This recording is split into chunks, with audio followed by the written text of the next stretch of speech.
Glitchy, glitchy. Well, I told you about pressing buttons.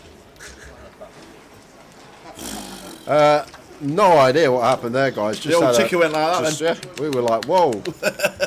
Just everything froze in the back room. But we are back. Everything is good. 10 minutes before break anyway. Everything should be up and running. Good evening. Give us a wave, give us a thumbs up if you can see us and hear us. Woo! Payout scrolling across the bottom. YouTube is down to Hercules. I've just checked. It's just come on now, Hercules. The way you got to find it now, before it's on the search page, you just got to type in Grosvenor Poker, go into the channel, and it will be at the top. It is. At live. I can see it, and it's on, and it's working. And I can hear Jay saying, "You've got to search it." Back up. Phew! I'm out with the Ace King.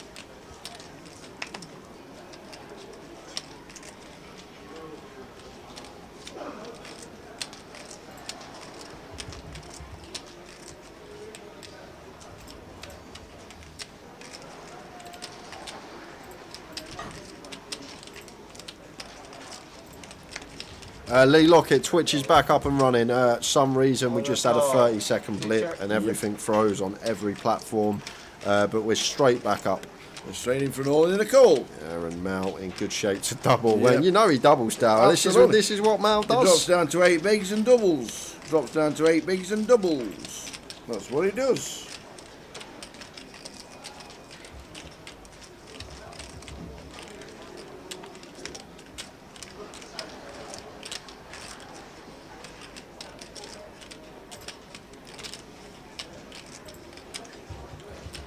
Clean start for Mal, just fading 8s, and that will seal the deal on the turn. Ace of clubs locks it up for Mal, doubling through Nathan. He's never losing. Stack swap. Nathan now down to 7 bigs. Mal got just shy of 15 to work with. Who bubbled? Adam Wilkinson. Absolute filth it was. Ace King 6. Ace King for Stato. Pocket 6s for Wilco. Ace on the river. So flopped top 2 versus flop bottom set, and the top 2 improves to the nut boat on the Ace of Spades river. Grim bubble hand, but that's how it goes sometimes. Yep.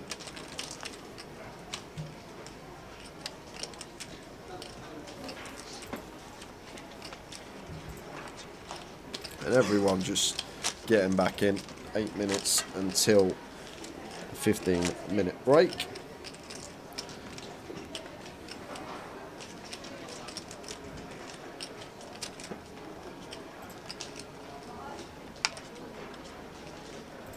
Is Rob Duras still in? Yes, he is. He's on the outer table.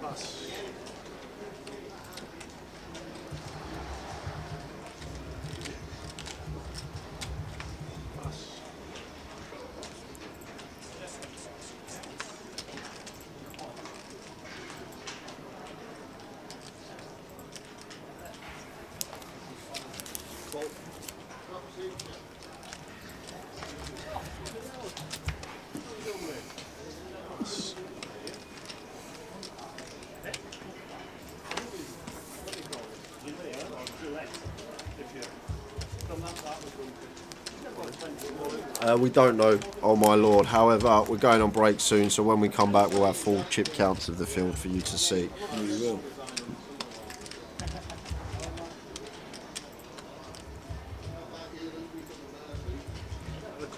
All in a call feature.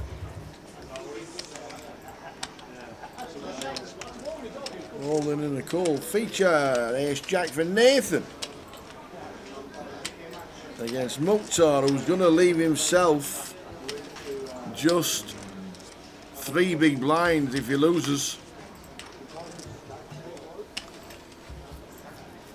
Well, we've picked up a 7, we've flopped a 7, 9, 7, 4. Nathan now needs to hit to survive. Oh, straight in, but look at this, the flush draw. This is all going on. Any king, any seven, any heart. Oh, it's the 8 of clubs. Oh, Nathan 1 foot out the door, back in his chair. Mukhtar now down to 3 big blinds.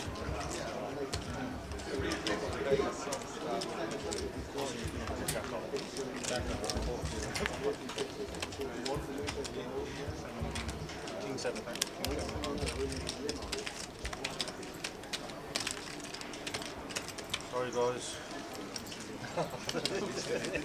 The thing is, when every shows they don't have that business. We're all guilty of it. Of course. Yeah, I know.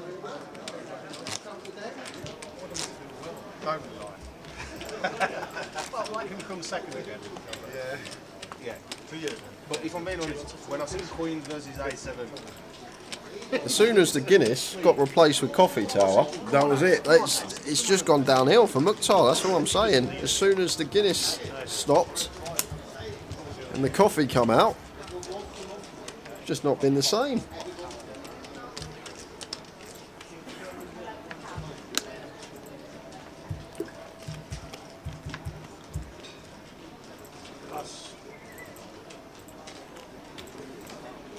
Here he goes, Mukhtar. A6 suited. 3.5 BBs.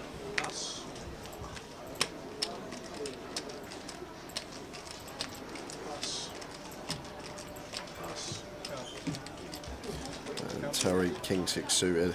Gonna have to call this here, Tower. 3.5 bigs. We got 1 invested, 2.5 BBs to call. Should be a call from Terry. Really hope it's a call from Terry. I actually don't. I want Mukhtar to get this through and not have to run it for tournament life, but we have Terry dominated. Come on, Mukhtar. Get the hold, my friend.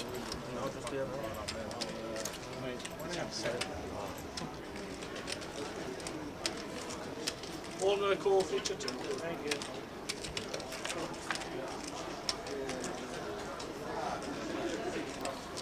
It's a fair start. Only running chops. Running, chop it up. Oh, there is one of the running chops. 8 on the turn. Terry. Oh, no, it's not. 2 of diamonds. Mukhtar with the ace-6. Blame Frankie. He's talking to me while I'm working. Blame Frankie.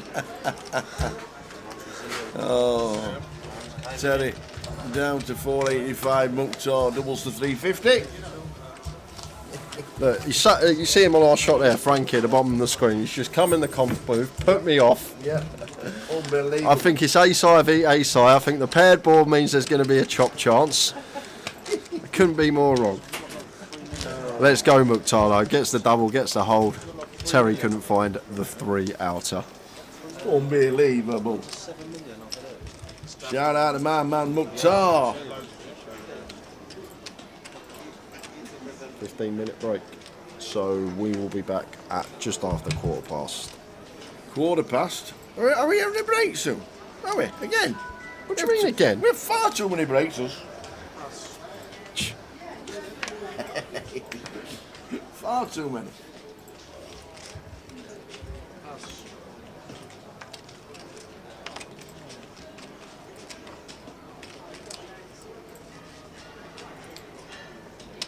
Do you not need a few breaks in a 15, 16-hour day? Absolutely. Got no dinner break today either, so That's obviously true. need to get some food in. It's good for the waistline. Need to get some food in. Littler has won. Beat Michael van Gerwen in the final. Wow. Was he favourite to win it? Whatever it was, the Bahrain Championships or something like that. Welcome in, Raiders. We're on a break soon. One thing that doesn't have to happen is that we don't have to stop and start Facebook. That is true. Because we've done it. Good evening. Thank you for the raid. This is 88 Poker TV, and we are hosting the high roller for the UKPL this evening. We have 12 remaining, 2 tables of 6. Unfortunately for you guys, we are just about to head out on a 15-minute break. But we will be back at 8:15 with the conclusion of this event. And this is likely to be the last hand of the session. Will we get any action for our Raiders? Yes, we will. We got an open from Chris and an all-in from Terry. Oh, Terry is 10. He's got him pipped, man. And look at Mal. The same hand as Tezza. Yeah, Mal's not calling tower. Not going to call this off once there's an open and a shove in front of us. Terry shoving for 11.5. Can't see how Mal could ever even think about calling here. It's completely different if it folds to Terry on the button and Terry open shoves, then yes, we call as Mal. But once Chris opens, cut off Terry, shoves button.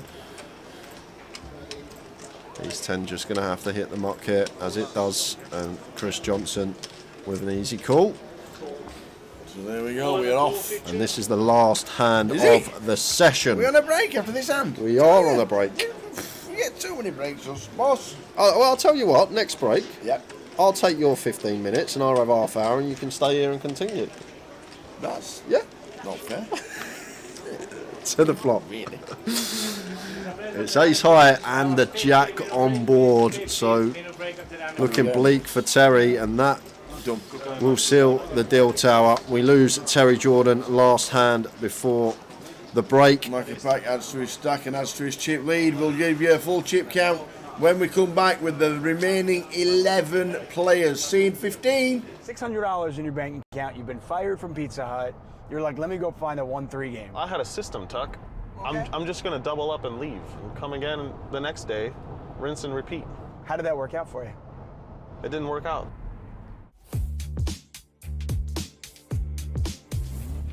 '88 Ride is taking our show on the road. We are on Melrose Avenue in Los Angeles, California, on my way to the OC to pick up my man, Mariano. Said he needed a ride to the World Series of Poker, so we came to Los Angeles. And we're gonna drive all the way to the World Series of Poker in Las Vegas.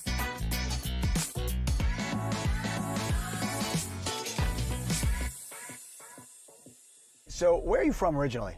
Born in Argentina in '94, and then my family came over in 2002. You moved to LA, obviously you're young, you're here with your family, Yeah. but you grew up here. You're in the music scene somewhat. Were you a bit of a partier? Were you like a club guy? No, I've always been sort of a homebody. Studied music production and mixing mastering in college. And I always just sort of produced for fun on the side. But it just never went anywhere. It's really tough to get traction in the music industry. You have to know the right person and be in the right place at the right time and make the right connections. Things just have to align perfectly. In the music industry, acting, you're not in control. The segue to poker makes sense, but I think it makes even more sense as we look at your career as a vlogger. How did you get into that? What was the impetus for that? In college, I was watching Andrew Nemi, developing an interest in poker. Meanwhile, my job was to deliver pizzas. And this guy just goes around from casino to casino, gambling, goes home whenever he wants, makes like, whatever, decent money, it seems like. I want to do that, but I didn't have any capital to work with, nor was I any good at the game. Eventually, the pizza gig didn't work out. I got fired. How do you get fired from Pizza Hut delivery job? What'd you do wrong? I was just I mean, all off. you gotta do is go there, pick up the pizza, and drop it off, right? Like one time I came back from a delivery, and I had gone through the In-N-Out drive-thru on the way back because I was hungry. And I didn't think about it. I brought the In-N-Out cup with me inside the Pizza Hut, you know, because I want to continue drinking my beverage, Tuck. Makes sense. It's reasonable. I think it's completely reasonable. And then my manager's like, where'd you get that In-N-Out cup? You can't do stuff like that, you know? Because there was like 8 deliveries waiting to be taken, man. So now I got innocent people who are ordering pizza waiting on me to get my 4x4. You're watching Andrew Nemi videos. Yeah. And you're getting interested. Now, are you more interested at this point in the poker side of it or the vlogging side of it? Poker for sure. I never even thought about vlogging it, really. I was just like, I want to play poker for a living. It seems awesome. Why don't I take my like $600 savings account and try to go play 1-3? I heard there's casinos around LA. So you got $600 in your bank account. You've been fired from Pizza Hut. You're like, let me go find a 1-3 game. Well, I had a system, Tuck. Oh, okay. I'm just going to double up and leave. Make my $200 and go home and come again the next day, rinse and repeat. How did that work out for you? it didn't work out. Wow, that's weird. What are your parents' thoughts as, you know, you lose the Pizza Hut job and you're now playing poker for a living? What's their thought process? So every time I was going to play 1-3, they thought I was delivering more pizzas. So they never knew you even lost that job. They started to catch on. You know, the hours shifted dramatically. And I was also telling them, hey, I'm playing poker on the side, you know, so I was sort of like gently going that direction. It was mostly for my mom. I wanted to like not freak her out because she cares, and my dad's a little more like reserved with his emotions, but my mom would have maybe even cried if I told her, hey, I'm gonna gamble professionally now, or try to. I have no money in my savings account, and I lost this joke of a job. I couldn't even keep that. You know, she wouldn't be too happy. So when did you finally tell them the truth? I think in the end I ended up telling them that I just quit Pizza Hut and that I'm just playing cards for now while I figure out something else. So essentially I never wanted them to have a sense that I didn't have security in my life. You know, now they know everything, of course. They know everything. Do they watch you? Yeah. They watch Yeah. We like look back and laugh about the Pizza Hut days and stuff. So now it's all good. So were you vlogging right away? What was the impetus to vlog this? No, I started just playing, and then I wanted to start a YouTube channel for music. And I tried that, and it got 0 views. And then I was like, well, why don't I try vlogging the poker thing? I mean, I had my phone, so I filmed with that. I already knew how to edit video and audio just from like school. I had access to 1-3 games about 30 minutes from my house, so next time I went to go play 1-3, I brought my camera and I tried to vlog, and I made one. And that one got like 1,000 views, and that was more than I'd ever gotten. So I just kept going, and here we are. You're vlogging and you're getting some views and you're getting a little notoriety. At this point, are you making money at YouTube? Nothing significant. I think I was making like $300 a month, $200 a month maybe. Okay, but I mean, you're playing 1-3, so that's not bad. No, it was. That's like another session. At the time, it was pretty sweet, yeah. But even in the time that I've commentated on you, you know, I have seen obviously a huge jump up. When you sit back and you kind of look at that, what are your thoughts? It's awesome, Tuck. To be honest. Best answer ever. I mean, this is like what I always hoped would happen. I just didn't know if it would ever happen, and if it did, I didn't know when it would happen. In terms of like bankroll management, were there moments over the last year or so where you were like, I have an uncomfortable amount of my net worth on the table right now? Recently, there was a game where after the stream ended, they decided to start another stream.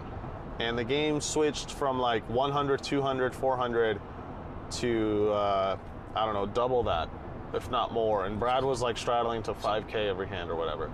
Wow. Okay, so so we're talking about like, it's $5,000 just to call. Something like that. You want to raise, you're putting in 18K? So that just got too big for me.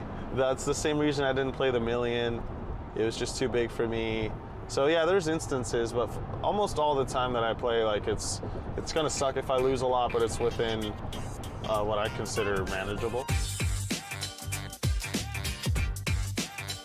Okay, so what your mom, your dad's reaction watching you play for hundreds of thousands of dollars? I know even day after, they're like pretty stressed out about it. My dad especially, seeing like sometimes the dollar amount of these pots, it gets his blood pumping a little bit.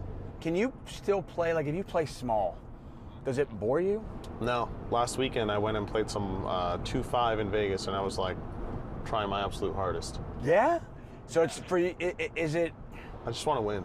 I was gonna say, is it less about the money and more about the competition? Yeah, I just want to win. Like I just want to be better than the other guy. I know so many poker players who, as they play bigger, if they were to play smaller, they just donk off, you know, 4 hands, because they're like, yeah, I don't care, whatever. I think I still sort of remember like what the money means, you know? So I try to like stay grounded.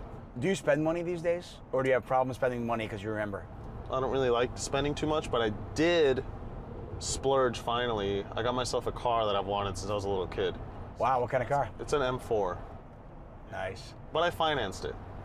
You financed it? Yeah. Did you? You didn't just buy it? Like, that's one pot for you. Nah, man. Why? It's good to have debt. Certain debts, you know, raise the credit score. I assume you're no longer living with your parents? No.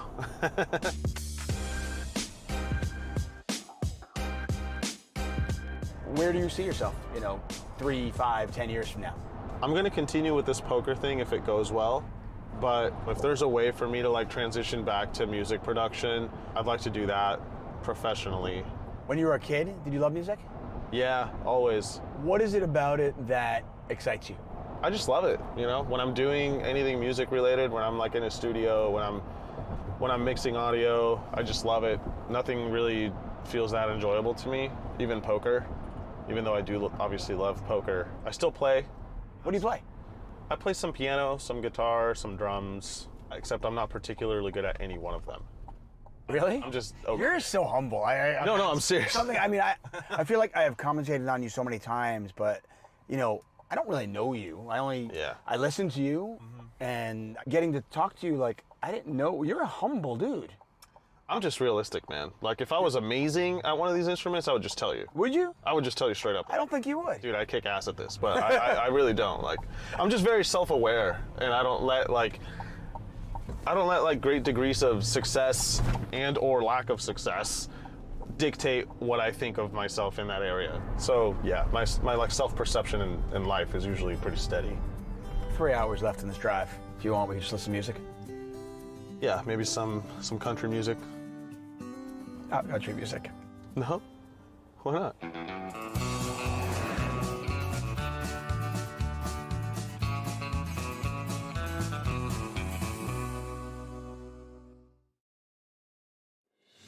Here we go, we ready? Let's go! Come on! Oh, the chip leaders want the nuts. There's a 5! No! Oh my word! Oh, all in. Queens versus ace-6. Oh, wow. This is over. It is. Wow. I created another scenario for you. This is a scenario where we only have minimum bounties. This guy has not come here and sat here for 8 hours to fold aces on the river. They just haven't. So anything but all in is just completely out of the question. I've got a keyword giveaway, Nick. Type Madrid. Type Madrid in chat. Type Madrid. They're doing it. They're doing it, David. I'm very PC repair Josh, pancake flipper. We're going to die in a flipping pancakes. That's the dream, really, isn't it? I win another one! Boom! Let's take a look at these final bounties. KJ had it all along. Oh no! It comes running Jack 3!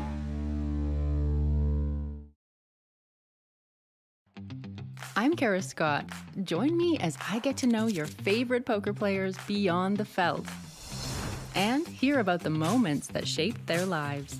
I was devastated. I was depressed. I got into poker and here we are. I'm having this interview with you. Walking out of the hospital a week later was a miracle. We talk about their childhood. I feel very grateful that I was born with the mother and father I had. And I discover what matters most to them. I'm not just going to lie. I'm not going to kiss anybody's ass. I'm not going to do any of that. Of course, we talk poker too. I just got my foot in the door and found any way I could get into poker. I love being able to dig a little deeper. I don't let a lot of people into my heart. I really don't know why that is. And discover things you won't hear anywhere else. That's a degree of details that I have never shared with anybody publicly. Get straight to the heart of the matter on the Heart of Poker podcast. Available wherever you listen to your podcasts.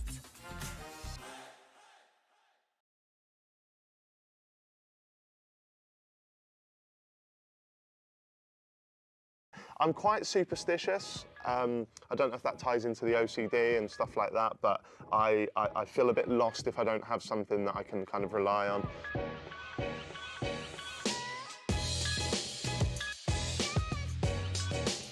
Hello, I'm Jackmate. I'm here with 888 Poker, and these are my 5 essential items to bring to any poker tournament. But before we start, everybody out there, please remember to like and subscribe to the 888 Poker YouTube channel, and remember, turn the little bell on so that you never miss an upload. So this is my first item, Nitol. I take Nitol everywhere I go because I cannot sleep to save my life. Traveling to all of these different locations for poker and my podcast and all that stuff. And my partner Fiona can sleep anywhere. She can sleep standing up, whereas I can't. So I need a little bit of help to get me through the journeys. I tend not to rely on it too much, but if I've got an early start the next morning, Nitol definitely helps. This is my second item, space dust. Now this is hair product. It's a fierce hold, matte finish, water-soluble formula. Let's face it, folks, I am not blessed in the looks department. So anything I can do to help this ginger mop, I will take with open arms. And I discovered this space dust by Crazy Bull a couple of years ago, and it just helps keep my hair in some kind of presentable form. Okay, this is my third item, not the iPhone, but more specifically, the iPhone Notes app. I could not live with it.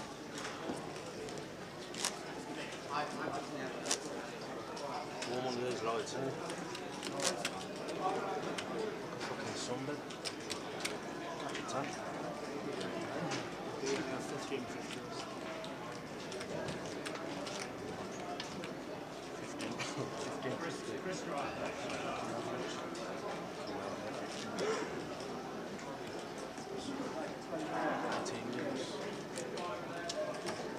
Was that 25,000, 50,000, 50,000, I'm 25, 50, 50,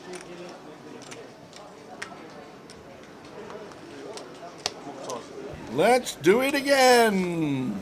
Let's go around again. Chip counts, 2.5 mil, Mo Hussein. On the outer table, Chris Johnson, 2.1 on our table. Martin Donoghue on the outer table as well, 1.9, well, 10k off 2 mil. Robbie Bull, 790. Tom Clack, Mukhtar Ahmed and Rob Duras, 5 bigs or less. And Macca Pack going to get us started with the Queen 10 of clubs. Opens from cut-off. A lot of shorties around now, Tower. Should get to a final this session. Yep. And now 10 BBs all in with the ladies. Lovely hand to find. Straight after break, Robbie Bull, Ace Jack off here. And this is an awkward one for Robbie. I do expect to see fold, but Chris's cut-off opening range as chip leader is supposed to be so wide. And if Mao is aware of that, he does get to shove a lot of ace-x hands, some that we dominate, maybe some king-jack suited, queen-jack, jack-10 suited, which we also dominate as Robbie, flipping against the pairs. So that's why Robbie's having a good hard think about this. Still may make the call, but I think this is the way to proceed. Does let it go into the muck. And Chris now over to him. Queen 10 suited, 10 BBs versus Mao specifically, who has been very solid. Don't think Mao's going to rock up with like a 10-9 suited that we dominate. Not at all. I think you're absolutely spot on. Played ready ABC, drop down, doubled up, drop down, doubled up. That's his game. Jordan Dobbs says, I left to put the kids to bed. What feels like hours ago, there was 13, and now there's still only 11 left. Welcome to the live stream. Absolutely. That's what it's been like this week. So Chris does call, does make the call with a Queen 10. I think in theory, in Solverland, probably fine. I just think versus Mao specifically, Tower, he's not going to have enough of this stuff that's like good reshoves as a bluff.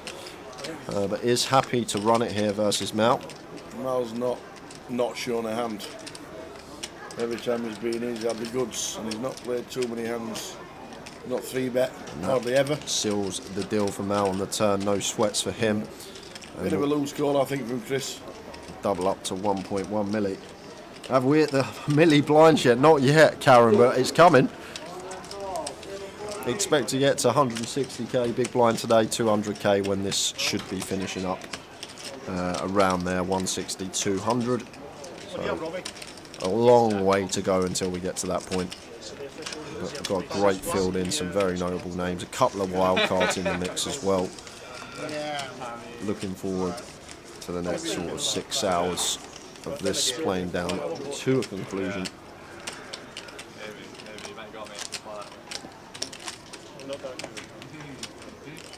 Not that good. That's that. You'll tend to like position. trap. What? Oh, was that 6 at 1? What was it? Was it 75 places? Rakshi Pachpani, good evening. Welcome to the live stream. We don't have any passwords for any events on 888 Poker.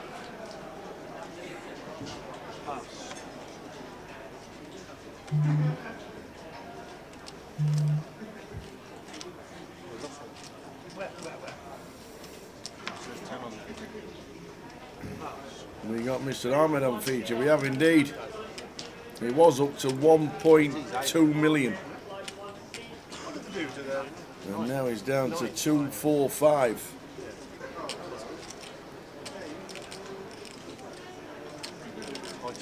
Nine is the final table.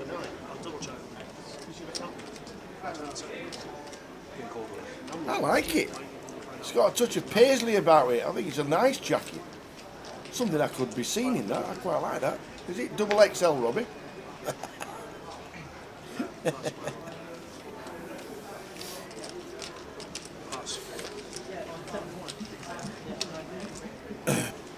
On the outer table, unfortunately not been able to catch it, but we have lost Thomas Clack. Yeah, only had 3 bigs coming back after Three break. big blinds. PK was just in writing up the chip counts for social and doing an update on the main event, and unfortunately didn't get Tom Clack's exit, but Thomas out in 11th for £3,000 on the dot, which means we're on 10. FT bubble, no hand for hand.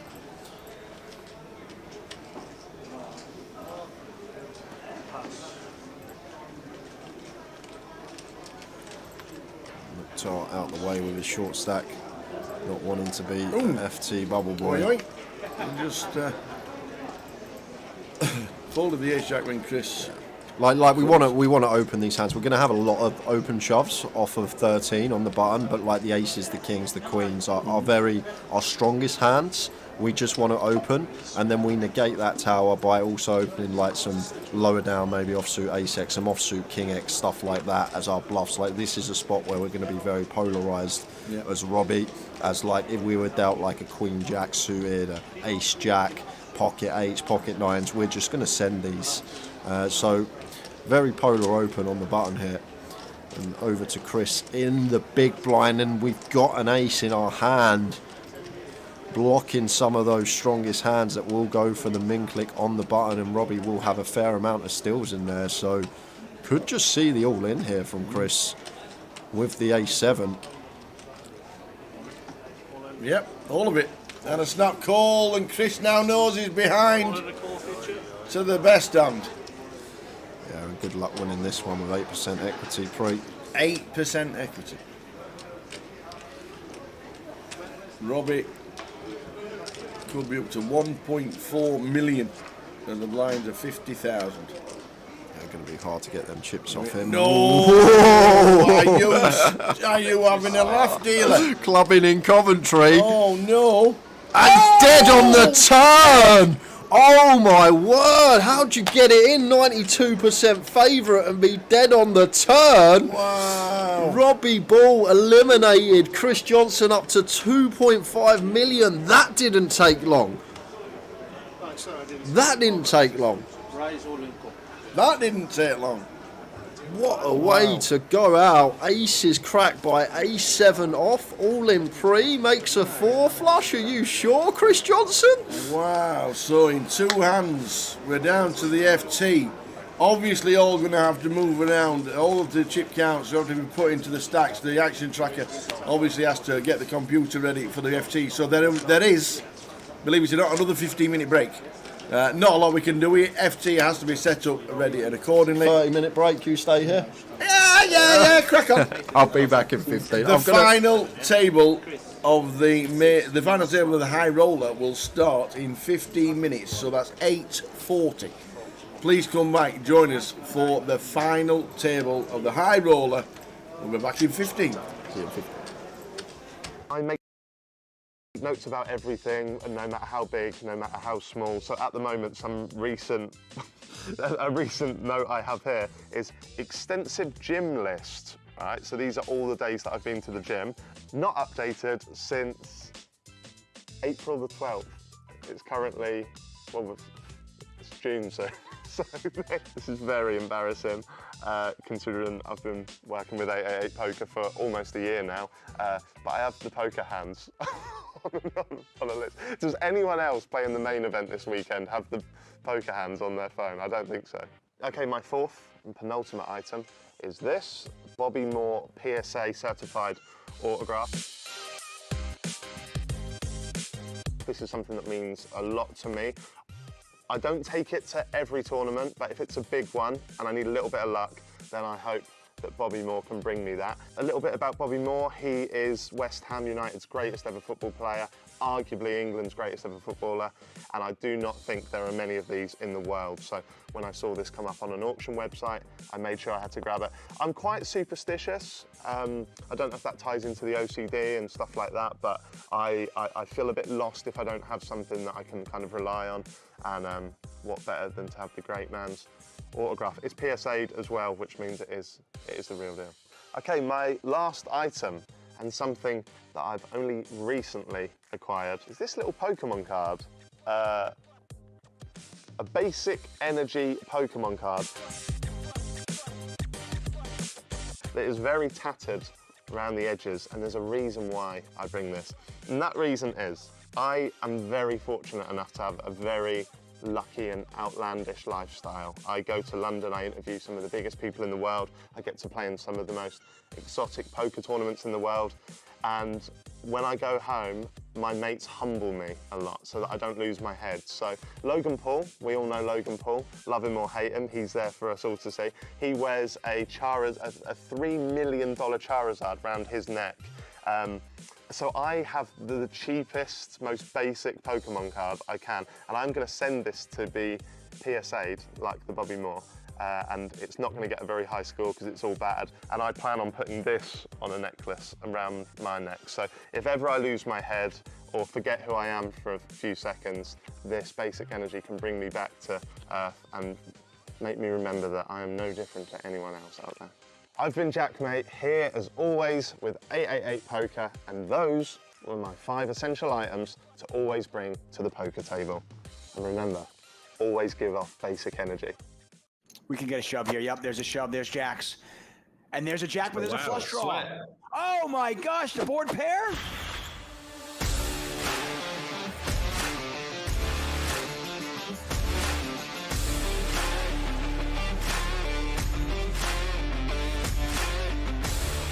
Let's see if this all in gets called. It does. Yep, king deuce first 4-3. There's a pair of threes. Good enough. Yes, the power of aggression. When you move all in, there are so many ways to win the pot. You can just get your opponent to fold. At the times your opponent doesn't fold, maybe you get lucky. Cooler! Cooler klaxon. Yep, Yoshiaki 97 with 10s, Mr. Bojangles with kings. Are we going to be heads up, Nick? Versus small blind. Yeah, we are. We are going to be heads up unless the 10s get lucky on this run out. 20% of the time or so. They will do. Yep, they have one live suit. There's the all-in. There's a call. There's a king. It's a bad start for 10s. Wow. Yep. Isn't it? That's brutal. Quick and It's painful. Yeah, it's so bad when you just draw. You're like, the sweat. Not even get a sweat out of this. Kings. Oh, wow. I mean, yeah. Oh, and there's the all-in. Oh, but there's an 8. An 8, a 6, or a 9. An 8 or 6 or a 9. It's a 9. There's a 9. Unbelievable. We can get a shove here. Yep, there's a shove. There's jacks. And there's a jack, but there's a flush draw. Sweat. Oh my gosh, the board pair? No. Unbelievable. Here we go. Kazon's probably going to have to there's the flip all-in script. queens. And there's 3 hearts out there. The 4th heart, it's over. It is over. Oh, come on, shove. Shove, shove, shove. $250, come on. Oh, no, no queen, no jack. No queen, no jack. No queen, no jack. No queen, no jack.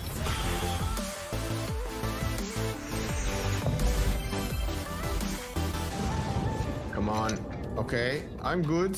Hold. It's totally dominated. Hold. Oh no! Not again. No. No, so maybe I shouldn't. Okay. It totally dominated. Even No, more than hey. before. Oh no! What's happening? I don't know what's happening to me, really. A new tournament is like a new day. Everything can get better. Okay, it's Queen against King 9. I'm not gonna say anything. Okay, here we go. Let's go. Well done, man. Okay, I just need to keep quiet. Okay, Josh, you can continue the rest of the presentation for this blast off. This feels like an easy value bet. The question is, do you want to like go really big or just like 2/3 big? Because we have like the nuts, right? The nut king. They shouldn't be checking back an ace on the turn. So like, how big do you want to go? How was the action? I check floppy, bet 1 big blind, turn check. I think we're You just just gonna go called the over big blind? Oh yes, because you had King Queen. Yeah, see, over bet, value bet, Yeah. second pair, Josh Manley Poker, everybody, I'm the best. Every Tuesday we have an Ace State Poker TV home game where one of our ambassadors or stream team members is going to come on and host a home game where there's going to be a $100 bounty on their head. And that's for the Tuesday night content, and it's going to be really great. So make sure you tune in for that. I'll be doing it soon, no doubt. And if I win right here, it's $50 and I get 4 wins. Let's go, Queens. Go 6. Hold for $50. For $50. No 6. He's done it again. That's 4 after 24 minutes. I'm on fire. I think I call here. Yeah. Queen 2. Oh. Good start. Good start. No jack. Yeah. He's almost dead, right? Yeah, I think so. 1 big blind? No, less. Yeah, you were like even in stacks. Come on, I'm winning. Hold. No! Oh. Oh, no, man. What is going on? Oh my god, look at this. This is terrible. They got a full house now. I've seen that before, Josh. He's gonna win them all now. Okay, come on. This is a really good hand to win with. Fold. No, Come 3. on. Don't do it. Hold. No! Oh! They're winning every It's hand. your- I had the best hand every time as well. All right, easily going in here. No set. Oh my god. Oh! 5 in a row. 8. 5 in a row. Oh. 5 in a row, guys. Okay, here we go. Oh, 5x. 5x. Hold.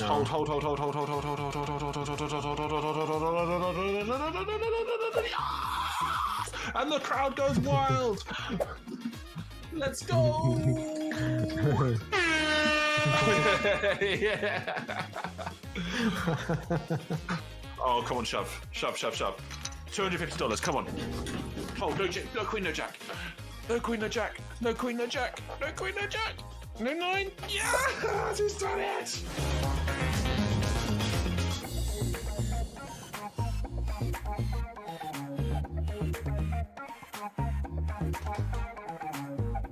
$600 in your bank account. You've been fired from Pizza Hut. You're like, let me go find a 1-3 game. I had a system, Tuck. Okay. I'm just gonna double up and leave and come again the next day, rinse and repeat. How did that work out for you? It didn't work out.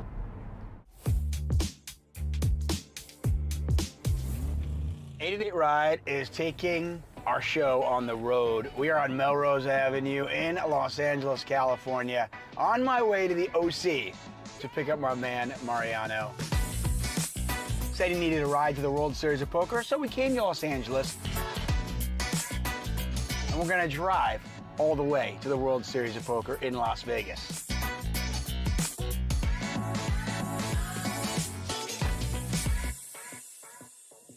So, where are you from originally? Born in Argentina in '94, and then my family came over in 2002. You moved to LA, obviously you're young, you're here with your family, Yeah. but you grew up here. You're in the music scene somewhat. Were you a bit of a partier? Were you like a club guy? No, I've always been sort of a homebody. Studied music production and mixing mastering in college. And I always just sort of produced for fun on the side. but it just never went anywhere. It's really tough to get traction in the music industry. You have to know the right person and be in the right place at the right time and make the right connections. Things just have to align perfectly. In the music industry, acting, you're not in control. The segue to poker makes sense, but I think it makes even more sense as we look at your career as a vlogger. How did you get into that? What was the impetus for that? In college, I was watching Andrew Nemi developing an interest in poker. And meanwhile, my job was to deliver pizzas. And this guy just goes around from casino to casino, gambling, goes home whenever he wants, makes like, whatever, decent money, it seems like. I want to do that, but I didn't have any capital to work with, nor was I any good at the game. Eventually, the pizza gig didn't work out. I got fired. How do you get fired from Pizza Hut delivery job? What'd you do wrong? I was just off. All you gotta do is go there, pick up the pizza, and drop it off, right? It's like one time I came back from a delivery, and I had gone through the In-N-Out drive-thru on the way back because I was hungry, and I didn't think about it. I brought the In-N-Out cup with me inside the Pizza Hut, you know, because I want to continue drinking my beverage, Tuck. Makes sense. It's reasonable. I think it's completely reasonable. And then my manager's like, where'd you get that In-N-Out cup? You can't do stuff like that, you know? Because there was like 8 deliveries waiting to be taken, man. So now I got innocent people who are ordering pizza waiting on me to get my 4x4. You're watching Andrew Nemi videos. Yeah. And you're getting interested. Now, are you more interested at this point in the poker side of it or the vlogging side of it? Poker for sure. I never even thought about vlogging it, really. I was just like, I want to play poker for a living. It seems awesome. Why don't I take my like $600 savings account and try to go play 1-3? I heard there's casinos around LA. So you got $600 in your bank account. You've been fired from Pizza Hut. You're like, let me go find a 1-3 game. Well, I had a system, Tuck. Oh, okay. I'm just going to double up and leave. Make my $200 and go home and come again the next day, rinse and repeat. How did that work out for you? It didn't work out. Wow, that's weird. What are your parents' thoughts as, you know, you lose the Pizza Hut job and you're now playing poker for a living? What's their thought process? So every time I was going to play 1-3, they thought I was delivering more pizzas. So they never knew you even lost that job? They started to catch on. You know, the hours shifted dramatically. And I was also telling them, hey, I'm playing poker on the side, you know, so I was sort of like gently going that direction. It was mostly for my mom. I wanted to like not freak her out because she cares, and my dad's a little more like reserved with his emotions, but my mom would have maybe even cried if I told her, hey, I'm gonna gamble professionally now, or try to. I have no money in my savings account, and I lost this joke of a job. I couldn't even keep that. You know, she wouldn't be too happy. So when did you finally tell them the truth? I think in the end I ended up telling them that I just quit Pizza Hut and that I'm just playing cards for now while I figure out something else. So essentially I never wanted them to have a sense that I didn't have security in my life. You know, now they know everything, of course. They know everything. Do they watch you? Yeah. They watch Yeah. We like look back and laugh about the Pizza Hut days and stuff. So now it's all good. So were you vlogging right away? What was the impetus to vlog this? No, I started just playing, and then I wanted to start a YouTube channel for music. And I tried that, and it got 0 views. And then I was like, well, why don't I try vlogging the poker thing? I mean, I had my phone, so I filmed with that. I already knew how to edit video and audio just from like school. I had access to 1-3 games about 30 minutes from my house, so next time I went to go play 1-3, I brought my camera and I tried to vlog, and I made one. And that one got like 1,000 views, and that was more than I'd ever gotten. So I just kept going, and here we are.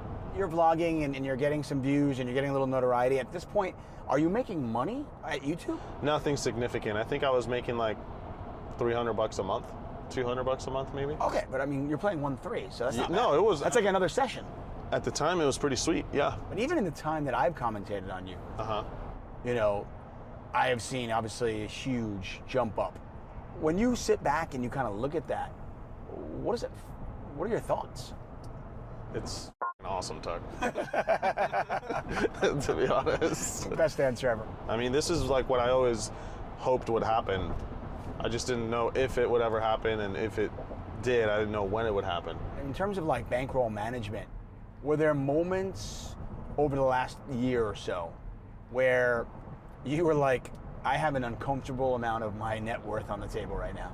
Recently, there was a game where after the stream ended, they decided to start another stream.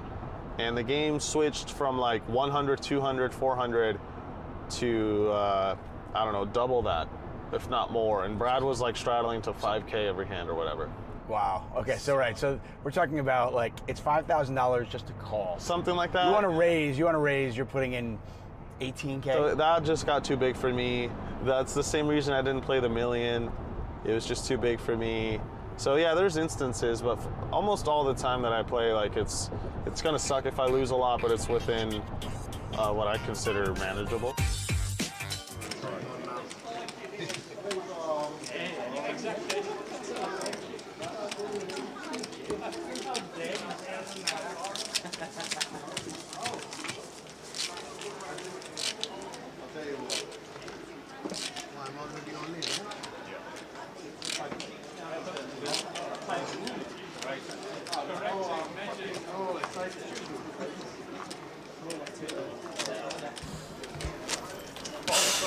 This is it. Final table at Seatbelt strapped 20 to 9. 20 to 9 the FT starting. 20 to 9. Look next. And 40-minute clock until we get to 5-handed, then reduced to 30. We'll run you through the 9 players in seat order. In 1 is Mal, 2 Rob Daras, 3 is Andy Stato, 4 Mukhtar Ahmed, 5 Mo Hussein, 6 Chris Johnson, 7 Nathan Lee Jones, 8 Martin Donahue, and in 9 is Mitch Johnson. And right there 3 times that amount. are the payouts. I couldn't really, it was hard to do it with the euros. 25,000, 50,000, 50,000, I have no idea. Poor old Stato. Apparently Stato's finished 5th already. He'd probably take it with his stack tower that he's coming into the FT with if you offered him 5th now. Oh dear. We'll finish 6th, 7th and 8th and 9th. So there we go. FT underway. Welcome from the Hull cash tables, Dave Elliott. Oi, oi. Good on you. Nice to have you on board in the card room. All Grosvenor casinos and all Grosvenor poker rooms should have the live stream on when we're live streaming. Always good entertainment.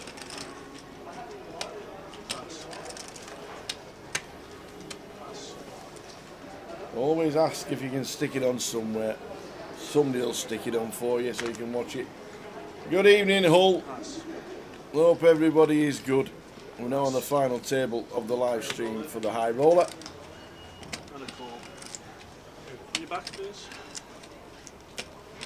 Chris says I'm all in. Mukhtar's all in.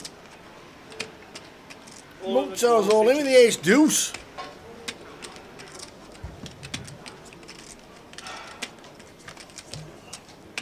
This could be the end of Mukhtar. Oh, not now. A 2, 5 and a 6. There's only one Mukhtar Ahmed. Here we go. Fades a 10 and doubles up. Indeed he does. Mukhtar back up to 450. Still on 9 bigs, so still pretty short. But could have been out.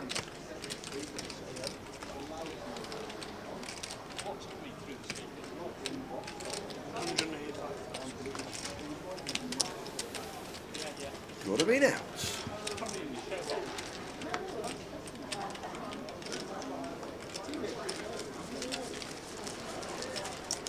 So look at them stakes, 12 bigs, 10 bigs, 8, 7 and 5.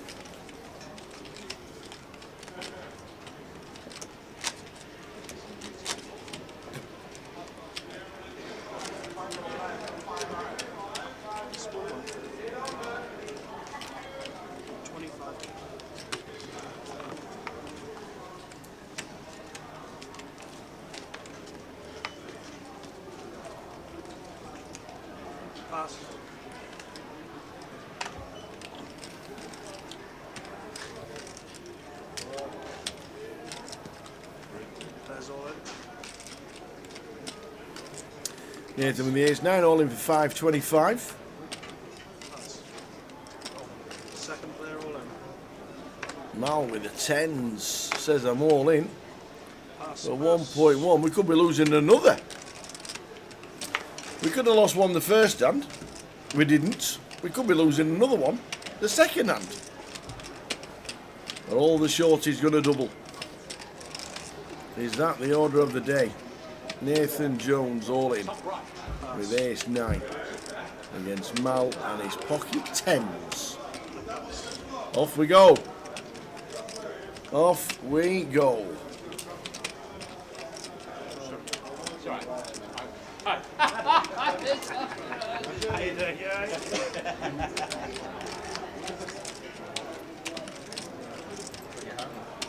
Ace on the flop for the shorty again to double up. Now needs to fade a 10 at the minute and there's only one in the deck. Now Jackson in play.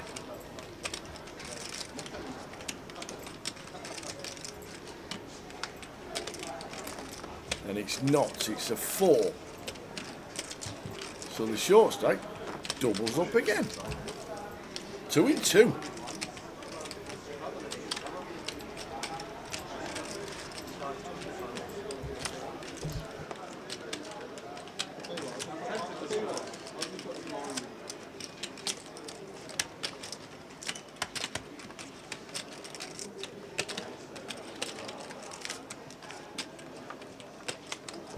There we go, there are the payouts. Stato's not come 5th. 23.8 up top, 18.1 for second. They've all locked up £3,800. We could have been on 7. We could have been 7. But no, we are 9-handed. Both shorties doubling up in the early stages of the final. No giveaways tonight, not from us. Nope. Not from us.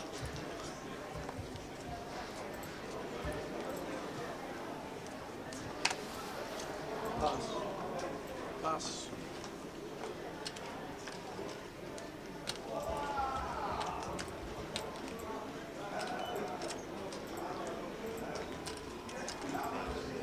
Raise 100,000. Pass.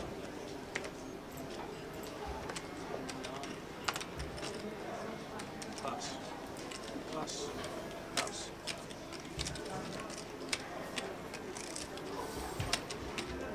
What a start to the final. Pass.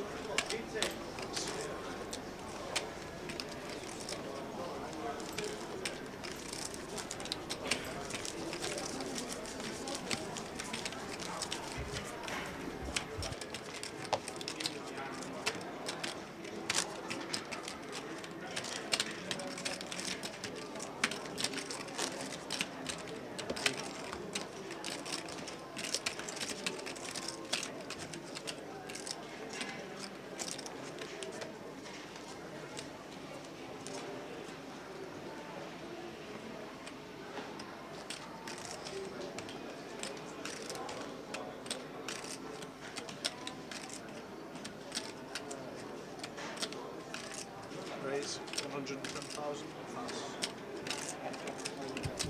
We are live. Live in Coventry. And redeem your hard-earned Twitch points when you're live to participate in the 888 poker draw every week. And you've got to be present Monday, Tuesday, Wednesday. Make sure you're in it. Redeem some of your points if you're watching. Poker 888 Poker TV. We're on Facebook and YouTube on Grosvenor Poker.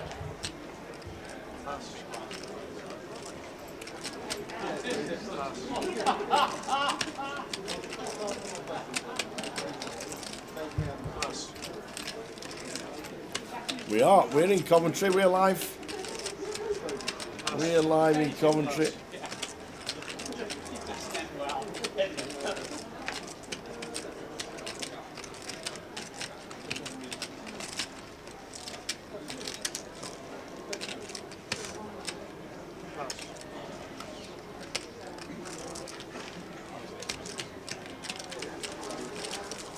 No dinner break in the main events. 15-minute breaks all the way through.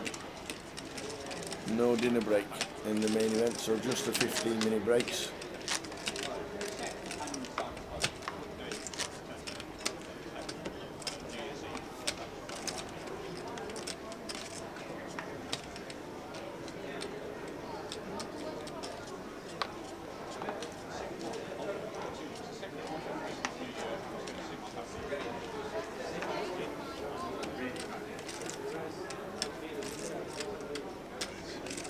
Plus 100,000.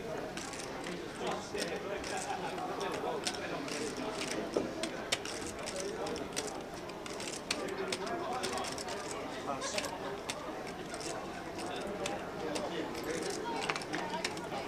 Pass.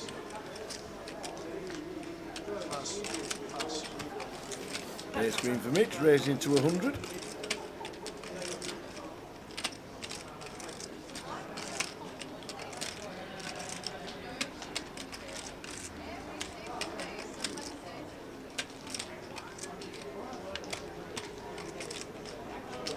Raise. 300,000. Pass. More raises to 300 as chip leader in C number 5.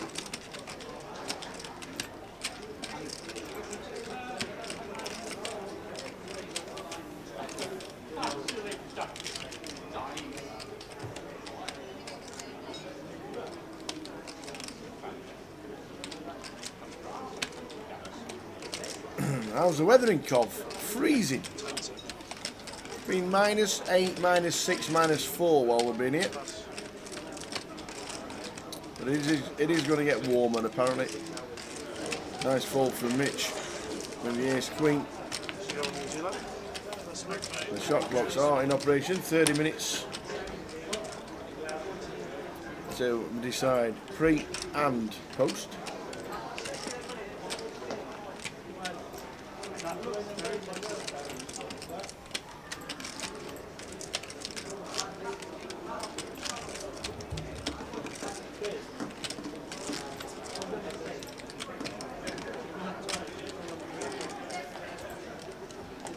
Minutes. Did I say 30 minutes? 30 seconds. 30 minutes would be a long time. We'll be here till Tuesday. So's Karen. You're absolutely right. The 1.2. I think we played 2 hands at the 1.2 million last night when we finished.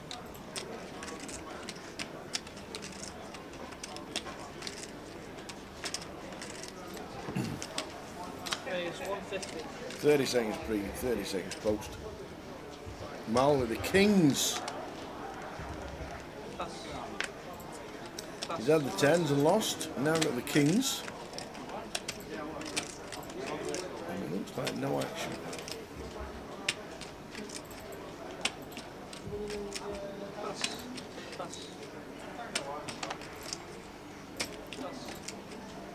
Folding round.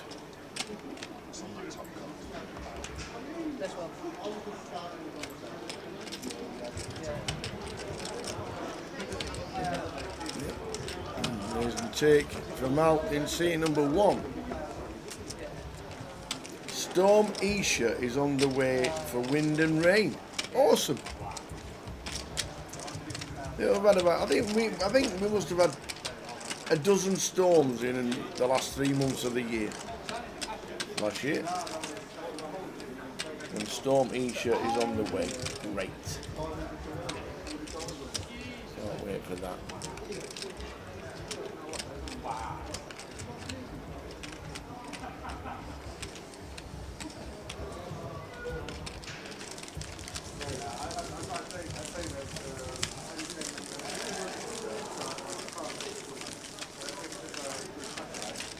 Oh, lovely. Sunday onwards, just as we get a couple of days off.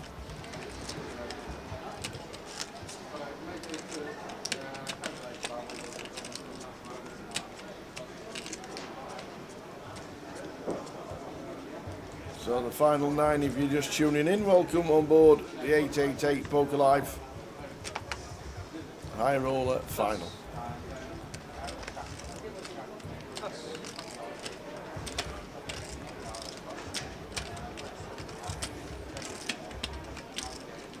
So with the ace 9, 8 bigs, can't do anything with ace 9.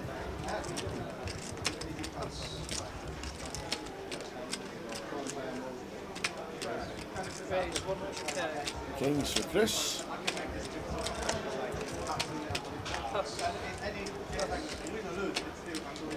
Raises to 100. All round the way to the big blind is Mal. Mal's got ace queen suited and he says I'm all in. Table 13. He's been all in 4 times and he's won every one. Chris Johnson, kings. Mal has got the ace queen.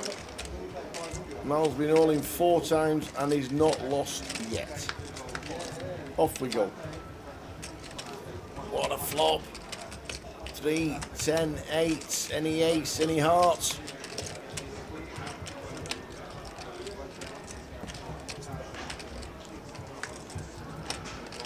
Still the same, any ace, any hearts, and Mal will double. If not, we'll lose the first one on the final table, and it's a 4 of clubs. We're going to lose Mal in 9th. 2 double ups for shorties already, but Mal, the first one to bust for £3,800. Well done, sir.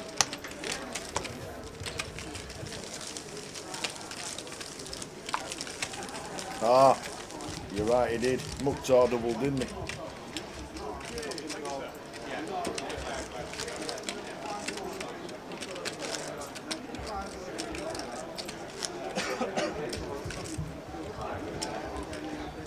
So we're on 8. 2 doubles up for shorties. And then an elimination.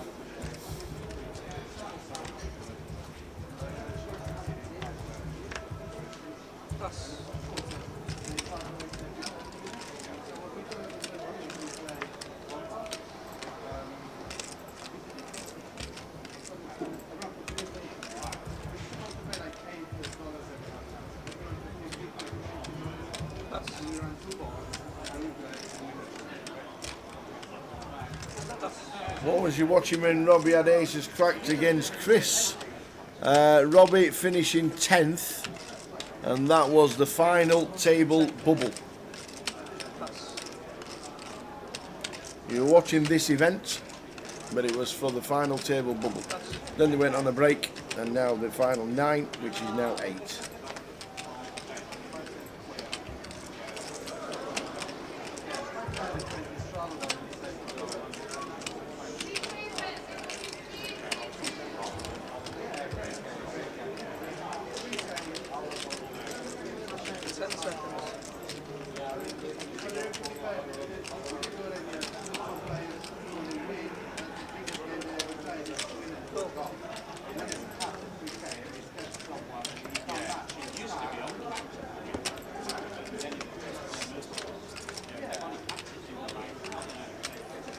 Rob and Chris see a flop of ace 8-4. Check. That's 50k.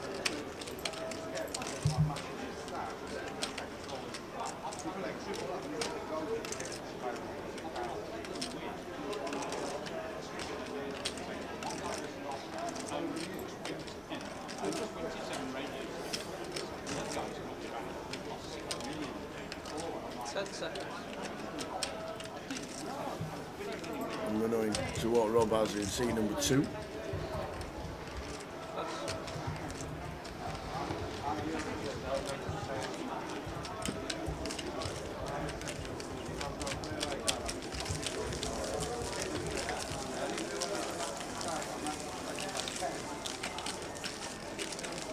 Rob does get out of the way.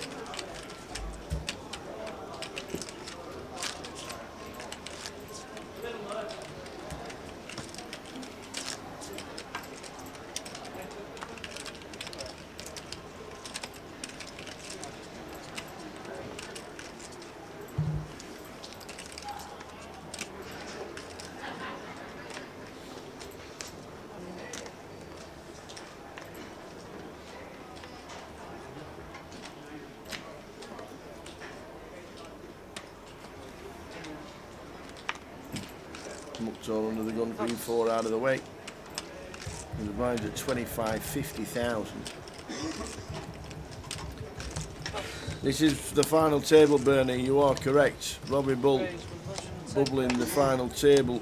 Aces against ace queen, 4 to a flush. Ace 7, 4 to a flush for Chris Johnson.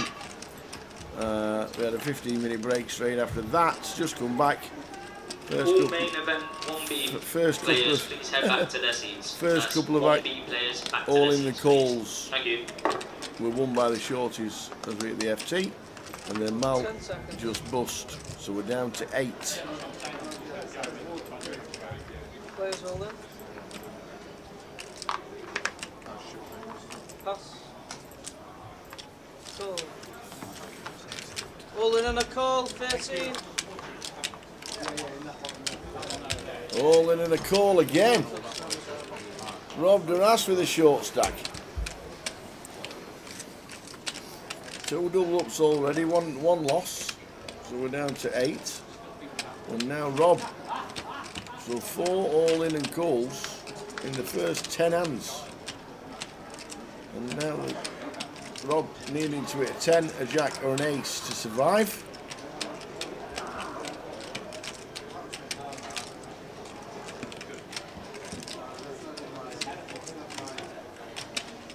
Wow, a 10, a jack, an ace, still the same.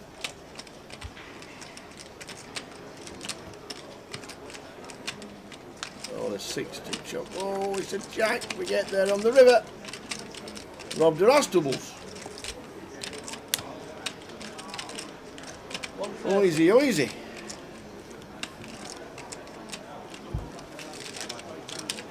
I'm back, guys. I've returned.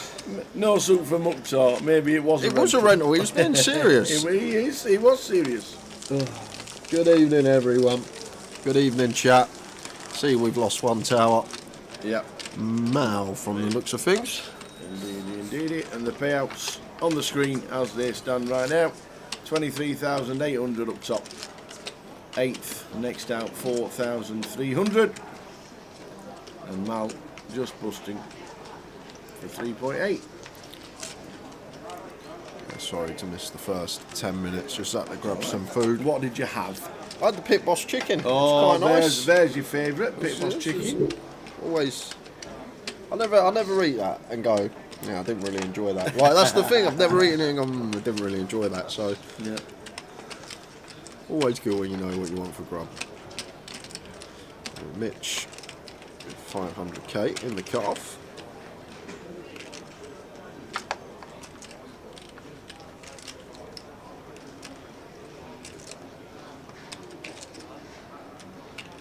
Seconds.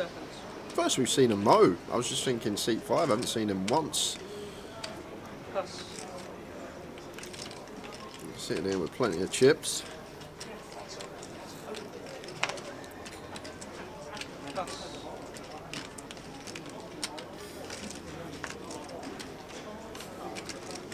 Yeah, no, but I don't know what the thinking is behind no dinner break in the main event. Maybe we'll look at that for future events, but I'm not too sure at the moment. And here we go, Tower. Could be losing another one. Oh, Mukhtar's in with the ace-10. All in and a call. Again, this is number 5. We could have been 400. Yeah, we could have.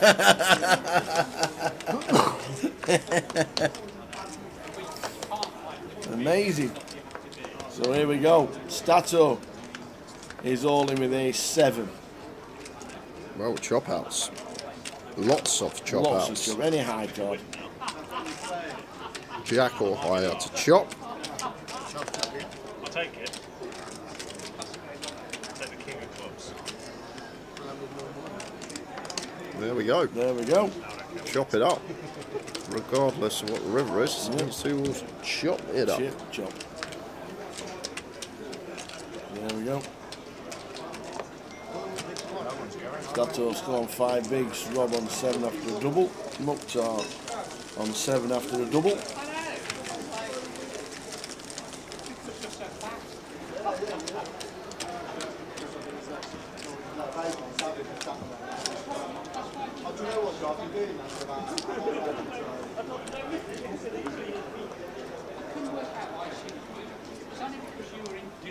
It was like a double-edged sword, wasn't it? for Stato, that flop. We flopped 2 pair aces and jacks. We can't win it outright anymore, but we have loads of chop outs. And the ace 10 looking for 2 low cards, which aren't a 7 for their kicker to play.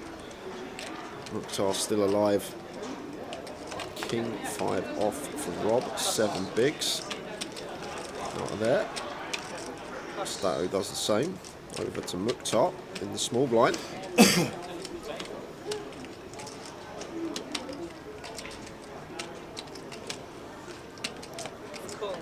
Wants to dabble. That's the call. With 8-3 off, makes it up with the 8-3. How can you not love this man? And Mo just going to set him in with an ace. 10 seconds. I'm going to go for the not all in sizing, maybe at 150.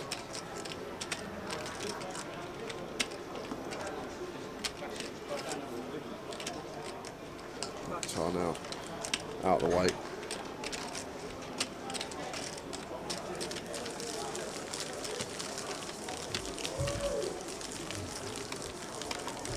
Yeah, that's what I said, Mark. It was a double-edged sword flop for that Stato. He couldn't win the pot outright on ace jack jack. That had lots of chop outs.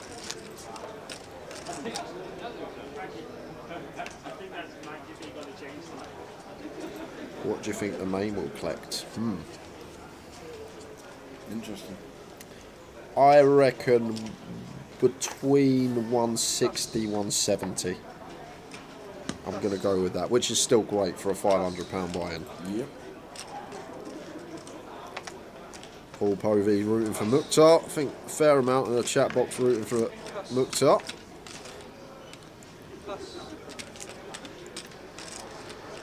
I haven't seen anything of this man today. Mo, who come in chip lead up. Horrible seat draw for Mo. Final table. Macapac, the only person that has us covered, sitting on our direct left. And he will give you a tough time when he's got chips, Chris. Not going to be able to open as wide as we want to. Kind of capped with our seat draw there as Mo, unfortunate.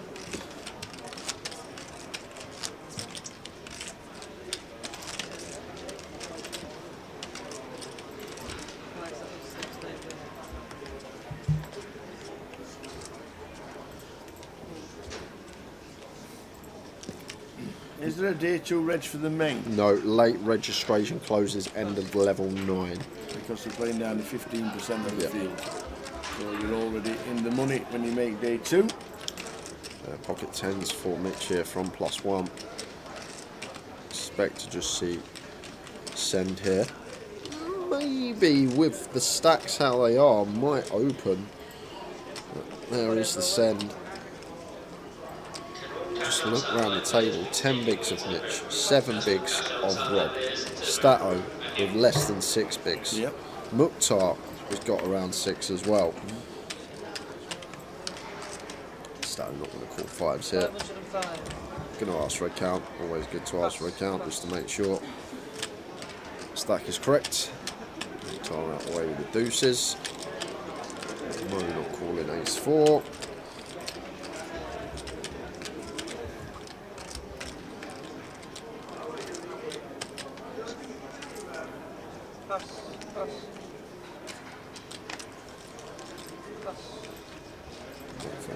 Oh, well, I'll tell you one thing already I love about this final table. I know you started it. So what am I going to say?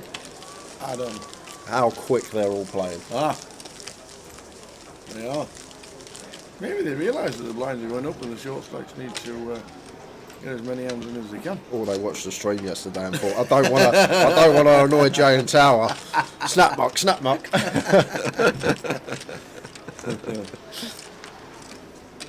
But you're right, Tay. It does help with the structured back end of it.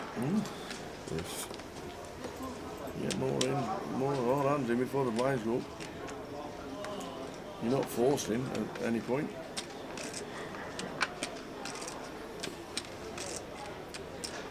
Mitch in seat 9 under the gun with 12 bigs. 10 seconds. Yes.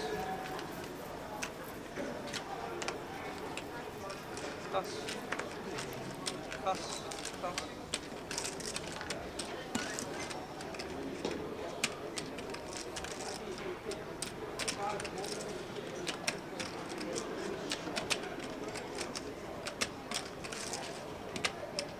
Yeah, this is a bit of an error here from Mo.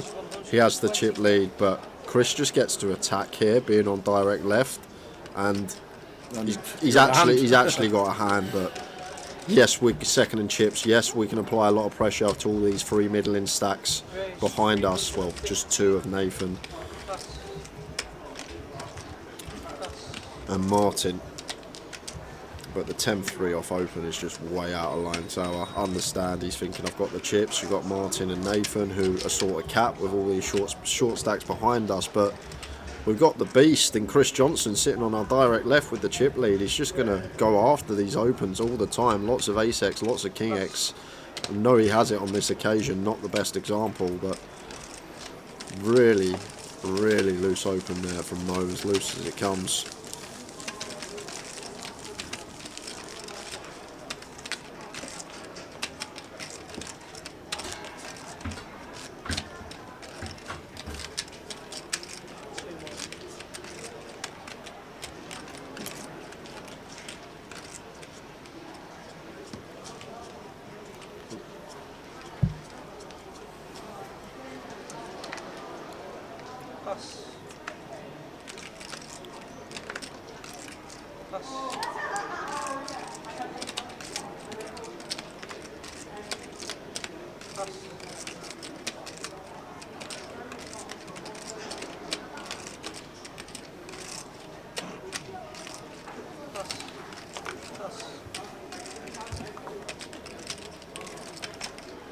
Ten-8 suited for Nathan here on the button. Raise 100k.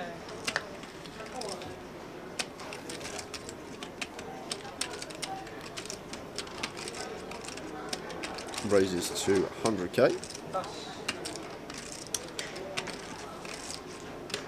Gonna get this one through, raise and take for Nathan, which can't defend the 10-4.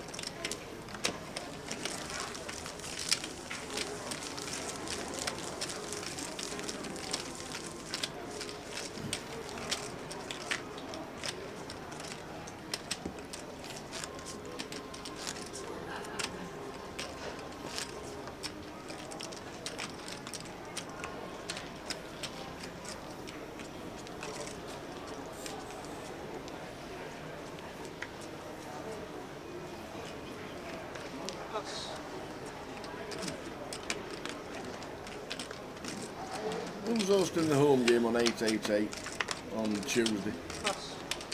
There's going to have a password to it for a $1 bounty game. Who's hosting that? Ace-7 off for Mo, sitting second in chips. Still needs to be careful with these EP opens with Chris there.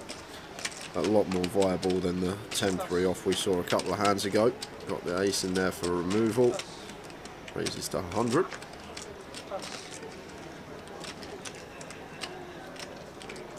Rob in the big blind. Ace 5 off, 5 BBs, 1 invested.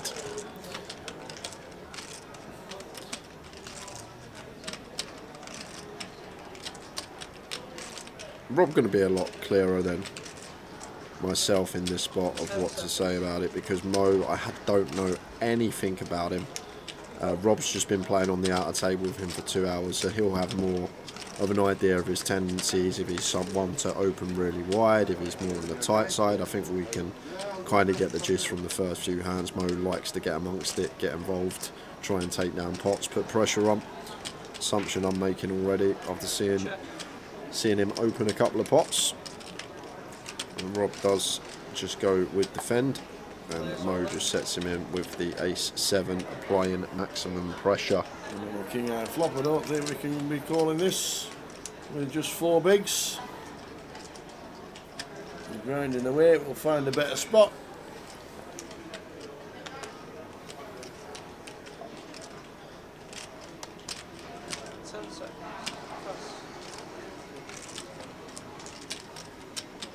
And then out it goes.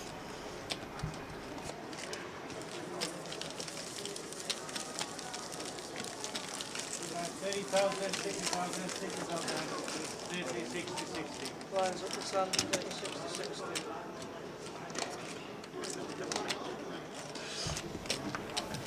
Blinds up. Clock's gone to 39 minutes on the left hand side.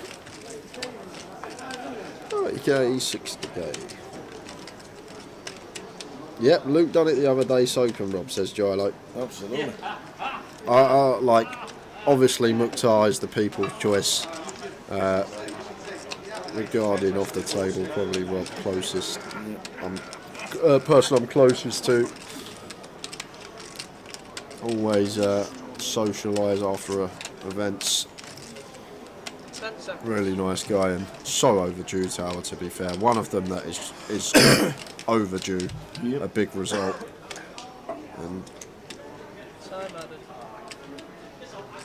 Mukhtar here with 3s and 5 BBs under the gun. Might have to go with this one as Mukhtar. Yep. If you're going to see fireworks from Mukhtar, he's going to need a double to get him some chips. 10 seconds.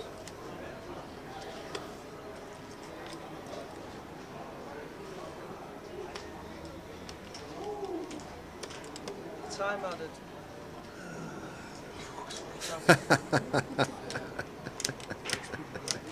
That's quite funny, actually. Oh, Chris with the pocket fires. Did Mukhtar fold? He went with fold? Okay. He did. I can get behind it. And Chris with 5s gets to take the initiative. I'm talking about Rob Duras, Brad. Due a big result. Yep. 4th in the National Poker League last year on the GKPT circuit and Grosvenor circuit. Now playing the 888 UKPL. What's wrong with that, Rye? What's that? That's what made me laugh. He went, "Oh, hat friend," because I said I like to see Rob win it, and it tickled me. It's quite funny that.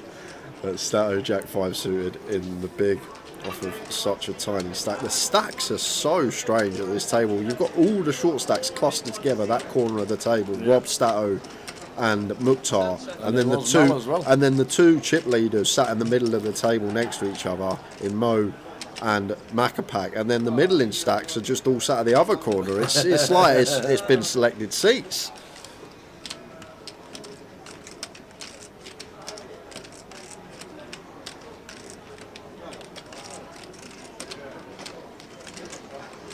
This is the final table, Peter. You've come to join us with 8 players left. Mal in seat number 1 departed. Horrible in 10th, departed in ugly fashion. Ace just cracked by ace 7 off. Do not get dealt aces this weekend, Tal. How many? I think we've seen them crack more than hold over the course of the week.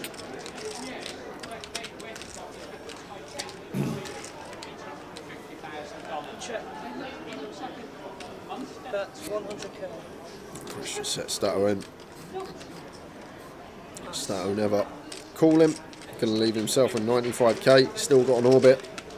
And the great thing is we've got an orbit, but look at the rest of the stacks. Look at this. Like, Chris just gets the pound on Nathan, Martin and Mo. He should really be going after it right now, Chris. Not just opening any 2. Obviously some hands with good removal. But such a strange setup of stacks. One you're not going to see too often. Yes, the 88 events do carry MPL points at all legs. Yep, they do. They've also got their own separate league for the UKPL events that you play. Any points that you collect in the UKPL go towards the NPL as well. Pass. Here we go. 20. Pass. Pass.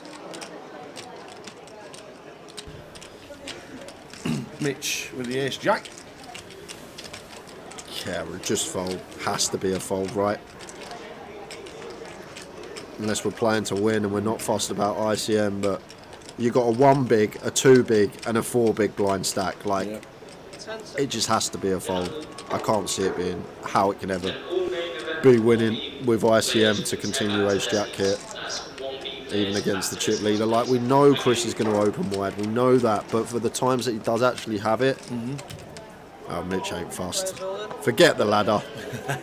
I'm not fussed. There's a 1 BB, a 2 BB, and a 4 BB stack. Let's get it in. I want the win.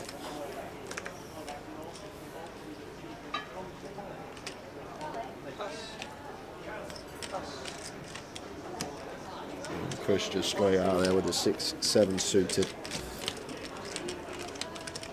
Look at this though. This is what I mean as Mitch. Like, essentially, he's still high probability to finish top 5 with these 3 stacks of Mukhtar, Rob, and Stato. And just looking at the ladders across the board, it's a decent amount. 3.8k locked up now, and 5th place is going to get 6,350. So a few buy-ins. And then when you sat there and you got ace jack and you know Macca Pack's just going to be at it so often with the chip lead, ace jack going to be well ahead of his opening range. Mitch just maybe wanting to take what's in the middle and try and play this one out for the win. Well done, Tower. I know. You said no, you don't have to worry about Facebook.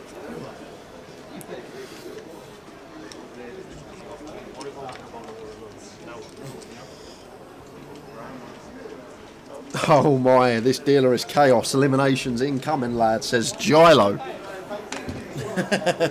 Is that the dealer? Who is the dealer?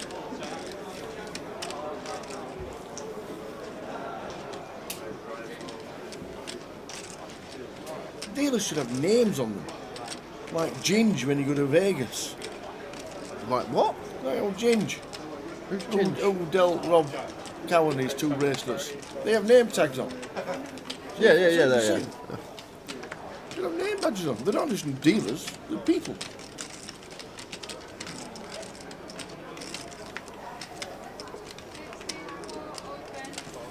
Yeah, and Martin opening queens.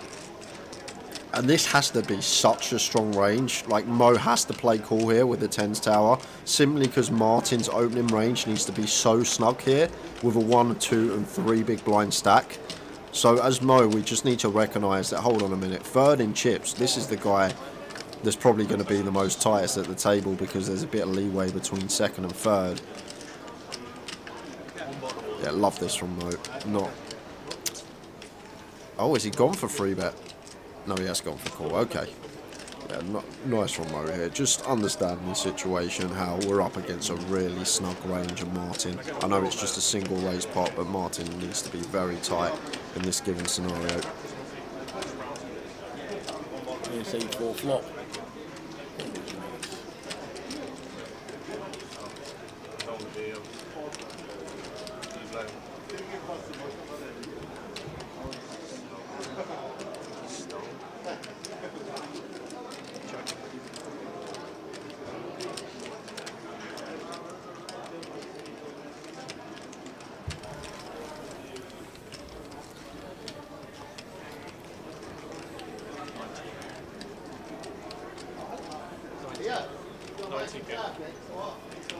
Martin going to bet range on the ace high board, goes for 90 into 350.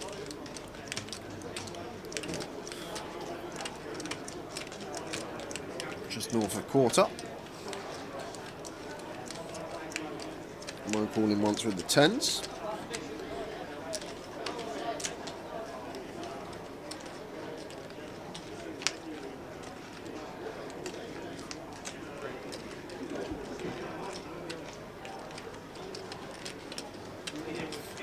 Three diamonds on the turn, and expecting check at a high frequency.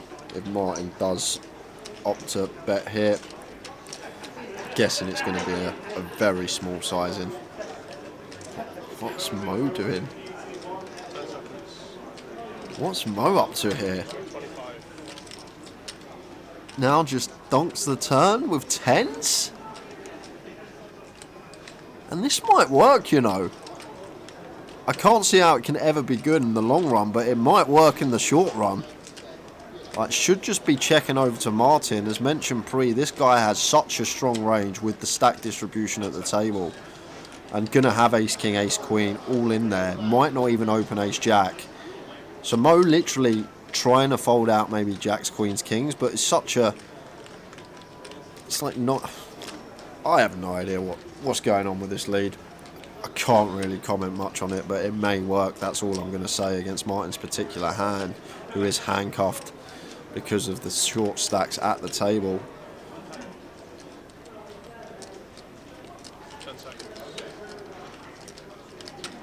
This is it's a fun one because I think it's going to work, and it does. Gets the queens to fold, but in the long term, that just can not be good. Unless we have some sort of soul read that Martin has exactly what he does, but there's no way of knowing that. But fair play to Mo. Takes a line that I don't think anyone else would take, and it works a treat on that occasion and picks up a nice little pot.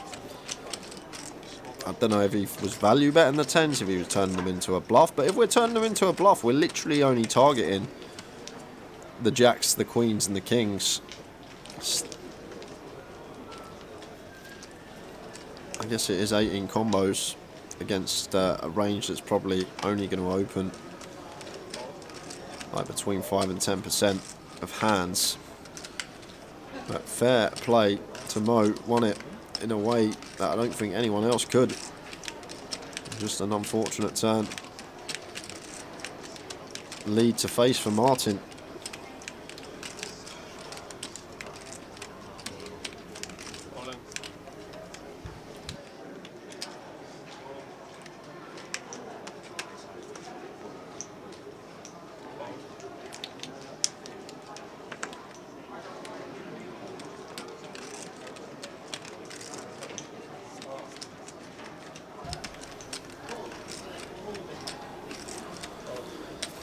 Mitch with kings, no mucking about here with the shorties at the table, just goes for open shove. It's got to be incoming eliminations, Gilo, because we got a 1, a 2 and the 3 big blind stack. 1, 2, 3.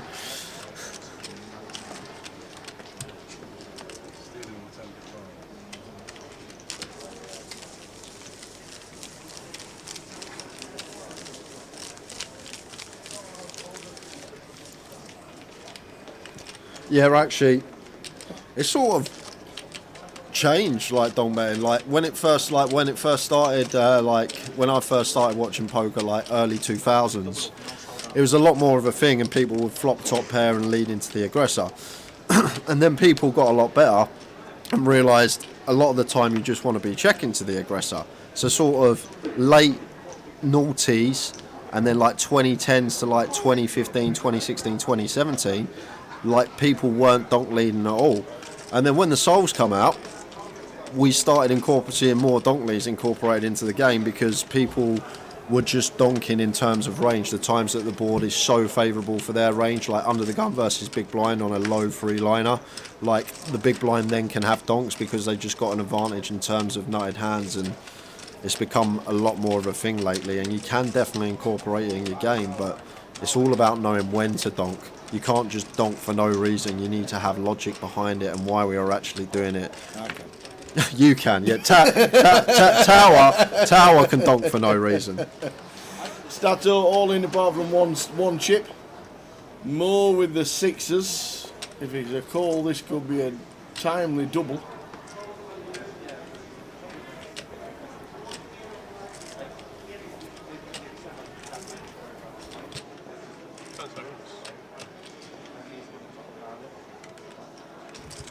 Well, he's made the call with the sixes. Hasn't put him all in. Oh, Chris! Wow. Wow, Chris. 300.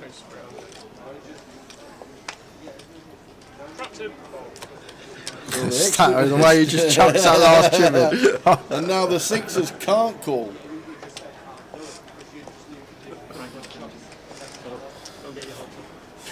Do you know what? Stato's face, he's just always looks like he's got that slight grin, like he's just had an argument with the missus. And then he said something so smart and walked out of the room. He said like the smartest line of all time and just walked out of the room. And then he got a fuming. Yeah, he just looks like that. He's always got that face, that slight grin.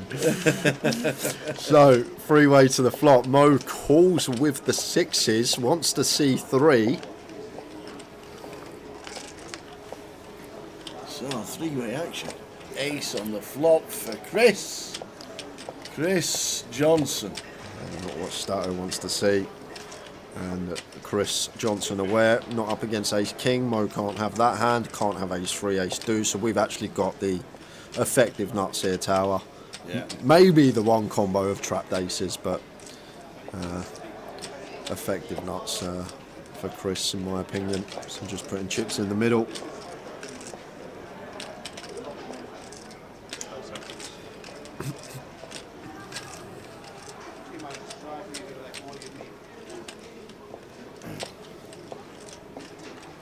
And this is just so easy to fold here, I think, for Mo Tower, simply because I've already folded. Chris has he's got, he's just not betting. He's got no incentive to bet as a bluff. He's got no incentive to bet.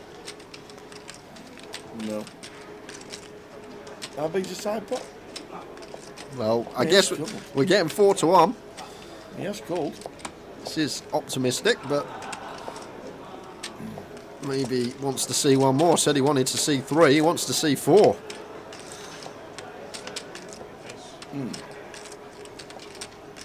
Just in case. For Chris, another ace on the turn, but wouldn't actually change anything.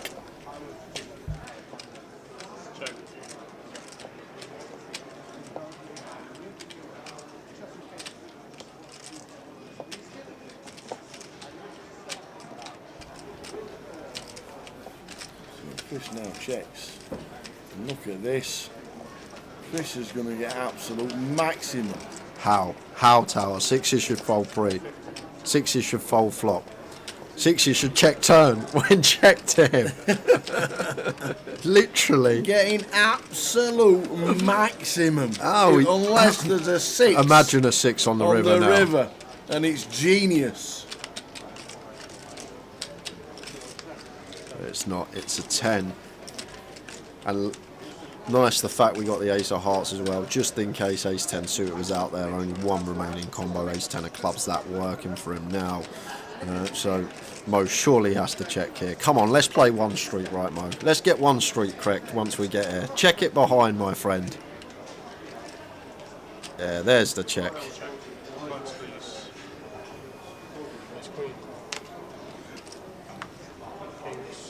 But absolute gift for Chris there, Tower. I know Stato's out. Great run from Stato. Another final table for the resume. Indeed. Takes home a decent score. But loses to the ace queen of Chris Johnson, who's up to 4.3 mil now, taking a bit from Mo, and now just gets to go after Mo and Martin.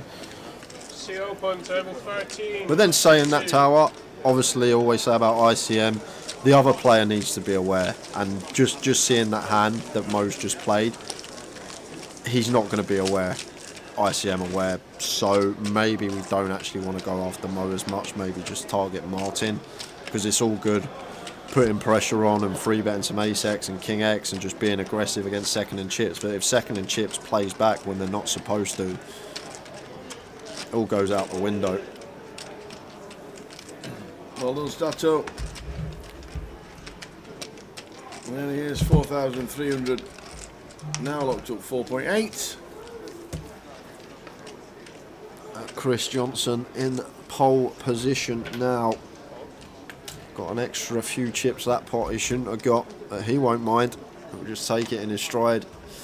And do expect to see Macapac involved in a lot of pots over the next hour or so.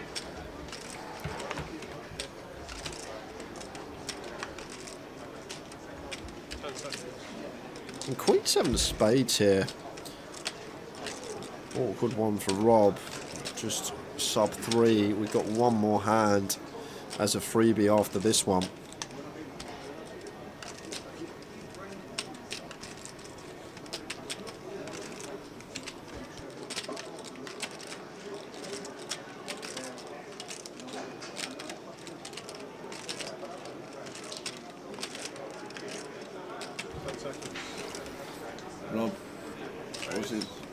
effectively all in. Queen 7 suited.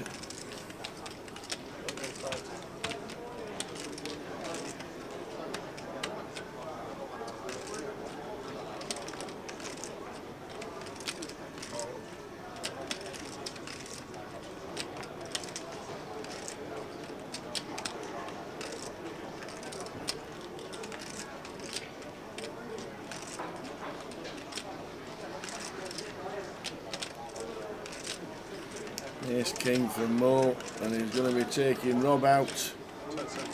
This is going to be a raise. Just clicked it. Yeah, I like the click it. I'm actually a big fan of the click. I think that's the best option here, Tower. With Chris obviously behind us and Martin now covering us as well, I think.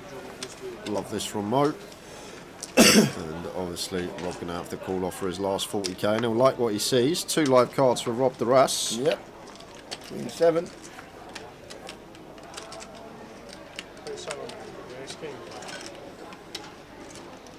All in a core feature.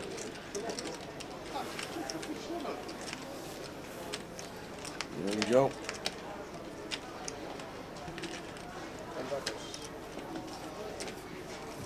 Rob going to need a king, and there's only one left in the deck. Well, that does give us an 8 now. What an inconspicuous double gut shot this is with the Queen 7. An 8 to a king, and it's a 4. So Rob Duras, Jay says he's due a deep run, but give him the chips and you'll see how he can play. But short stacked on the final. Rob finishing 7th for 4,800. His day will come this year for sure. Why'd you say that? Because I've already said that Hangman's going to win one, and he has. Okay. And now it's Rob. Okay, Rob's next. Okay. Is that what you're going to do?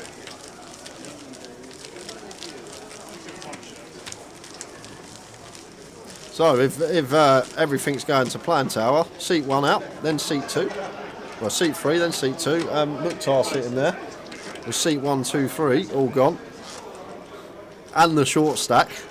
We're hoping that it doesn't follow suit and he's not next, because we'd love to see the man spin it up.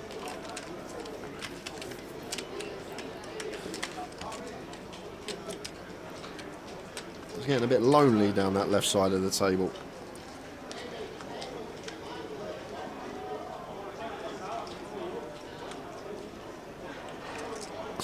Someone get Mukhtar a beer. You're spot on, Candice. I said this earlier.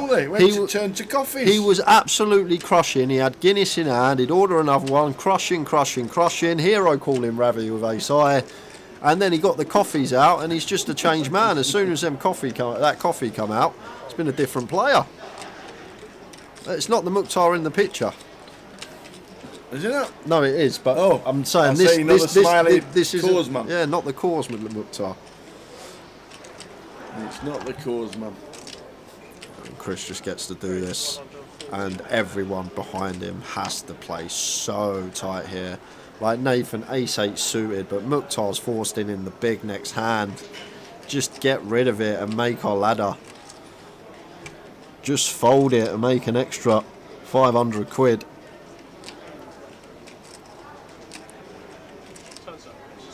He's going to go for it. I guess Chris is only calling off like 10% of hands that he opens, so not actually too many hands Chris is ever going to call off here. And Nathan does choose to send it in with the ace-8 suited, and Chris out the way. And sorry, it's 3 bigs Mukhtar's got. I thought he had a single big blind. Apologies. But still effectively going to be forced in the big blind because he'll have 2 invested. Doubt he'll be folding.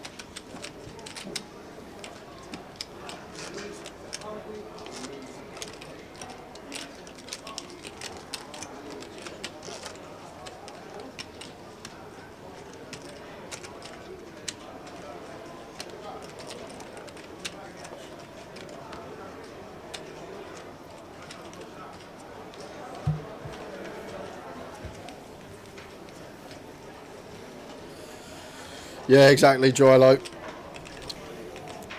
This is the thing. People want to play to win, they'll play to win. If people are looking at it over the long run and they're trying to make decisions to make money and not decisions to make chips, then... Did you watch it yesterday? That's exactly what it was yesterday. Laddering and making money. Pocket fours for Chris makes it 140.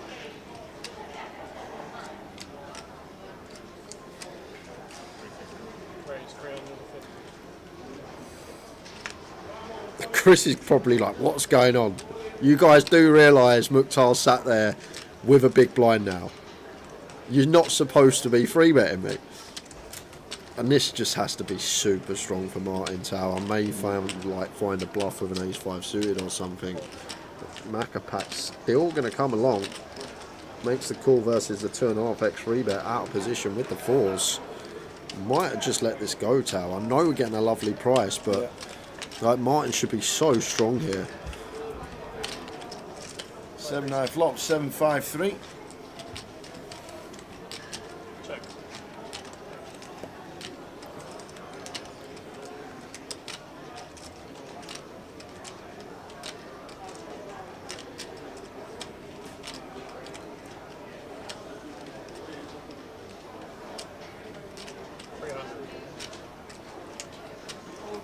Martin bets 300k, and this is the problem for Chris. Like, we just have to fold our hand on most flops. This is one that we may get to continue on with the gut shot on board as well.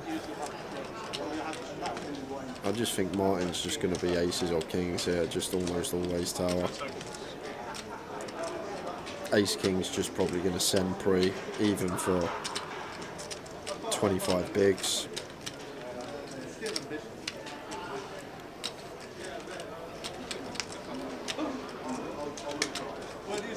2 pairs of 7.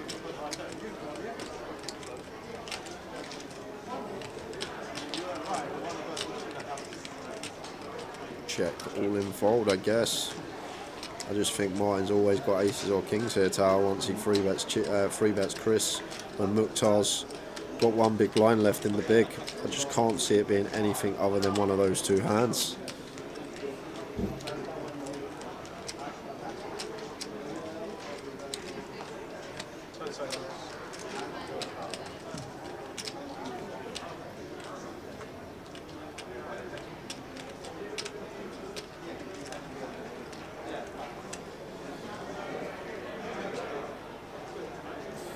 Effective all in from Martin, and Chris just has to fold. Like I put a fair bit of money that this is aces or kings, Tower, queens at worst.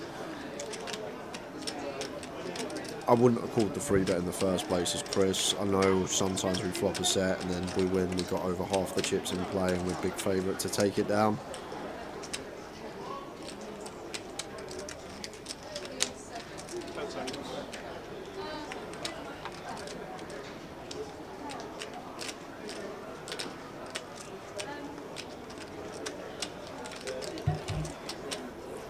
Chris really thinking about calling this off, just maybe thinking he's got ace king.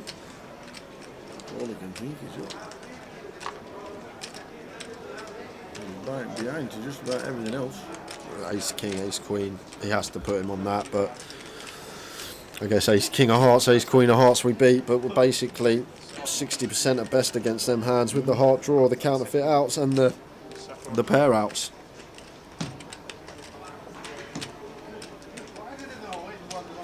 Used again.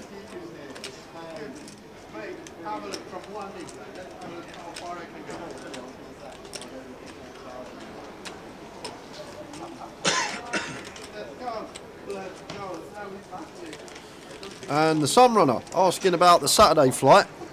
If you look on Saturday, there's one flight, and that starts at 12. So you'll finish at 12. So you get a nice 12 hours kip, well 11 hours, back to the hotel, 11 hours kip, back up for Sunday. It's on Saturday, it's the big shot that starts at 6, not the main event. So the big shot is a side event, that starts at 6 o'clock. Yep, no flight at 6 PM tomorrow, because obviously day 2 is on the Sunday. Yeah.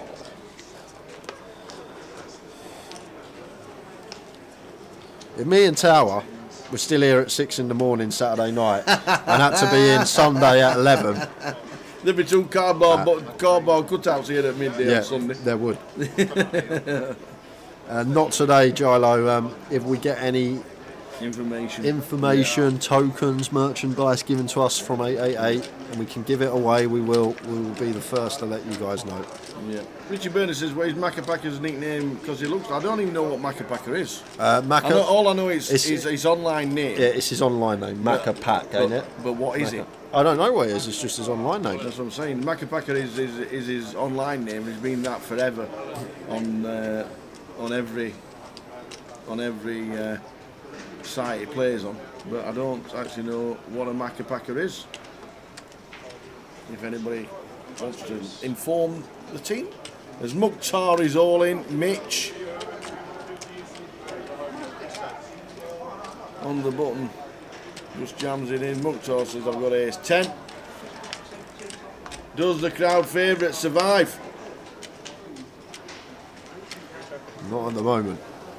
Gonna need some help.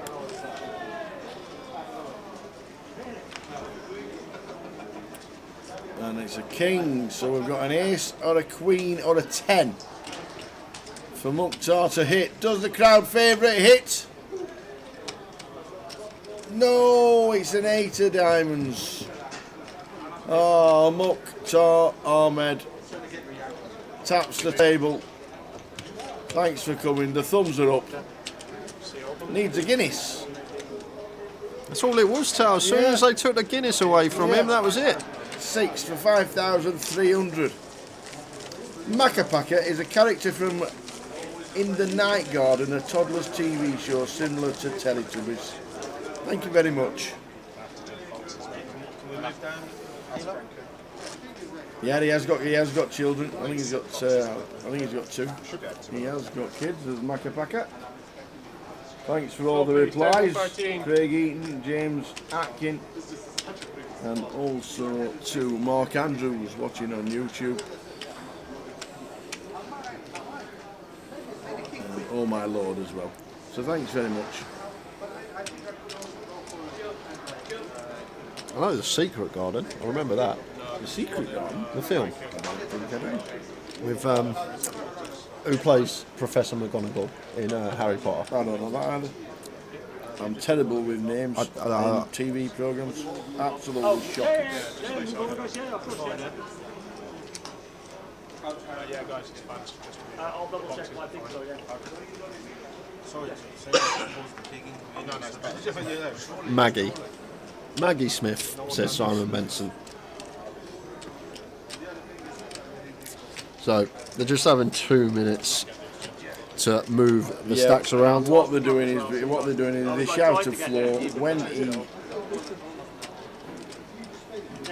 Mukhtar went out. They said, "Shall we just spread out?" So they just quickly pause the clock, and that's what they're doing.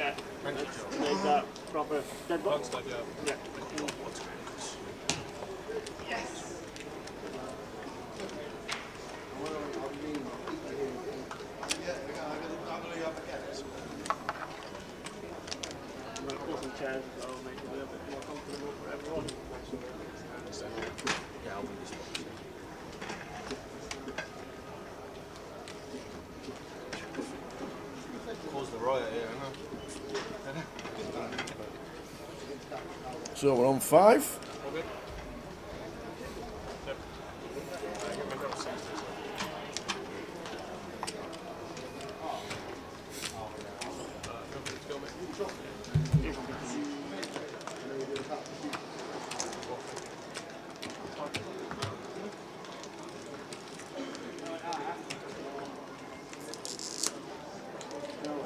Mark Taylor said, he just got his youngest off that, he gives you nightmares.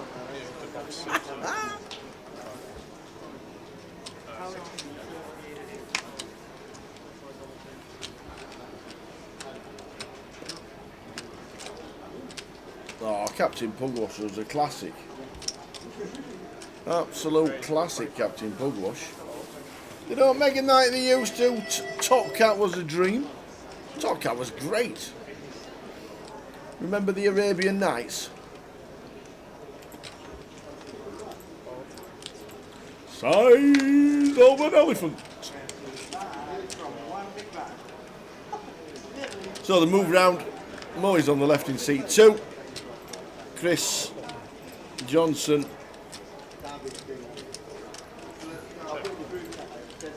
move round to seat number 5. Nathan Jones, Martin Donahue and Mitch Johnson.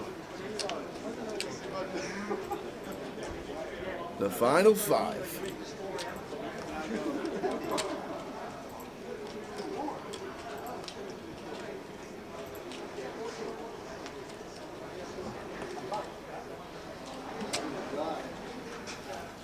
No, they weren't all black and white. They were all colour. They were all brilliant. All of them. King on the turn. Up and down for Chris Johnson on the flop. Nathan turns top pair.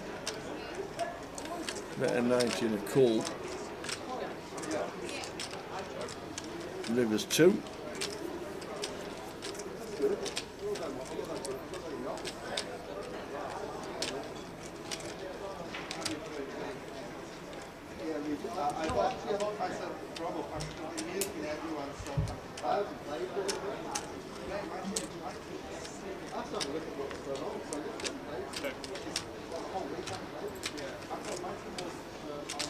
Just going to be bet fold. Chris not calling with 6 high.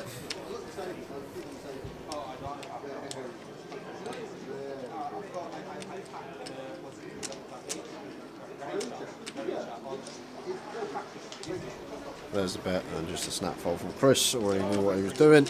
I need to sit there for 30 seconds. Just cast straight into them up next hand.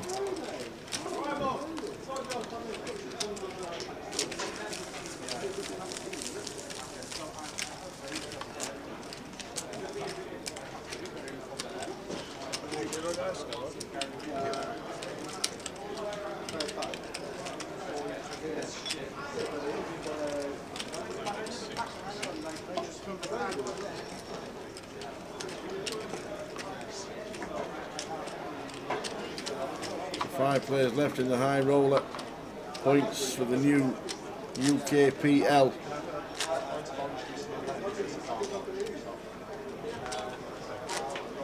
Oh, Mr. Ben was amazing. Mr. Ben was just the best. Kevin Dooner. Oh yes indeed. As if by magic. You were like that in the hotel last night, Mr. Ben. The barman. As if by magic, the barman appears. See you in a bit, Gilo. We will still be here. 5 left. We're not going anywhere soon. Yeah, and after the 3 short stacks are now gone, things are going to deepen up slightly. As Mitch makes it 1-2-5 from cut-off. Not out the way with 7-4.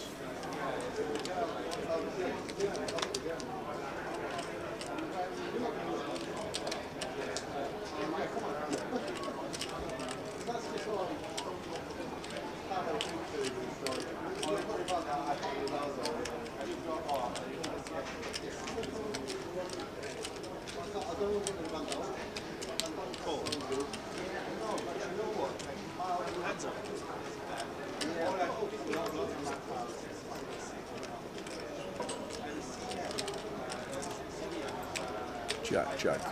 3, 2 hots. Probably small C bet for Mitch.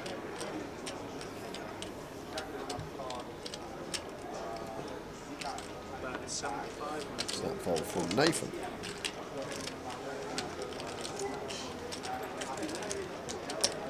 There you are, there's the stacks. Much more play now, not going to see any open jams. Just going to be playing open. Playability down the streets.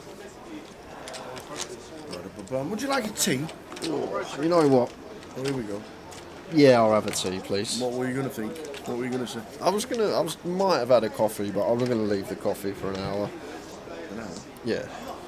Just so it's closer to bedtime. Yeah. Have a coffee. Yeah. Keep you awake. Yeah. 6 No, hours, because so I'm you like, can't. I'm not like tired yet. I'm just sort of tired.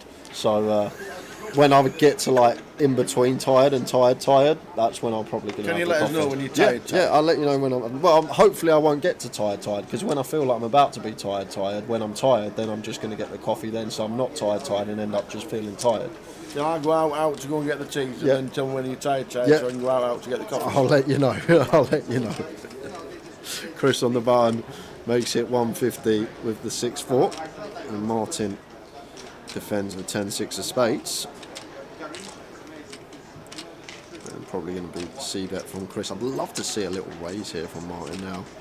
Stack slightly different, no real shorties to worry about. I'm going to go for donk on the 9-3 deuce. Much would have preferred check raise, 3-2 a straight flush, but just going to go for donk when Chris has all the strongest hands on this board and all over pairs, and just punishment right off the bat from Macapac. Like, if we check raise here, we might win this pot as Martin.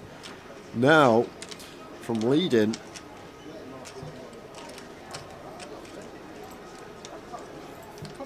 the donk lead just going to cost us. Or we could even just float versus a small c-bet with this hand. Such great backdoor possibilities and overcard. But now opting to donk into the aggressor backfires massively. And Chris, just with the aggression, with his gutter ball and the second nut low, gets it through.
Chris with legitimate hand, opens ace king, makes it 175. Nathan flats the king jack on the button.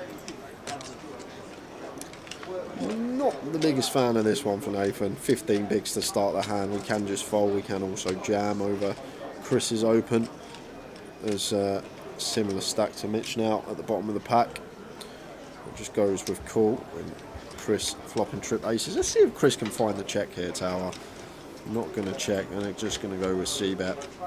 And probably still going to get a street from Nathan if we choose a really small size. Nathan with the second nut high hand.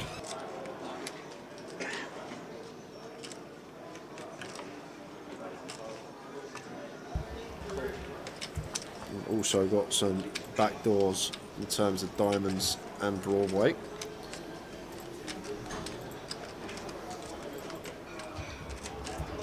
Ten of clubs on the turn.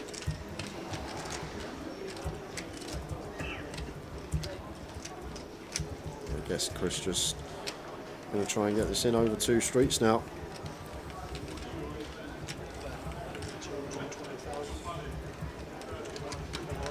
Annoying for us as Nathan, we pick up one of these back doors met from the 30% of Chris Johnson.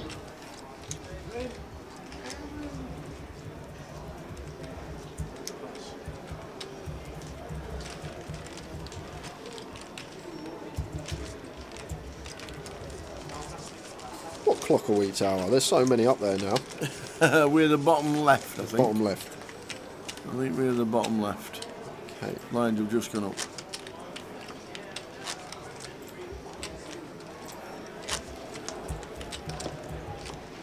Everything's running. There's all sorts running. Have a look at the numbers in all the side events and all the main events and what's happening, the events that we're not doing. So running at the moment is the high roller that we're watching. The main event is on with 75 entries today. So that's one running at the moment. Oh, interesting. And we've got open tournaments and we've got the It tells you what's on. The Glasgow 2550 is on, the Liverpool 2550, the Portsmouth.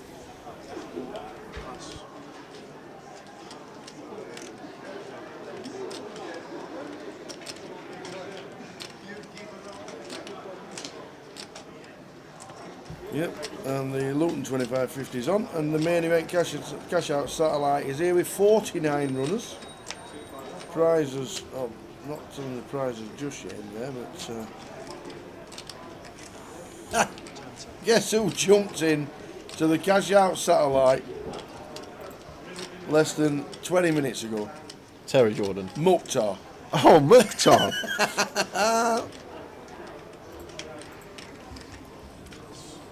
Mukhtar's in the cash out sat after his 6th place finish for £5,300. Brilliant. What's Gary Wilson on about, Tower? I can't even read that. Cobra award-winning Indian restaurants poker these two jesters on TV. Good night, bros. Birthday, good night. Maybe, well, it's Friday night. The red stripe could have been out. Gary Wilson's definitely been on the booze. Put the beer down, Gary. All the best, Gary, watching on Facebook.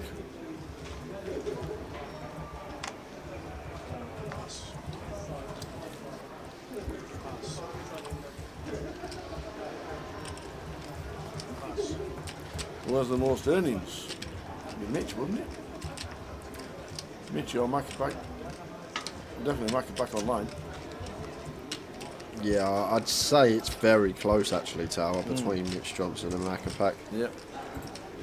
Can find out for you though. The beauty of the internet. Yeah, Chris Johnson with 550,000 in live earnings. His online earnings would be about 4 mil. And Mitch should have nearly. I reckon Mitch has got more than a mil. Yeah, Mitch 1.1 million for Mitch Johnson. Last updated his profile picture on his first entry in the database. 2008 was Mitch's first cash. 2008, so what's that, 16, so he's at least 34.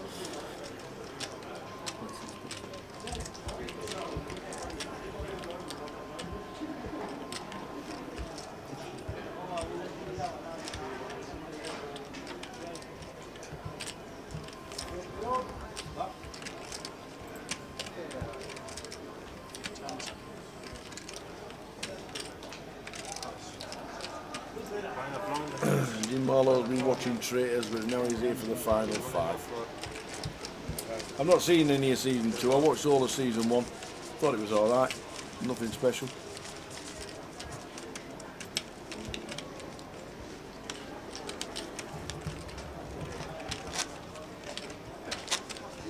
Smiter.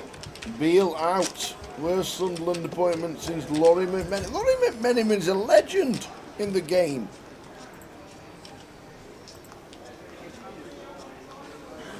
Laurie McMenamin, what a name that is. McMenamin. Aye. Oh, Laurie. Laurie McMenamin. What's the Traitors about, Tower? It's basically you've got to convince somebody that you're not a traitor and you're trying to nick all the money. Basically there's £100,000 up top for about 20 people. And then you've got to try and convince people that there's like 4 people like you're a traitor but don't tell anybody. And then you've got to convince people that you're not. And you've got to, it's just like a guessing game. Okay. And then somebody says, well, he's one, so everybody goes, oh yeah, I think so as well. And that's basically vote them off. And then every episode, the traitors get rid of the people they think are getting close to guessing who they are. Okay. It's a bit like Guess Who, but live. But then the traitors turn on I have no idea what. I might give it a watch. I probably won't, I'll be honest. A bit like the Devil's Game on Netflix. What? Devil's Game. No idea what that is. It's basically what you just said to me, but without traitors. It's like a show where you've got to figure out. I've only watched a couple of episodes, but in the first game, everyone was given a card and they were a person. You had to figure out who was who. But it's a Korean show, so you have to watch it in Korean. but it's dubbed in English, so you can read the English subtitles. But it's Not actually like Squid Game. yeah, not like Squid Game because it's actually a reality show where they Oh, actually do actual challenges. It's called Okay. Devil's Plan on Netflix, and it's actually good because it's quite logical how they have to find out who's the person. But I've only watched a couple of episodes of it. Give it a go, Jay. Give it a go. Watch a couple of episodes, see what you think. Just a live guess him. Is it the man in the Live hat?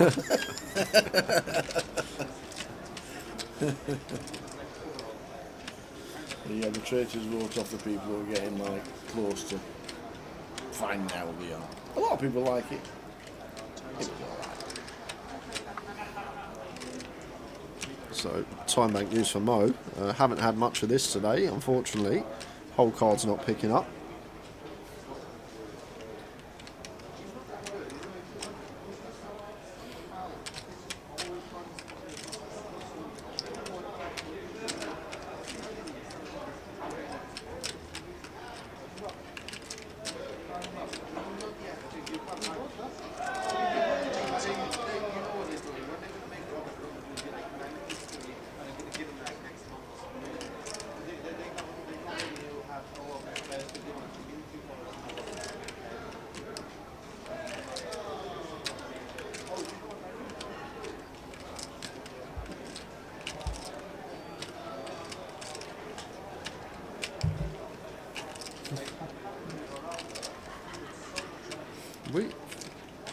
Oh god! Oh, do you know what? It's not that. The clock. Look at the clocks. Look at the clocks. The clocks had froze as well. I thought the whole thing had froze then because no one was moving. The clocks have froze in the background. Our clocks is going down in 4 and 5 seconds. He's been doing it all day. I don't know why. I don't know if he's doing it live.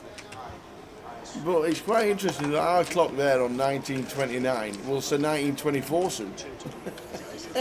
1917, you see. How weird is that? Yeah, and after this 20 minutes, we are going to be heading out on a break. 5 players left.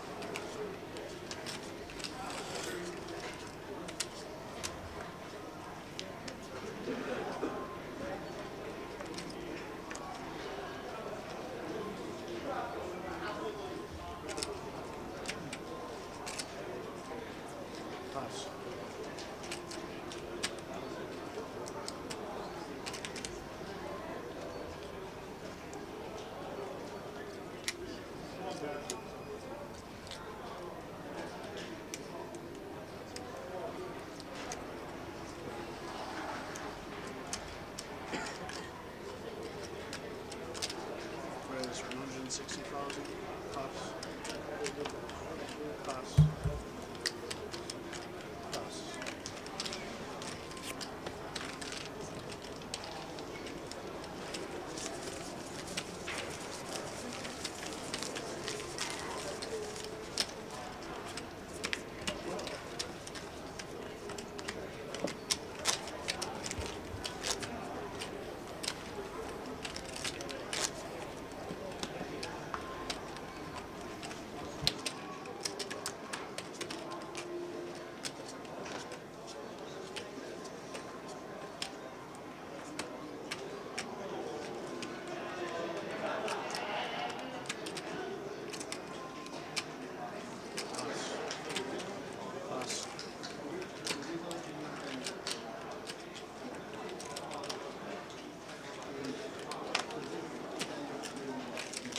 That's All in.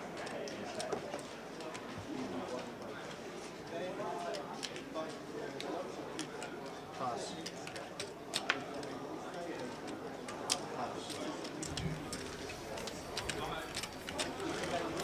23,800 up top, 18,100 for second, 13,050 for third.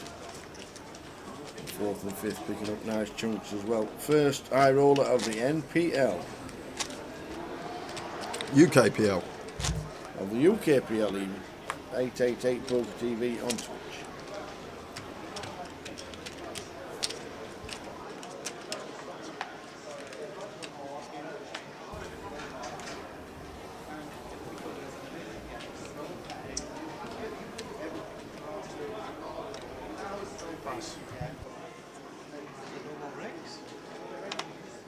I think you said that. End of this level. Yeah, I asked him. Oh, you asked?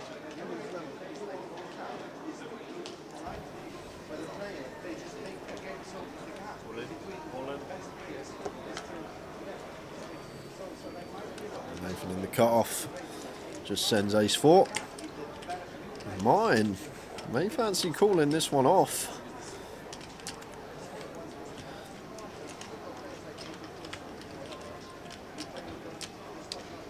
12 big blind jam.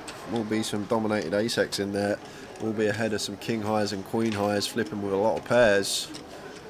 And like we take the aces, kings, queens out of Nathan's range as well, because expect him to just min open those.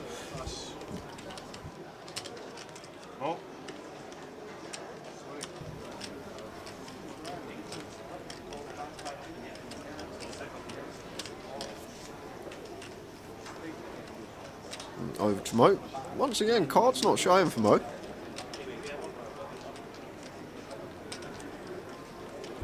Has asked how much it is. Does just get out of that. Big these pickups at this stage. Nathan shows the ace, flashes the ace to the table.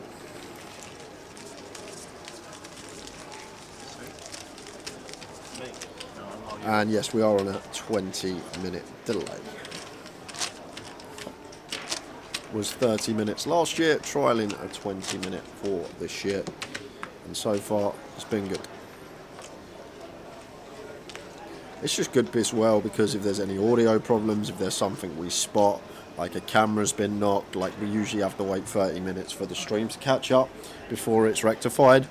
But with the 20 minutes, it's obviously going to be 10 minutes quicker. So just trialing it for the first couple of events. If it goes well, we'll continue. If it don't, we'll revert back to 30. Ace 8 for Nathan, going to open to 200k from under the gun.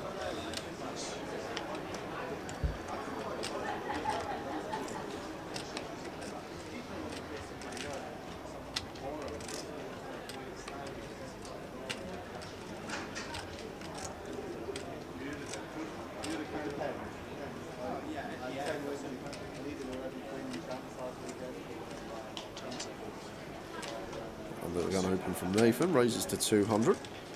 And Mo in the small blind there just gets out of the way with the ace-3 suited. Back-to-back pots for Nathan, up to 1.4.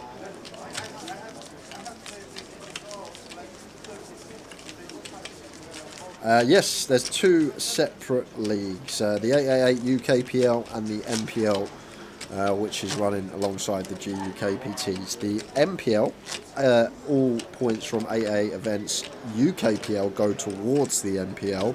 However, points from GUKPTs do not go towards the UKPL, if that makes sense. So, for example, if someone cashes this event, they'll get points both towards the UKPL and the MPL, whereas if someone cashes the GUKPT, they just get points towards the NPL. Who would be the most deserving winner here, says Manastraw. Macapac's played well. Been getting amongst it with the big stack, as we should at final tables. As Martin opens under the gun, makes it 175. Another raise and take.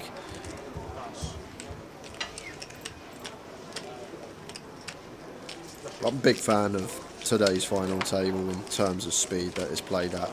Like, don't get me wrong, you need time sometimes in this game. You need a couple of minutes to make a decision, but when you have a decision that is just so standard, and you know it's standard, everyone watching knows it's standard, and you're still sitting there thinking for 20-30 seconds, can be quite laborious for you guys to watch at home.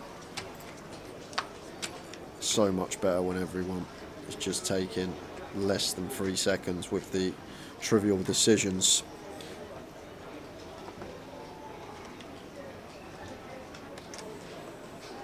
King 10 for Mitch here. Just going to move in from under the gun. Pass. Pass. Pass.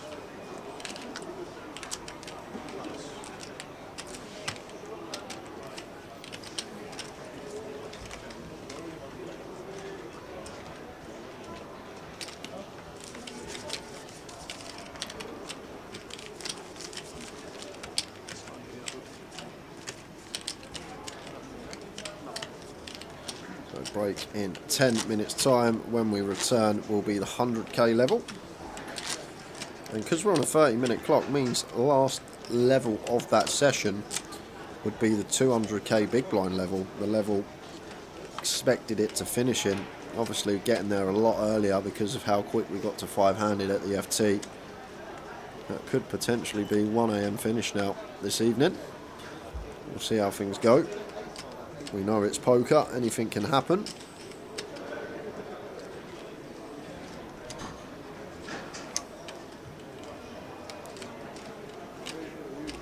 Raise 160,000.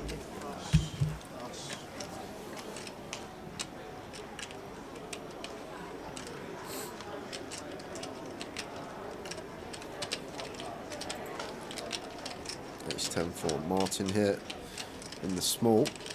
Mo's open from gun.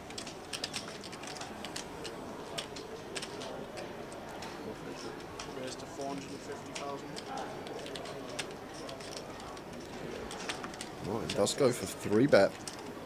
Makes it 450, and Mitch has woke up with ace jack behind. Yeah, offer 10 bigs here.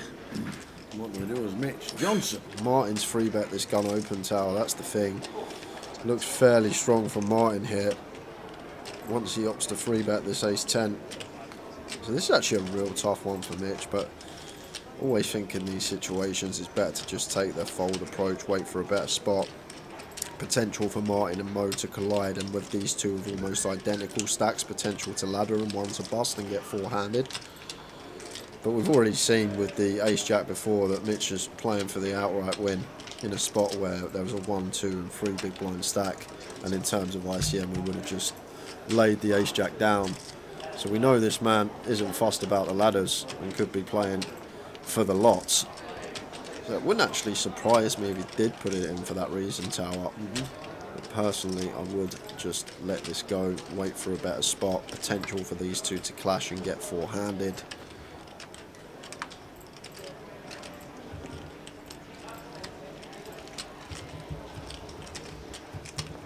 Does go with fold. Does go with fold. No. With the twos. Just let it go. I know we're getting a lovely price and we got But position it tower. for me with 2 or 3-bet.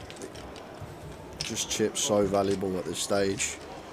And it's one of those hands that unless we see a duck on the flop, we just fold into c-bet almost always.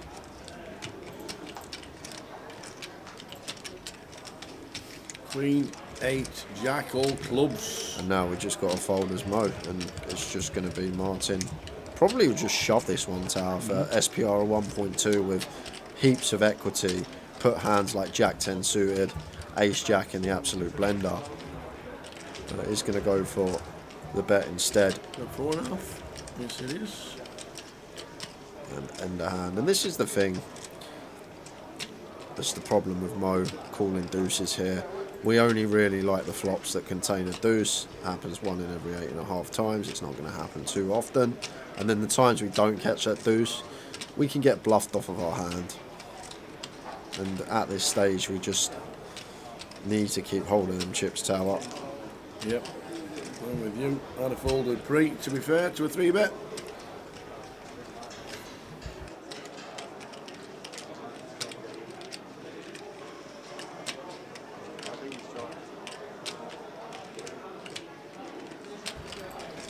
How many time mates has he got? Oh, enough to tank the deuces on Queen Jack 8 tower. That's how many. We do have the deuce of clubs, but we can be up against ace king club. We can be up against ace queen with the ace of clubs. We can be up against kings with a club. We can be up against 10s or 9s with a club.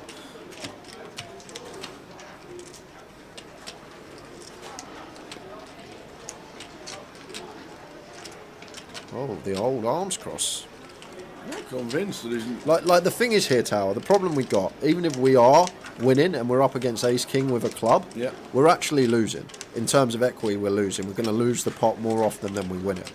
Yes, in terms of hand, we're going to have the best hand in form of the pair, but in terms of equity, we're going to be equity dog. And then the times we are up against a made hand in the form of ace, queen, kings, aces, we're drawing to 2 outs. We've literally got a 2 out, a 10% jobby, and that is it. Unless he thinks he's got some sort of soul read on Martin and thinks that Martin's up to no good here, but we can see Martin with a combo draw won't be going anywhere. 70% here. Wow, the triangle's gone in! This guy. Wow. Mo, what you doing to me, Mo? Wow. He's actually got the best hand, but He's look only 30% to win the hand with the best hand. And that's it, Tower. It comes down to equity, and Mo come in as chip leader. Wow. 2 out of 3 times will be off to the rail. How on earth has this gone in? 30% equity with the best hand on the flop. And an 8 on the turn, and now And still counterfeits behind. outs. Jack, Queen, Ace, 10, King, Club. Oh! It breaks out with a 4 of spades! He must have half the deck, Tower. He's got at least, I reckon, 24 outs there. Half the deck. Any Ace, any King, any Queen, any Jack, any 10, any 9, any Club. Wow, wow, wow, wow. That is a hell of a lot of outs. I don't think you can get more outs than that. I think that's actually the most outs you can get in a given situation in a Hold'em game. And Martin can't believe his eyes that Moses just rattled it in with deuces.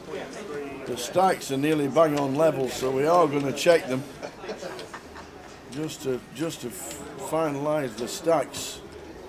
But whatever the most outs are, he had them. He had them. You can't have any more. Right, so any Ace, any King, any Queen, any Jack, any 10, any 9, any Club. It's got to be 27 outs, right? It's got to be like 20. He's got over half the deck. He's even equity favourite on the turn with Ace High and 1 card to come. He was equity favourite on the turn.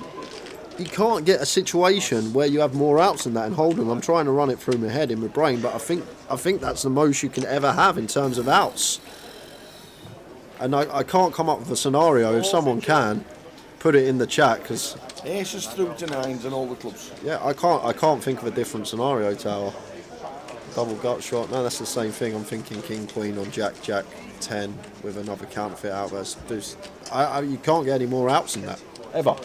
Well, it's the first time I've seen it, and they're heading to a break in about 6.5 minutes. It could just jump to 2 minutes in a second, though. The way that clock's working today. I don't know if that's actually happening live. Has anybody noticed it's actually happening live and jumping live? It's just bizarre, isn't it? Yeah, good shout, Ratso Rizzo. There is actually a situation he could have more outs. If Mo had deuces with no club, then he's obviously got the additional club. Good shout. Very good shout. But, Cheers, Rasto Rizzo. Going on break in 6 minutes. That is some mad hand tower. Madness at the final table.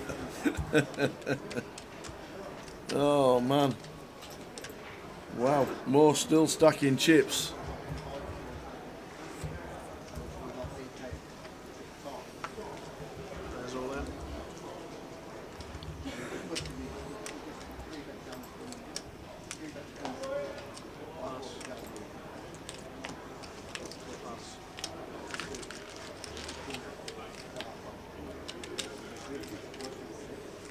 That is true. The board did pair, so the deuce of clubs doesn't matter. I'll take that back, Rizzo. What you're on about?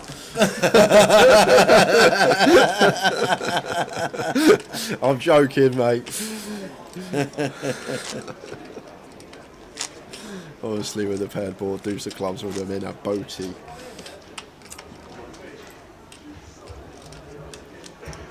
So the clocks are broke on the left-hand side. Are they? We've been told they're not working, so right, okay. I think they got someone on the case. Who's told you that? All right, okay. that comes from the boss then, that'll do. If the boss says they're broke, they're broke.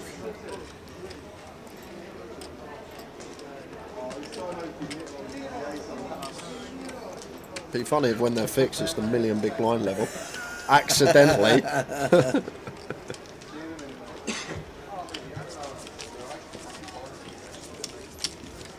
And Labul Mia, my man Mo is coming home, rooting for Mo. Unbelievable move that with the deuces. I don't think anyone in the world finds that move with deuces there. Had to fade the world too, and did. Back to where he started this FT. 3.5 milli, second in chips.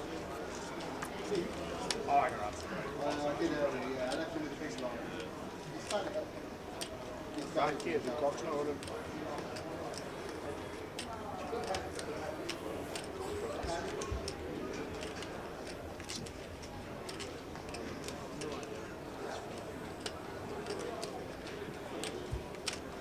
Where's 160?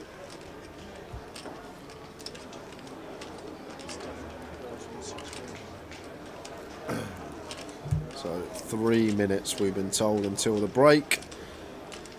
Okay. And then 15-minute break. So back at 10:45. Jim Marlowe says everyone hoping to see some Johnson on Johnson heads up action, surely. Forgot it, eh? Both with the same surname.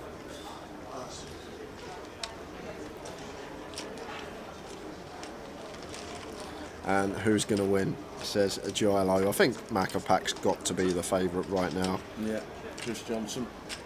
But Mitch Johnson with the hooks. Don't write Mo off though. He's so unpredictable that sometimes unpredictability can just get you over the line. Yep. Because people are unsure how to manoeuvre against it, and sometimes it works in your favour, like it did there with the deuces.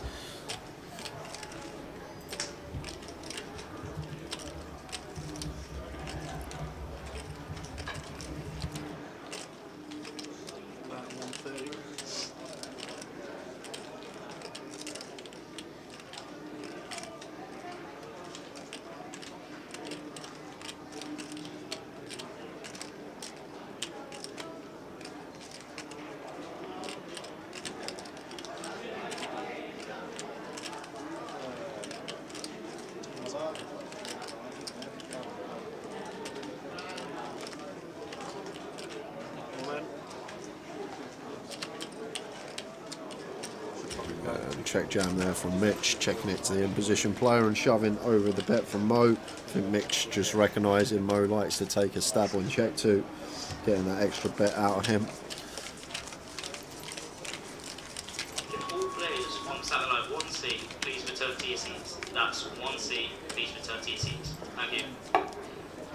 Is that from the reception? I have Yeah. I'm not surprised. It was like being at an AC/DC concert at Moneyfield. Okay. Likely to be the last time. We've got a minute and a half left on the clock. Oh, wrong one. There we go. Wasn't me. He's in. Always me. It has to be. It's always me. Oh dear. King unsuited for It's been some Chris. session. It has.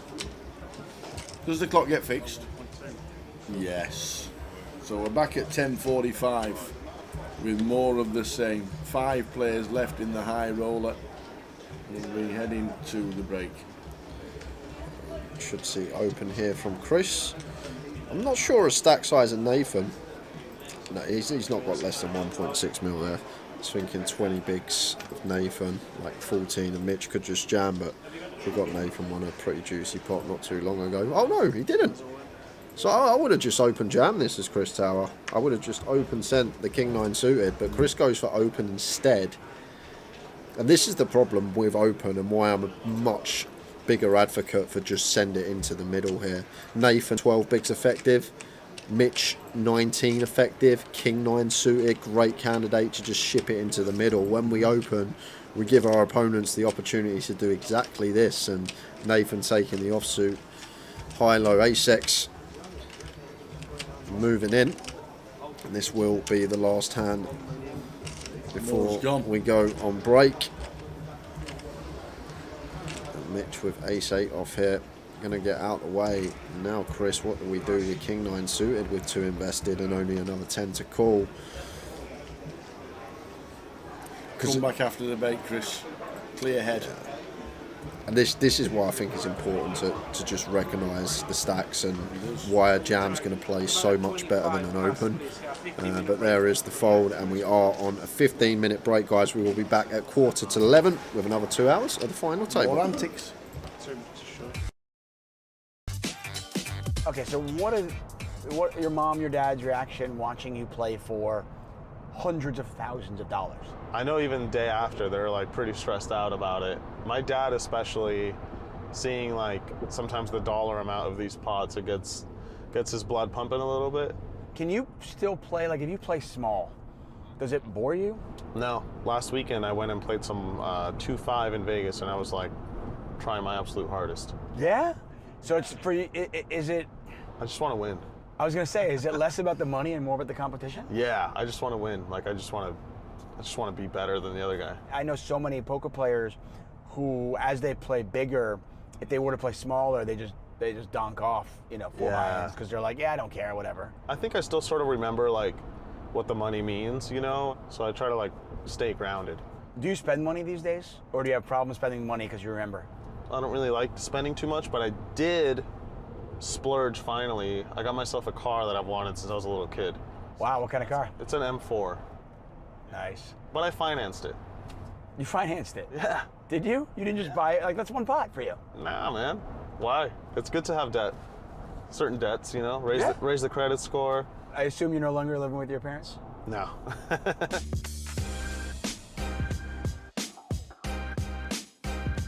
Where do you see yourself, you know, 3, 5, 10 years from now? I'm gonna continue with this poker thing if it goes well, but if there's a way for me to like transition back to music production, I'd like to do that professionally. When you were a kid, did you love music? Yeah, always. What is it about it that excites you? I just love it, you know? When I'm doing anything music related, when I'm like in a studio, when I'm mixing audio, I just love it. Nothing really feels that enjoyable to me, even poker. Even though I do obviously love poker, I still play. What do you play? I play some piano, some guitar, some drums, except I'm not particularly good at any one of them. Really? I'm just okay. You're so humble. No, I'm serious. I mean, I feel like I have commentated on you so many times, but you know, I don't really know you. I listen to you, and getting to talk to you, like I didn't know you're a humble dude. I'm just realistic, man. Like if I was amazing at one of these instruments, I would just tell you. Would you? I would just tell you straight up. I don't think you would. Dude, I kick ass at this, but I really don't. Like, I'm just very self-aware, and I don't let like great degrees of success and or lack of success dictate what I think of myself in that area. So yeah, my like self-perception in life is usually pretty steady. 3 hours left in this drive. If you want, we can just listen to music. Yeah, maybe some country music. Not country music. No? Why not?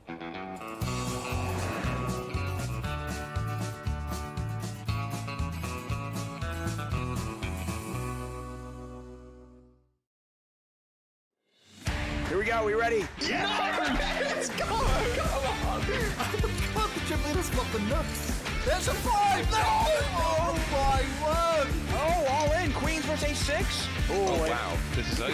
It is. Wow. I created another scenario for you. This is a scenario where we only have minimum bounties. This guy has not come here and sat here for 8 hours to fold aces on the river. They just haven't. So anything but all in is just completely out of the question. I've got a keyword giveaway, Nick. Type Madrid. Type Madrid in chat. Type Madrid. They're doing it. They're doing it, David. I'm very PC repair Josh Pancake Flipper. We're gonna die in a flipping pancakes. That's the dream, really, isn't it? I win another one! Boom! Let's take a look at these final bounties. KJ had it all along. Oh no! It comes running Jack 3!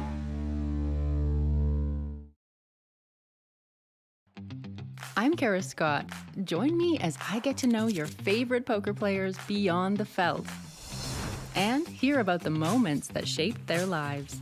I was devastated. I was depressed. I got into poker, and here we are. I'm having this interview with you. Walking out of the hospital a week later was a miracle. We talk about their childhood. I feel very grateful that I was born with the mother and father I had. And I discover what matters most to them. I'm not just gonna lie, I'm not gonna kiss anybody's ass, I'm not gonna do any of that. Of course, we talk poker too. I just got my foot in the door and found any way I could get into poker. I love being able to dig a little deeper.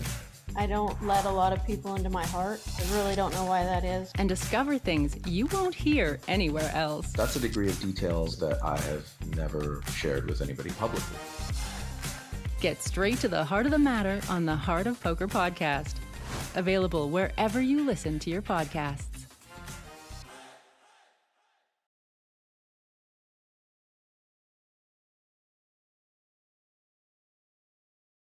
I'm quite superstitious. I don't know if that ties into the OCD and stuff like that, but I feel a bit lost if I don't have something that I can kind of rely on.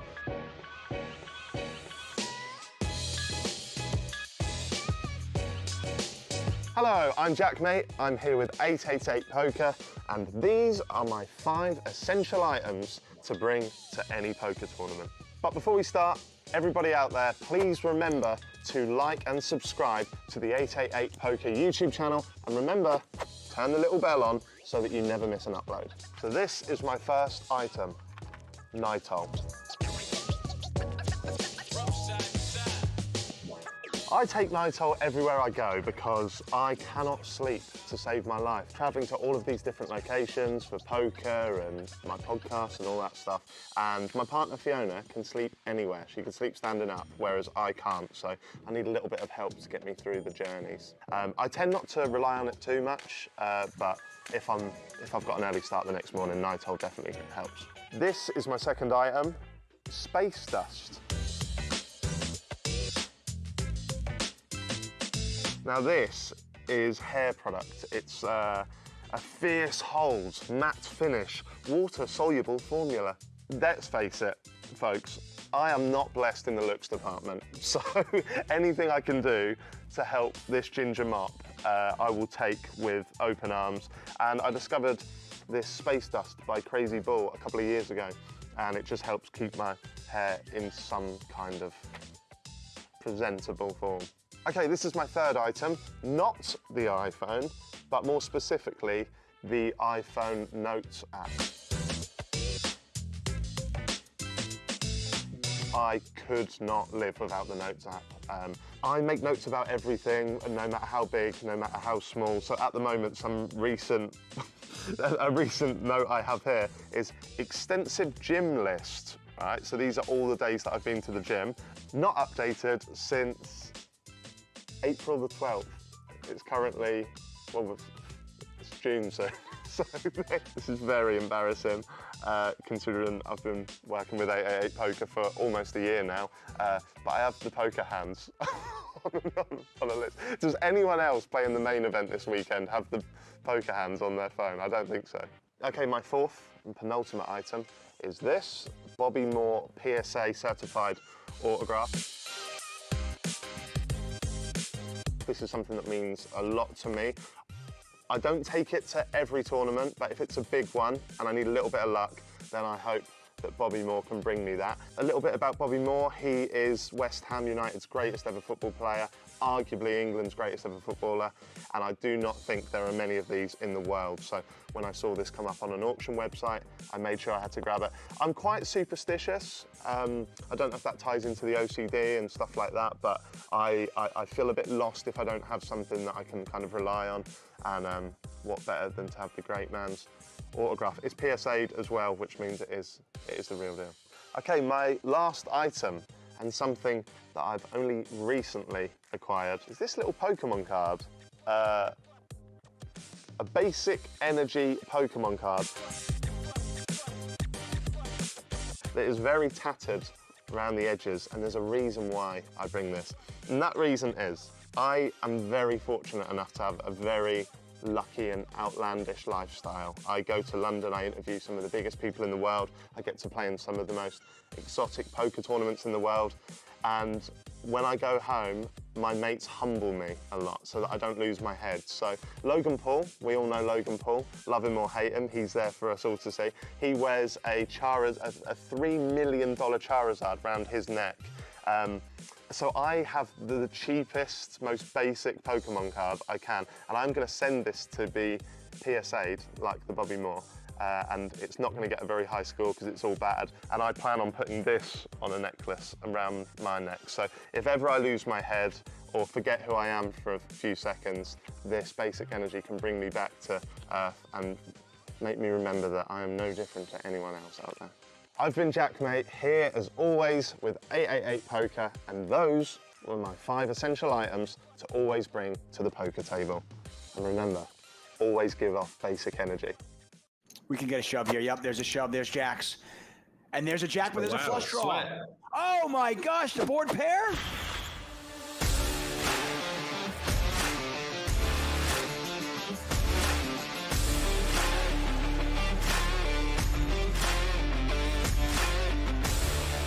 Let's see if this all in gets called. It does. Yep, king deuce first 4-3. There's a pair of threes. Good enough. Yes. The power of aggression. When you move all in, there are so many ways to win the pot. You can just get your opponent to fold. At the times your opponent doesn't fold, maybe you get lucky. Cooler! Cooler klaxon. Yep, Yoshiaki 97 with 10s. Mr. Bojangles with kings. Are we going to be heads up, Nick? Versus small blind. Yeah, we are. We are going to be heads up unless the 10s get lucky on this run out. 20% of the time or so. They will do. Yep, they have one live suit. There's the all-in. There's a call. There's a king. It's a bad start for 10s. Wow. Yep. Isn't it? That's brutal. Quick and It's painful. worse. Yeah, it's so bad when you just draw. You're like, the sweat. Not even get a sweat out of this. Kings. Oh, wow. I mean, yeah. Oh, and there's the getting all-in. called. Oh, but there's an 8. An 8, a 6, or a 9. An 8 or 6 or a 9. As a 9. There's a 9. Unbelievable. We can get a shove here. Yep, there's a shove. There's jacks. And there's a jack, but there's a flush draw. Sweat. Oh my gosh, the board pair? No. Unbelievable. Here we go. Kazon's probably going to have to there's the flip all-in square. queens. And there's 3 hearts out there. The 4th heart, it's over. It is over. Oh, come on, shove. Shove. $250, come on. Oh, no jack, no queen, no jack. No queen, no jack. No queen, no jack. No queen, no jack.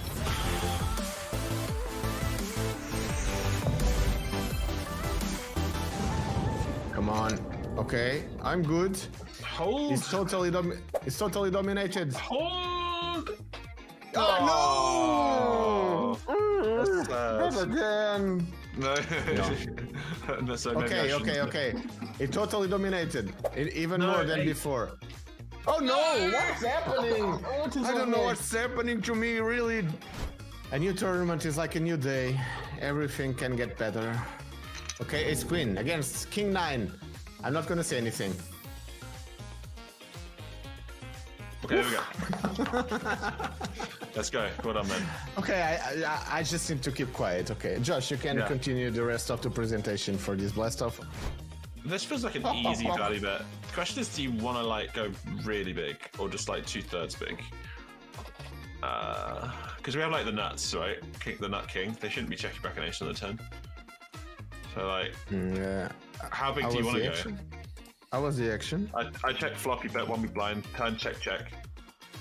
You just called the big blind?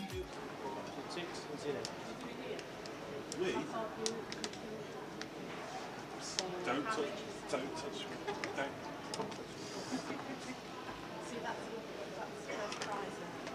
Right, there's our 50,000, 100,000, 100,000 anti, 51-1.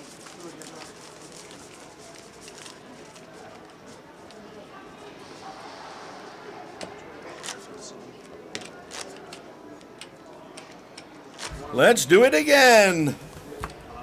Welcome back, ladies and gentlemen. We are here for the next session. Is this the final one? Probably not. No pun intended. For the next session, 4-handed. Let's go. And Chris Johnson with the chip lead has played the big stack well so far. Will he continue keeping up the aggression? Indeed it. Well, we thought the clock was fixed, but it's still on 30 at the minute. Mo Hussein, Chris Johnson, Nathan Jones, and Mitch Johnson.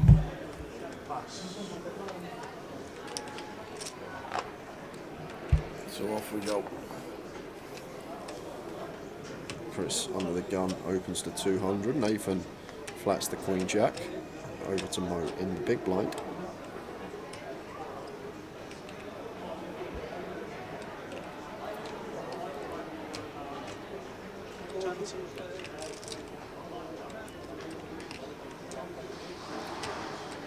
Not choosing to defend. I love how everyone looks at the screen when you go to the flop looking at stacks. It's just so much easier, ain't it, to look at a number rather than a visual representation of someone's stack. Yeah. Here's queen 7 flop, 2 hearts.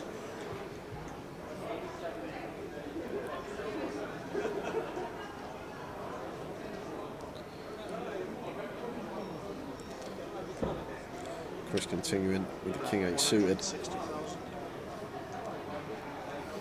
That's 160. And Nathan going to have to call the position and second pair.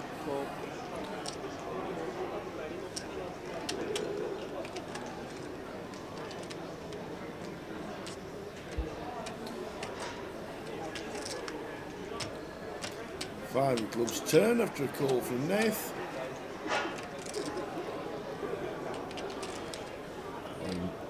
The thing I will say about Chris here, I actually like a small double barrel, simply because Tower, a lot of Nathan's ace-X are just going to shove pre over our cut-off open for 12 bigs. So Nathan doesn't really have much ace-X here, doesn't have pocket sevens.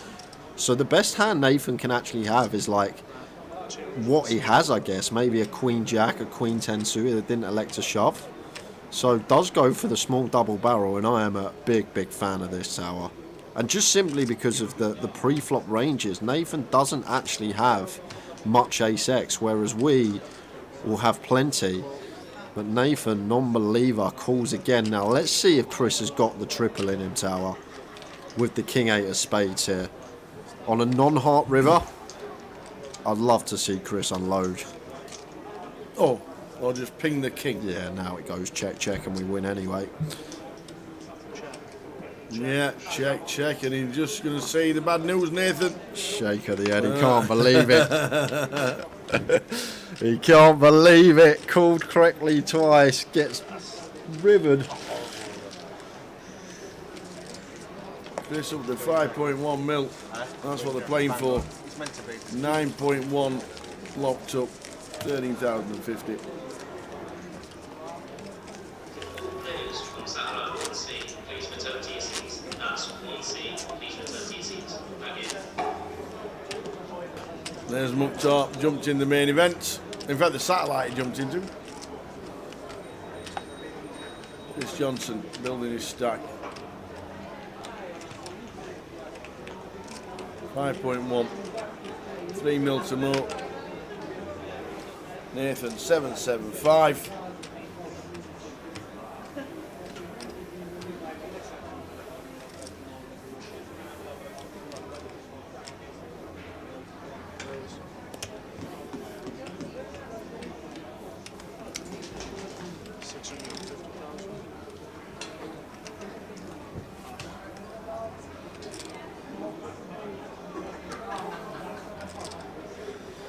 Nathan finds a pair and expect him to be getting called here, Tower. It's only a just sub 8 big blind stack. Mo got ace 9 suited, going to dominate all the ace 8 through ace deuce, be ahead of the king highs and queen highs.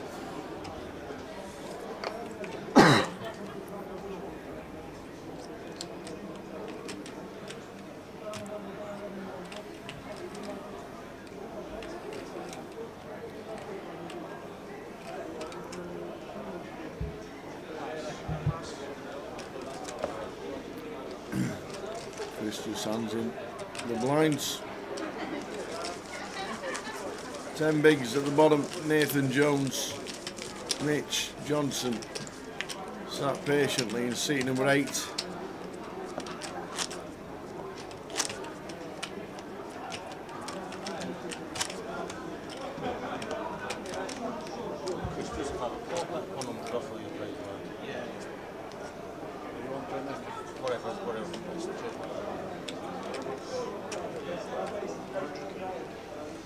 Yeah, so Mo didn't fancy it.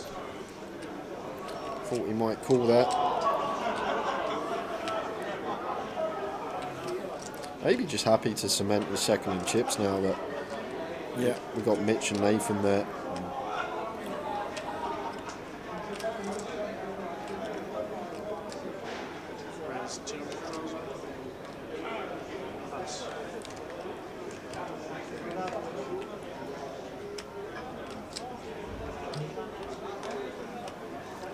Mark French, good evening, welcome aboard. Final 4 in the high roller in the 888 festival. Nathan's all in with King Jack, gets it through.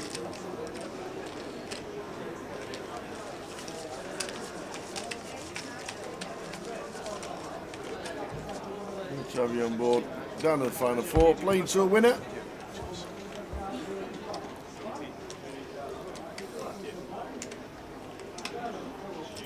But who will it be?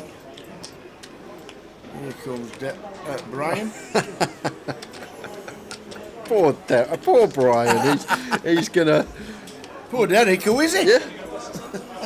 Who's Derek? Who's Derek?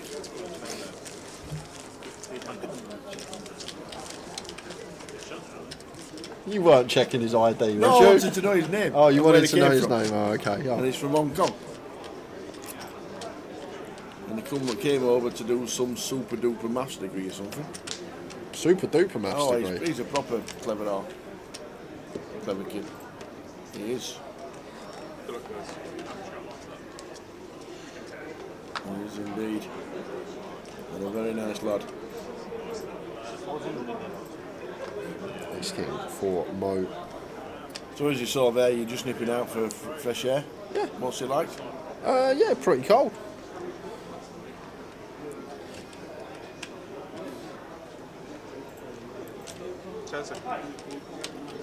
Here's King for Mo. Race 224. Makes it 225.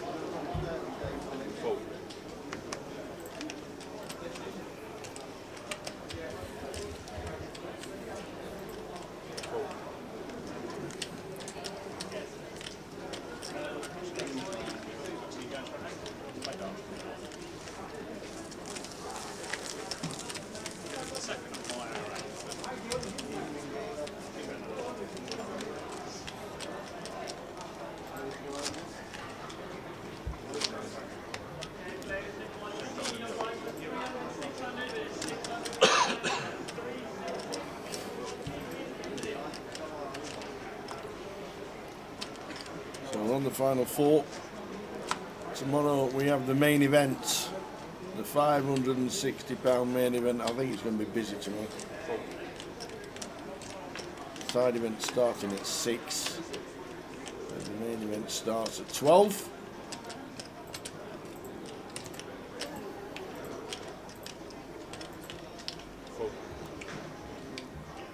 Can all satellite players please return to their seats? That's all satellite players back to their seats, please. Thank you.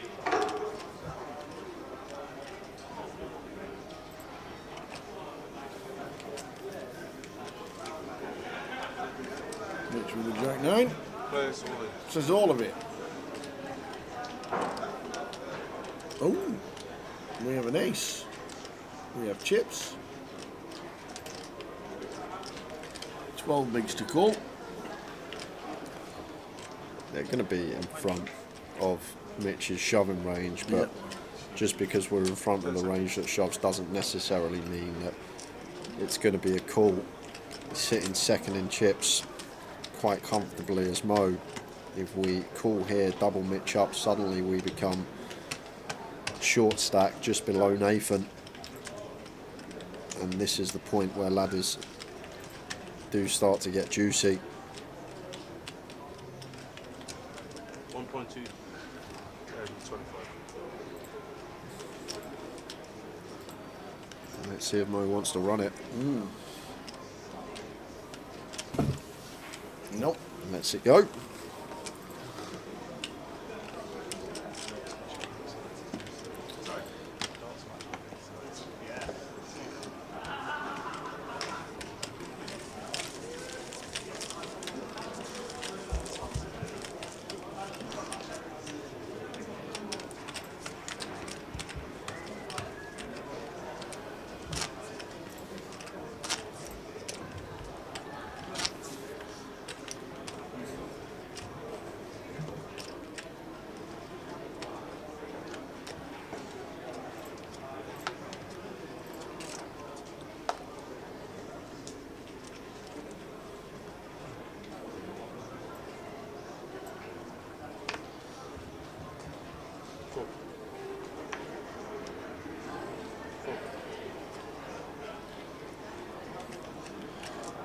Blind here.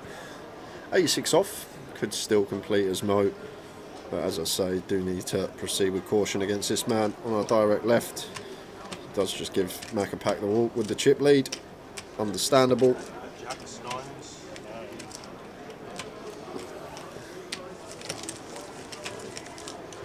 £23,800. So the winner.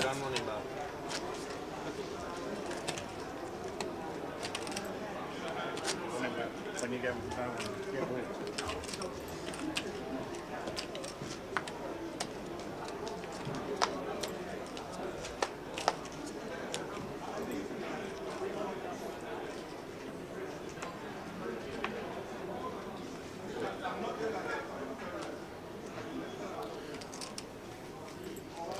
Who got Martin, says Mark Taylor. Mo got Martin. It went open from Mo. EP, pocket deuces, deuce of clubs. Martin 3-bet, ace 10, ace of clubs to 2.5x the open from the small. Mo called. Flop come queen, jack 8, club, club, club. Martin bet with his combo draw, double gutted nut flush draw. And Mo just somehow found a jam with deuces. Martin called it off. 27 outs Martin had on the turn. And obviously, when you got 27 outs on the turn, you're never finding it on the river. It just come a big fat brick, and Martin was out just like that.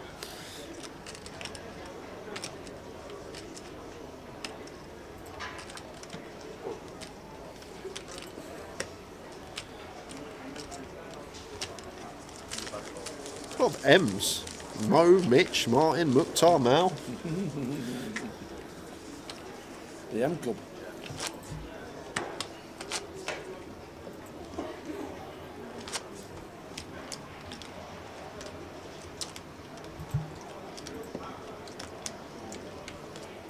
UKPL's first event this week. The first festival of 24. And this is the high roller. We're concentrated on the main event for Saturday and Sunday. Mark says he can't dodge 3 outs, never mind 27. That's like most of us. Very solid.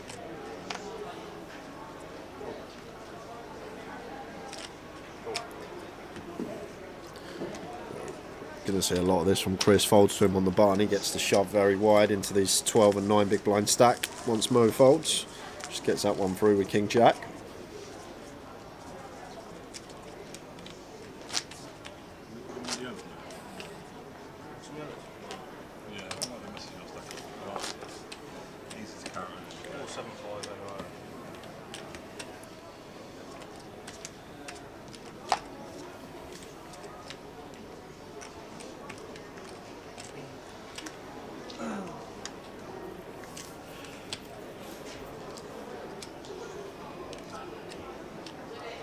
Race.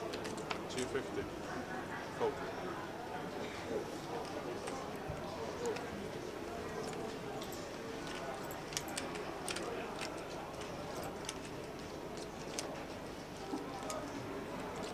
Ace 4 for Chris opens under the gun, and Mo with the ace 10 in the big. 10 seconds. Cool.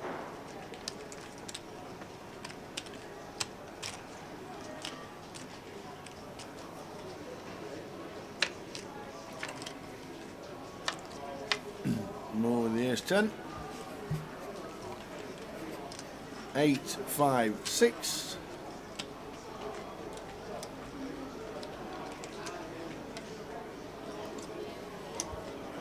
Ace of clubs, dummy and gut up. I think seems like a candidate that's okay to continue with as Chris.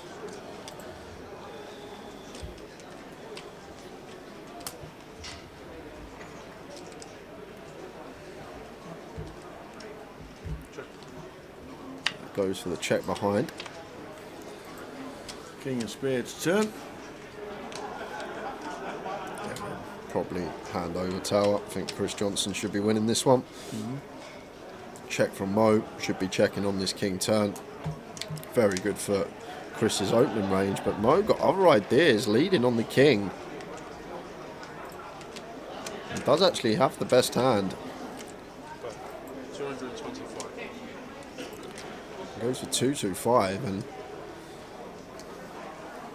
we saw Chris attack one of these small leads earlier on. on a card that was a lot better for him than his opponent. I wonder if he's got that in mind again. Make it like 600 perhaps. 10 seconds.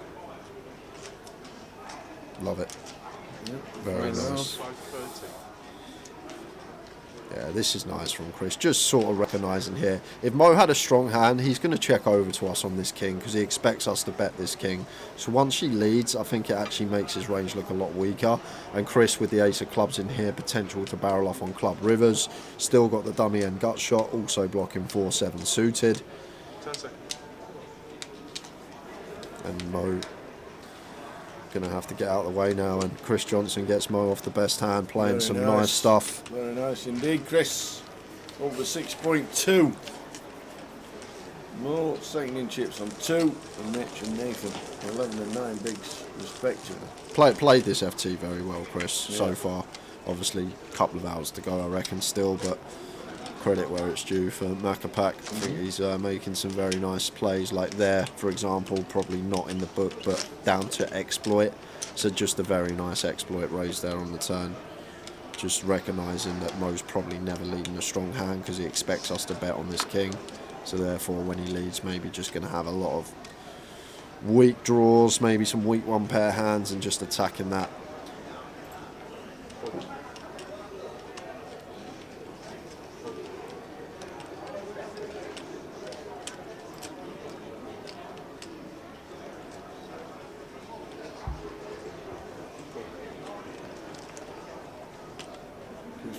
Six on the big guessing.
Leaning on the button.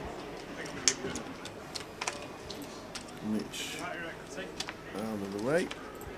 There's 7 it feels like. Just switch over the action tracker. We'll take the spot.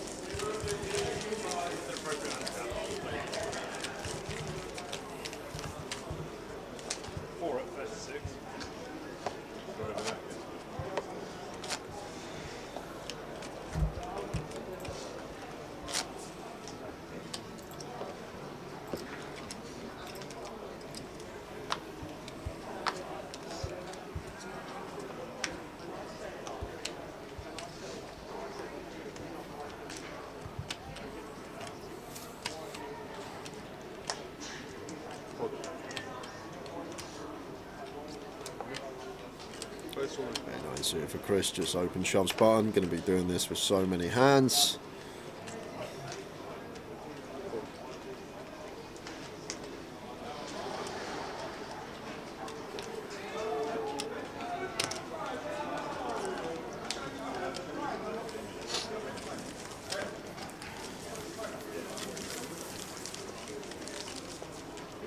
Anybody stop Chris? Big chip leader at the minute. Team talk win on between best pals Mitch Johnson and Stato. Stato just saying, just get it all in front. Is he? Thought he was saying, consonant please, Carol. I've never watched that. I need to watch the Stato reruns on Countdown. I've never watched them and I need to get round to watching them. Will they still be out there, you reckon? YouTube, on YouTube? I don't know if they would have uploaded them onto YouTube, with it being so long ago. How old was he? 14? Yeah. 14, so probably 20 plus years ago. Is he mid-30s? Oh, yeah, I'd say he's mid-30s. That's where I reckon Stato is, thereabouts. Nathan is in. Mo on the big, we 8-7. Third we stacked to call. Don't think he's calling. Then he says, nope, I am not. It'll be on YouTube, says Michael H.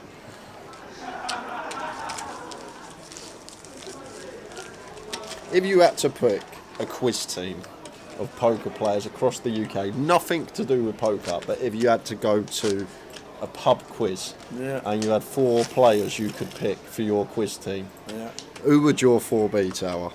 Chef Brad. Shut up. We're trying to win the quiz. We're not trying to get the wooden spoon. We want to win the quiz. Oh dear. Stato would have to be on there. Brian the dealer. I'd go with...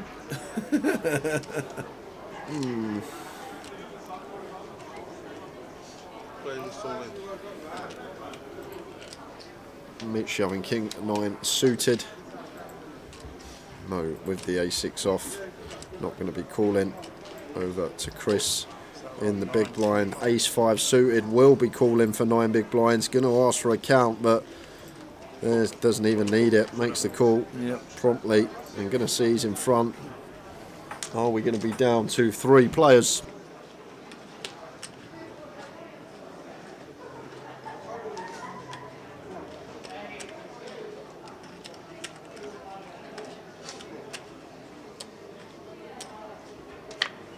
To the flop. Here we go. 9-6 queen. King 9 of Mitch has hit. Needs to fade an ace. So just the 3 out, up 2 with Mo's ace in the muck. River card. Deuce.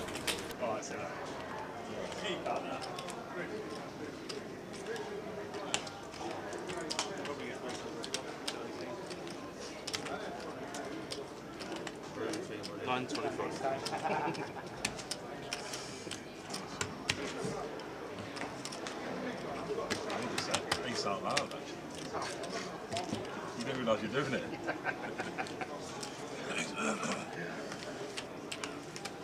I think he needs somebody like Boise in Blackpool. Who's Boise? He knows everything. Stato in the chat says Phil Clark in the quiz team. He knows everything. Phil Clark. You do it, you know. I'm trying to think. I think you'd have to throw Stato in there just for a countdown. There might be like there might be a numbers. There might be an anagram in there or something. I'm amazing at anagrams. Phil Clark. Do you know what? That don't surprise me actually. Now you say it, Stato. Richard Hawes. Always used to remind me of Brian Cox, the old. Richard Hawes. Doctor Brian Cox. Richard Hawes, very clever. The thing is, you can name all these players. What about Andy Hill? So many intelligent people, but they'll be intelligent like not on general knowledge and film and food and drink and sport and all that stuff. It's a different. It's hard to pick someone because you can't just pick who you think's the most intelligent. If it was a pub quiz. No worries. Like what was the best-selling single in 1993? You know, them kind of questions. That's what you need. Yeah, them kind of questions. Or who come third in the 2002 Japan South Korea World Cup? Them kind of questions is what we're looking for.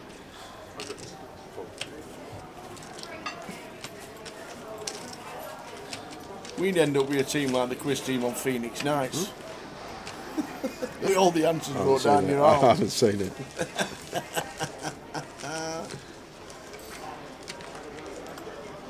Literally, sport and science, the only like quiz questions in terms of quiz subjects that I'm any help on. Anything else, film, food and drink, art and literature, just terrible.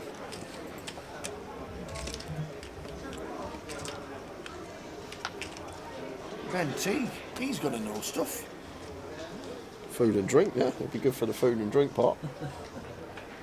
How much was a pint of Guinness in 1967? Better tell you. King 10 for Mo. Going to open off of just sub 20.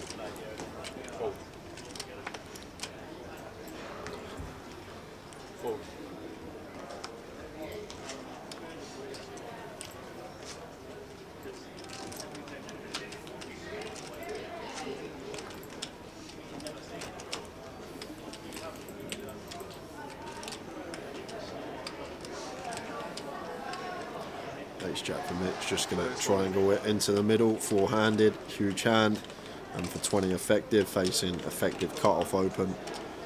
Just an easy send. And Mo not going to call off King 10.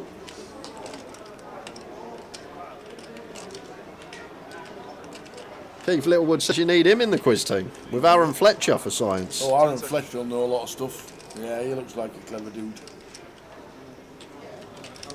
I don't think Mo's calling here, guys. He's going to ask for a count, but King 10 off. Just be surprised if this is called off, especially with Nathan sitting there on his short stack.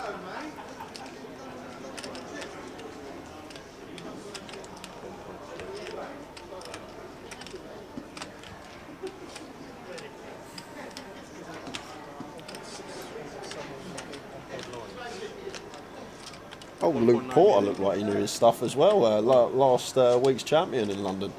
Yep.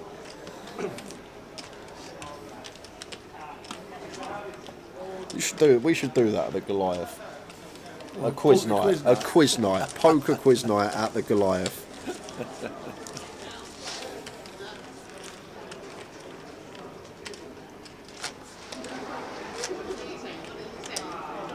The problem when we're doing a quiz night is everybody can Google it these days. Well, when you walk into the room, you pass your phone, it goes in a box, it stays in the box to the end.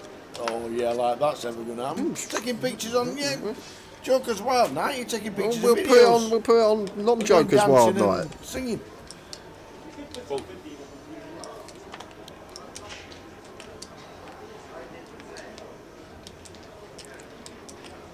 Or like a quiz night mixed with poker. Like you're at your table, you're doing the DJing, you ask everyone a question, they've got the answer sheets of the paper, they write it down, the dealer marks them, they get it right, they get some extra chips. They get it wrong, they lose their stack. There's probably so many things you could actually do, Tower, just to mix poker with other means of life. I'm hoping for a golf day in Blackpool if Tower can get it organised.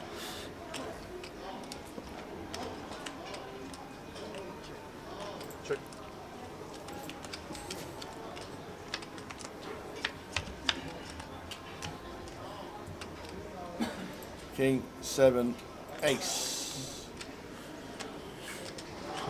Pair v pair, blind on blind. Nice one to check here for Mo. Big fan of the check, one that doesn't need protection, bit of deception in there as well. Let Mitch catch up with a pair on the turn. Now I think we can go for our value here as Mo. Got to recognise as well 16 effective pre-flop. Mitch is going to do some shoving with some ace-x. He fires for third, 1BB. And Mitch with a 7. Going to have to call once here, getting 4-1.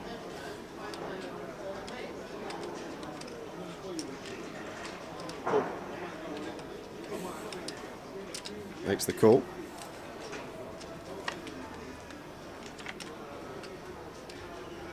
Ace on the river. And love to see a value bet here from Motown. Just simply because, yes, we haven't got a kicker, but King 10, King Jack, King Queen, all going to be part of hands that will shove some of the time for Mitch Pre off of 16 bigs. And then the ace-x, same again. Going to be a lot of ace-x that are shoving, but knuckles it back. Would have loved to see a value bet there from Mo. Maybe left a little bit on the table. It's just a situation where Mitch rarely has an ace and rarely has a king that outkicks us. Yes, he can have some king x that we chop with anyway, but that don't matter. And then get some value from some 9s and some 7s that are non-believers. I'm getting the word. You come out with some stuff you do.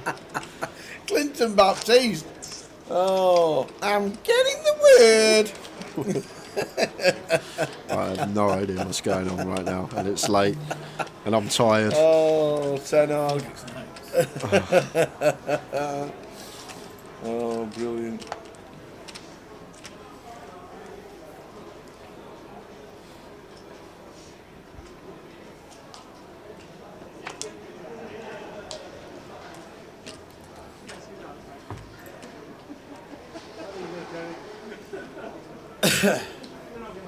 Four left. High roller. 888 Poker TV on Twitch is where you can watch all weekend. As Nathan puts in the triangle with Ace King suited. It's nice to put in the triangle with Ace King suited when you've only got 6 big blinds. And Chris 10-9 suited makes the call. Makes the call, and we are off. Nearly 60-40. 10-9 diamonds for Chris in seat 4. Nathan in seat number 6 with the Ace King. Who comes out best? Oh, that's an unbelievable start for What's Nathan. a flop that is for Nathan? Flopping nut, flush draw, still ahead with ace high. Oh, wow. Not like this. We can't not win this one after this flop. 7, a 9, a 10, a queen. Off suit. Does hold. Plenty of outs for Chris Johnson on the turn, but Nathan gets the hold back to 1.6 milli. We're back up to 15 bigs. Just under.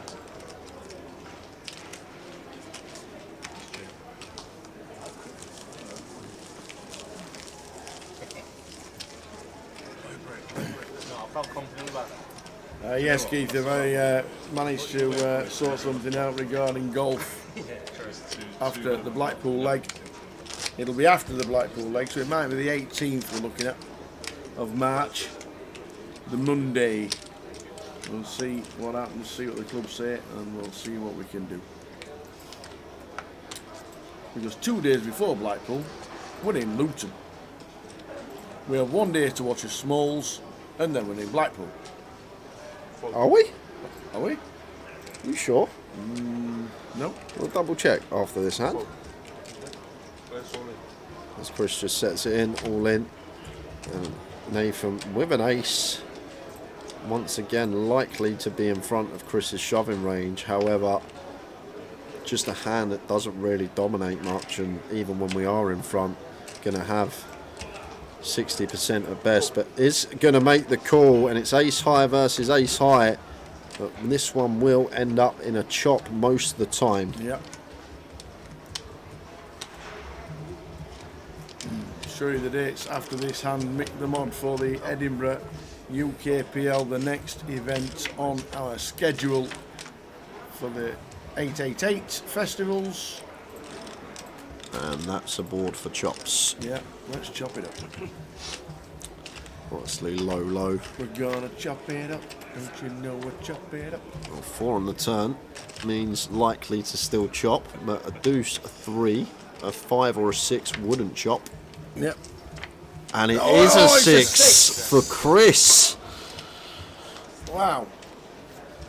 So good game, Nathan. Go. So Chris had the 6, the 5 and the deuce. Nathan had the 4. Rest of the cards in the decks were chops, and it comes the 6 on the river for Chris Johnson. So doubles Nathan up. Very next hand stacks him. Gets his chips back. Just under £10,000. Nathan Jones played ever so well. So Luton, 6th to the 10th of March. Yep. Blackpool, 10th to the 17th of March. Oh dear. Oh dear. Yeah, it's not mine. It's not. Luton to Blackpool, that's like 2-day trip for me. You're not walking. Yeah, but I like to stop in between. Well, you can. Leave Sunday night. Yeah. After set down. Yep. So after set down, take the table down, back to the hotel, pack my things, sleep, wake up Monday morning. Or you can. But the set down's very tiring, Tower. It is for some. It is for some of us. So then get what you normally do. Get the taxi back home on Sunday night. Yeah. Or drive down, whichever. And then get the drive. So then you've got Sunday night in your own bed, Monday night in your own bed, Tuesday night in your own bed. Get the train up to Blackpool Wednesday morning. See you Wednesday. By the time you wake up, how am I going to play the mini? I submit 1 mini a year now. Blackpool. It's the only mini I usually play. By the time you wake up Wednesday morning, you'll have all your smalls will have been washed, ironed, cleaned and put away, suitcase packed. See you soon, darling. Okay. Yeah, it's done. Sorted. To be fair, because the turnaround for this was so quick, I've still got the suitcase at home from last time. Got a different suitcase here. I'm hoping when I go back home it will all be done.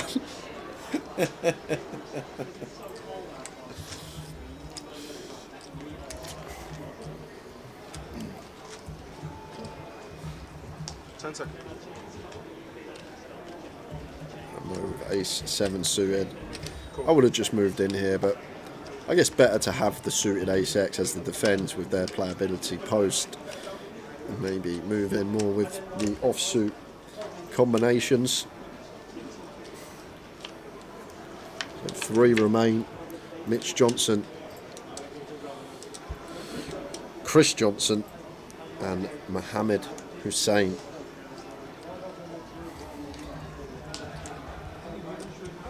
Chris 6 diamonds in hand, so expect him to be continuing with this card in the hole. And imagine a 3 on the turn.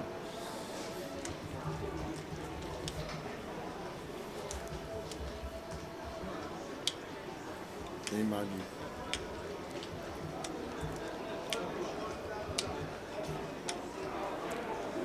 But Mo just folds ace high, free-handed with the wheel draw to go along with it against less than third pot sizing. Thought we'd be taking one off. That makes the lay down. £13,050 locked up for these 3. Yep. But eyes on top prize. One on Nathan, 9,150.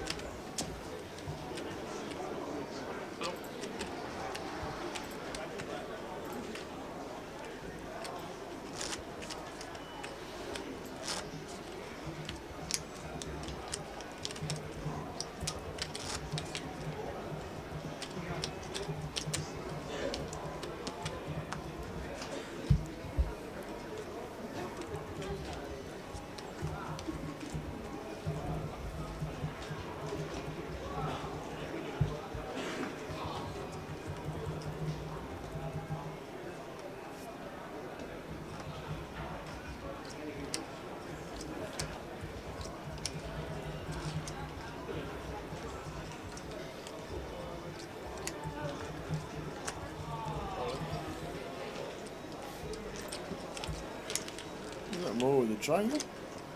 Yes, it was.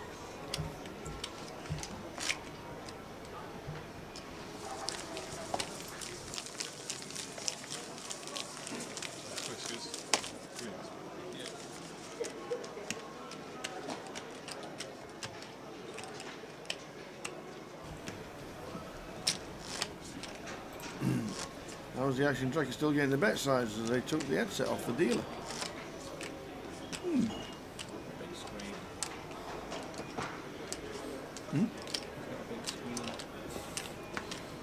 Shout slot. He's got a big. I thought he said he got a big screen. No, a big screen, not scream. Ah.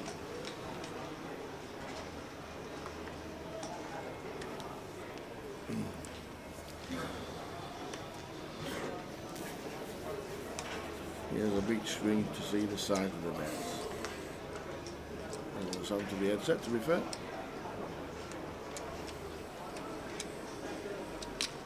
It's 250.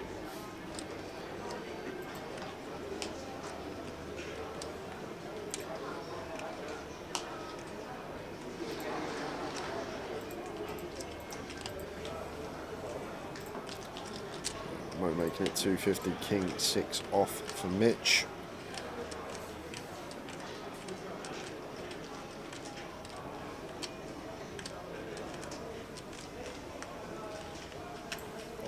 defence.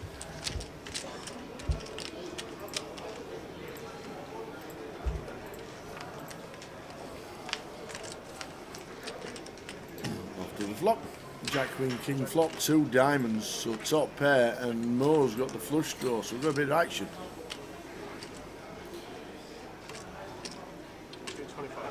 Has to be a check call.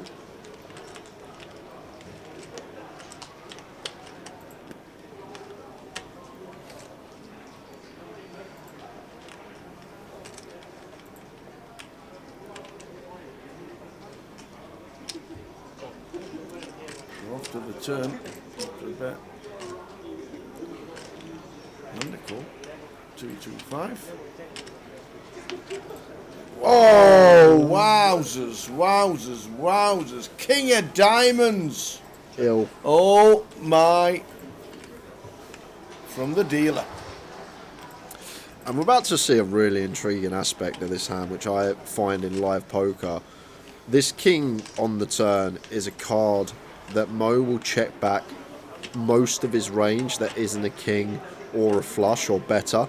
Like, if you're Mo here and you've got aces, you're just going to check. If you've got ace-queen, you're going to check. Ace-jack, you're going to check. So, once Mo actually double barrels here, Tower, I don't think we actually beat anything as Mitch in terms of value. We're obviously ahead of some bluffs, but don't think we're beating too much as value here, because just people instinctively with Queen X and Jack X here after betting flop when the king pairs, they just knuckle turn, especially in a live setting. So when he does double barrel, I think it's just always King X or better, and then some bluffs in there as well. And I think Mitch will deduct that as well using the time bank here. And it's a really annoying spot. I know we've turned trip kings, but we actually, I think, prefer to see the check from Mo a lot of the time, the check behind rather than this double barrel, because this is scary. So that was always going to be the case on the turn, call in, but the river, we're going to have a really tough decision getting an insane price. Need something wet out there, Tower. Yeah. It's brick as a brickety brick can be. As dry as it comes. So just checking over to the aggressor as Mitch. And then we're going to have a real tough decision, Tower, because as I say, in a live setting, especially players that aren't playing for a living or haven't played thousands and thousands of hands, I just find this turn double barrel just, oh my word, did you just check back? Just check back with the flush. Whoa, whoa, whoa, whoa.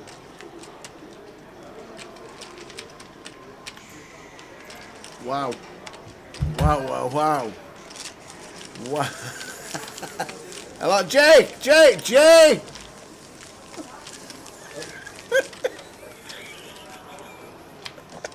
Every now and again, he needs 20 seconds.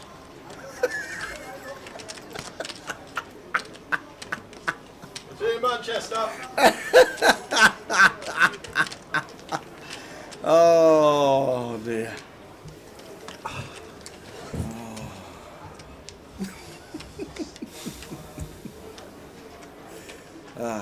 Okay.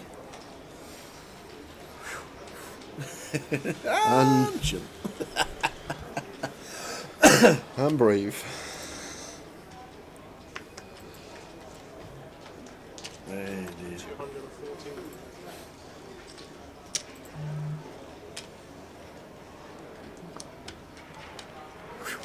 So Chris with Jack 7 suited opens to 240. And Mo with the ace-4 off here. How is Mitch? Well, to be honest, I think Mitch still may have been able to find the hero fold there. Maybe not, because we chopped with king 10, king 9. I don't know. We'll never know what Mitch would have done.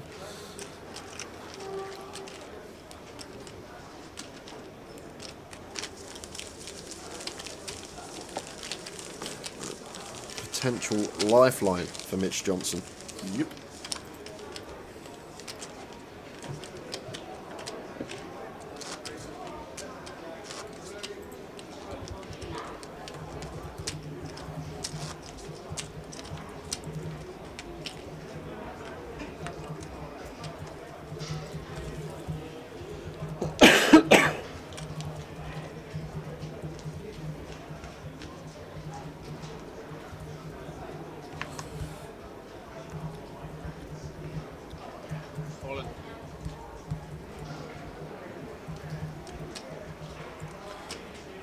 There's 2 players with Mo's name on the database, spelled exactly the same way. One has $34,000 in earnings, biggest live cash of $4,000, and the other one has $42,000 in earnings, biggest live cash of $9,000.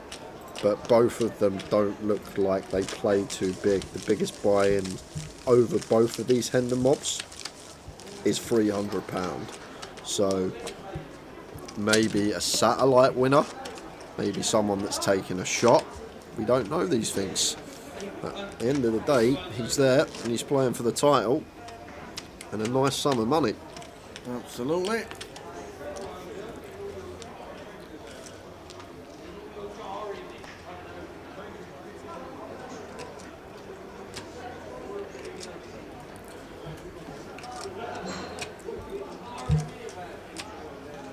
Ace Queen for Mo now. Just goes all empty. And Mitch snaps it off with the Ace 10. And the smile is there and the nod from Mitch. Just an open shot for 23 for Mo. Holding. Clean at the minute for the Ace Queen. Mitch Johnson's going to need a 10.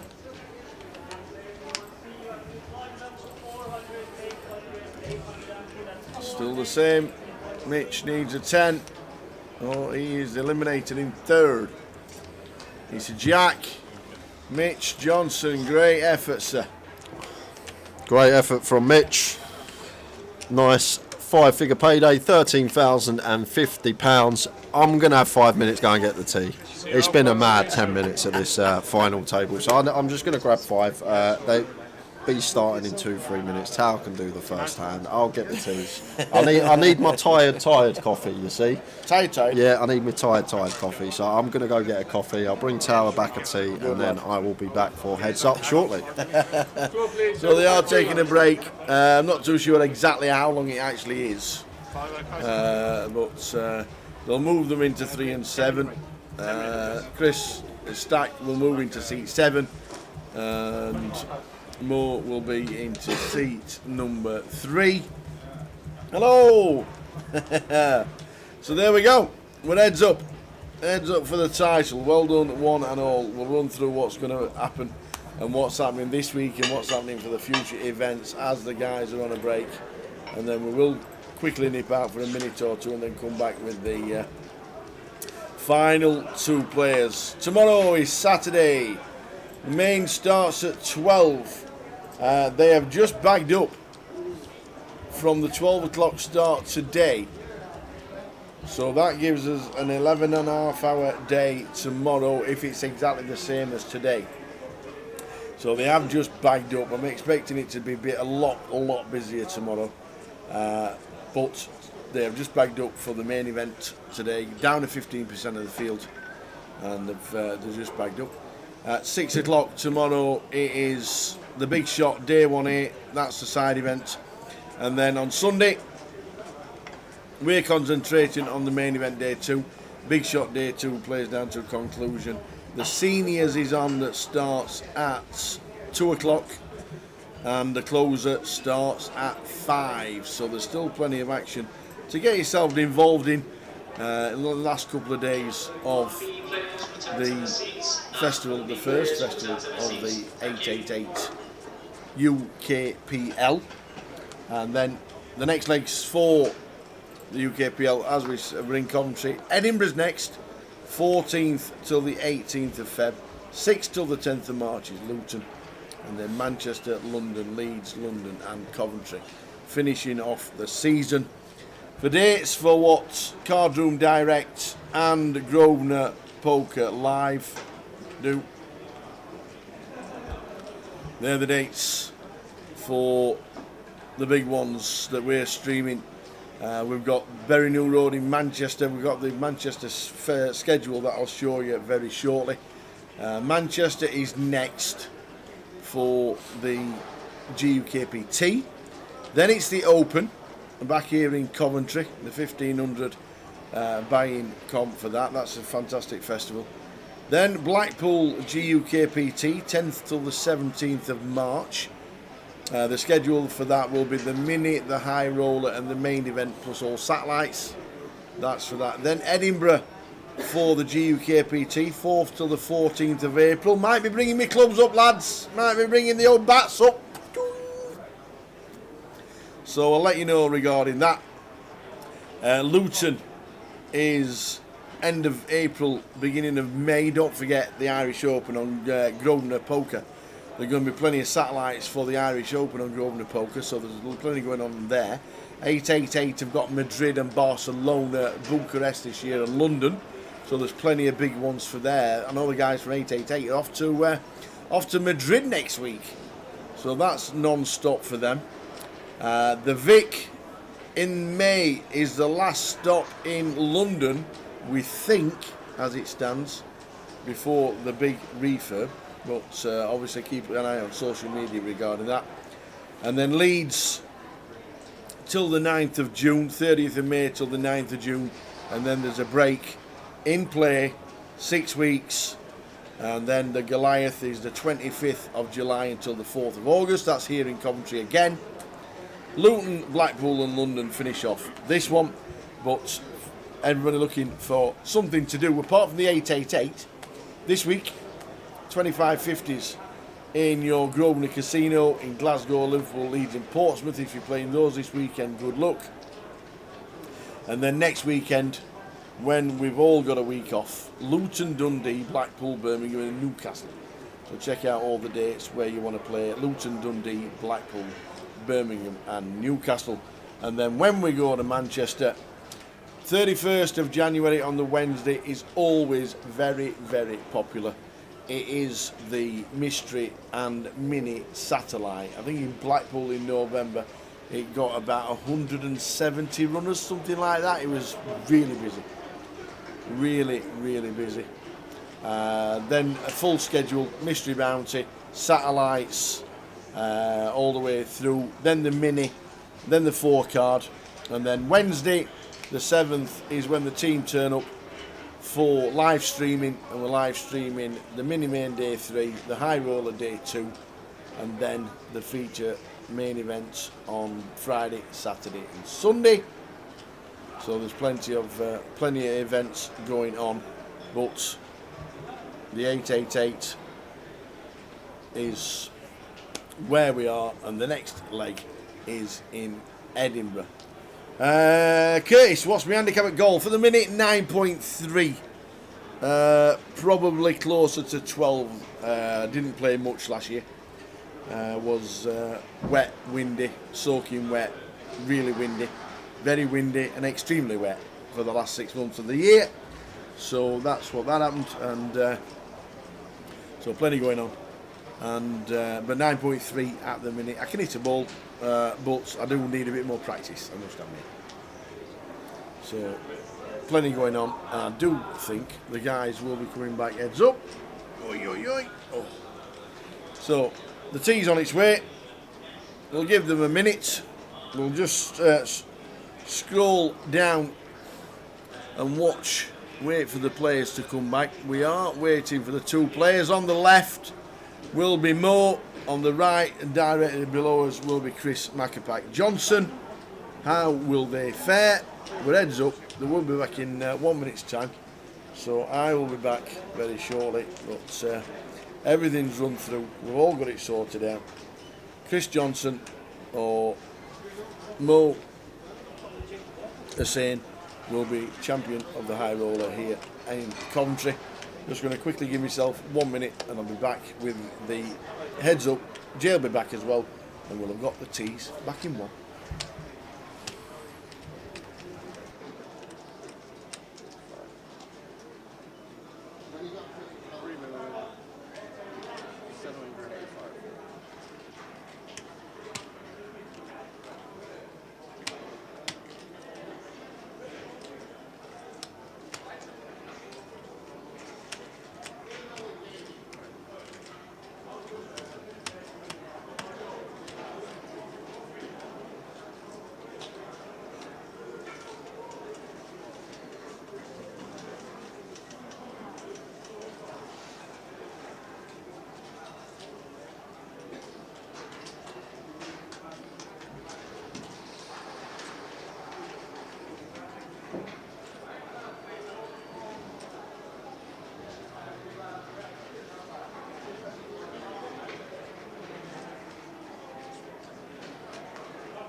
Chris.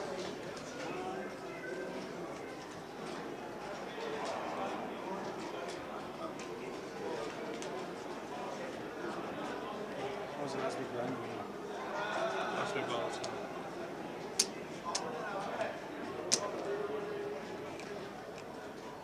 Oh.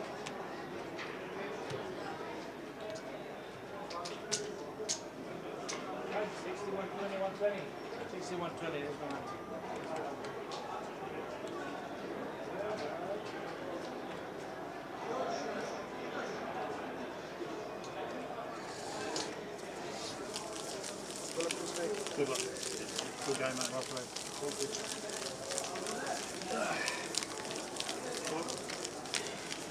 There you go, this is 60 120, so your big blind from small blind from this. I'm a big sorry.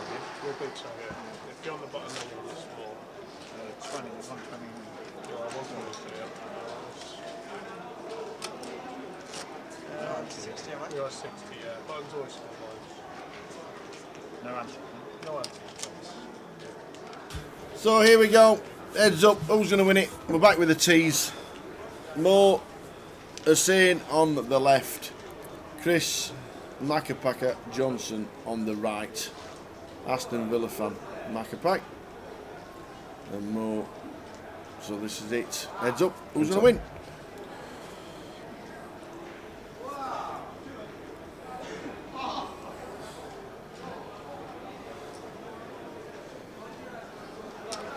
Looking forward to this one, Tara, because we've got a real contrast in players. Mo, fresh face, haven't seen him before. Whichever one he is on the database, not really playing buy-ins of this level.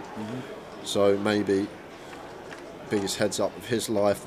Macapac's been here before, played many a heads-up battle in his career. Yep. So interesting to see how this one plays out. Looking forward to it. It's King 8-3, 2-heart flop. Who takes the initiative straight away with 7 height, gets it through. Molo, Mitch, Nathan, Martin, Mukhtar, Rob, Stato and Mal making up a great final table.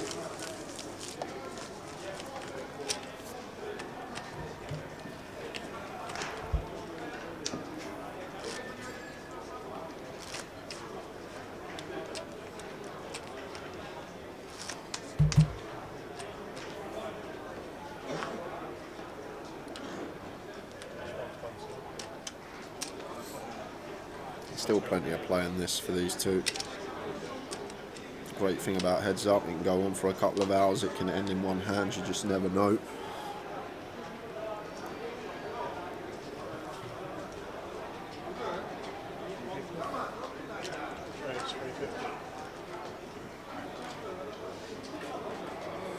Happy Friday evening, Jay and Nicola. Jay and Nicola. How are we doing, Wild Joe? At least you got my name right. Hiya, Joe. Who's Nicola? Oh, Sturgeon. Oh, Nicholas Sturgeon, of course. Nicholas Sturgeon. Still don't see it, but there you go. It was just the short hair that got me. I was just like... and a name I'd never expect someone to come out with. What happened to Grosvenor? It's all 888. Have they acquired by it? No, not at all. We're streaming for the UKPL, powered by 888 in Grosvenor casinos. And we're doing it all season.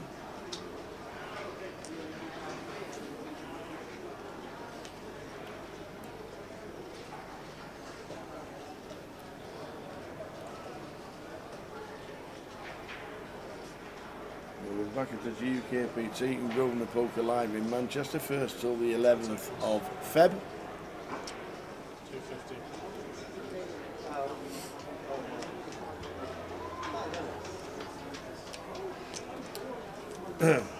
Mr. Tobias, what would happen if you got down to the final two, one person disappeared in the casino or the toilet? Would they get blinded out? Depends on the time. If you've got 5 minutes, I guess that on the shouted at. circumstance as well. Like Yeah. someone, if they disappear for a legitimate reason, something's happened. Maybe they just do the ICM chop there, but it's circumstance we haven't encountered yet, so let's hope it stays that way. Absolutely. Absolutely. I'll tell you what, Tal, you can tell the Northern lads are turned up today. That card room is loud out there. Is it? I can hear Grimo shouting, I can hear Riggy shouting, it's Ali Sarkisic shouting, it's all going on in the card room, I'll tell you that. Good atmosphere out there today. I think best it's been all week. 9-5 turned straight for Chris. Just trying to get value straight away, not going to be happening. Versus the Queen High of Mo.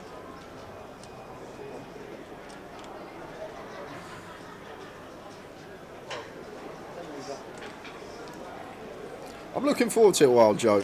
Joke on stream and all that about the schedule, how many days we're working, but I do thoroughly enjoy this gig, I do. Can be tiring at times, but I guess it's the same with any job. Absolutely. 18160.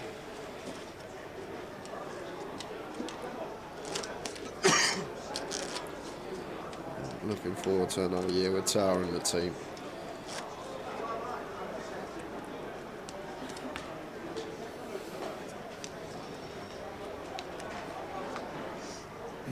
It's going to be a cracking season, that is for sure. Cardroom Direct bringing the best of the best. Still not got nominated for best live stream, but I'd like to find a funnier one. We're nominated for Hand of the Year this year, though, I've heard. Were we? Yeah, I've heard we're nominated for Hand of the Year. The quad fives? The quad fives over the quad eights over quad sevens, yeah? It is a hand. Hand of the Year.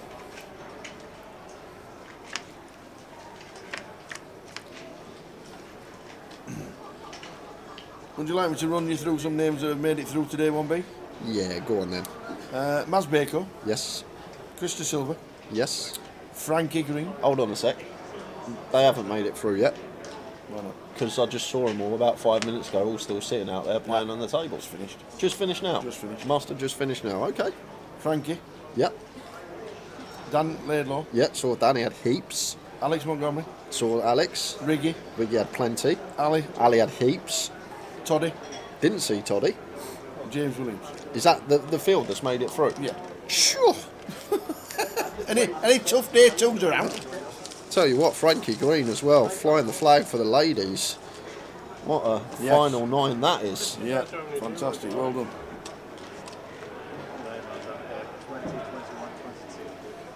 Evening, gents. Tuned in from the bar at DTD. Alex, what's going on at DTD this weekend? How are we doing, Alex? Enjoy the live stream of the 888 from Coventry. What, are we on in the bar at DTD, or are you watching us from your phone at the bar at DTD? Well, he's on Twitch, so he could be on his iPad or whatever you call them these days.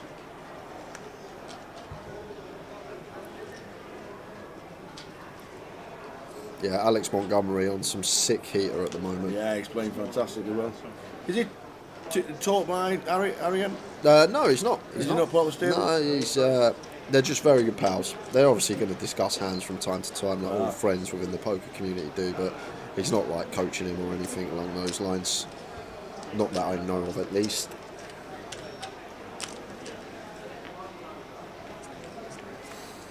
Watching on his phone at the bar. Well, enjoy the bar area.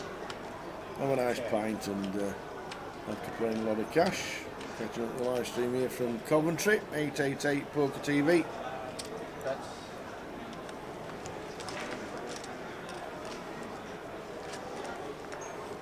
Just going to take that one with the ace-8. And with it being so flat, 18.1 and 23.8, there won't be any deals. 5.7. Okay, ladder. It is actually really flat, Tal. You're surprised to see a 5 buy-in pay jump from second to first. I understand the field only had 100 odd runners, but it's a fairly flat payout structure from first to second. Yeah. I think you've got that now with the 12.5%, haven't you? So they dropped it from 25% first prize, is it to 22 or 21.5 or something like that? 97, 850 in the prize pool. What's up top? 23. So yeah, just no, it's about 25%. No, it's not. It is. No, it's not. It's not. 97k prize pool. Yep. 97 divided by 10 is 9.7. Times that by 2 is 19.4. The 597 divided 2, that's 3,850. Add them together, gives you about 23 and a half, 24k. There you go. I knew that.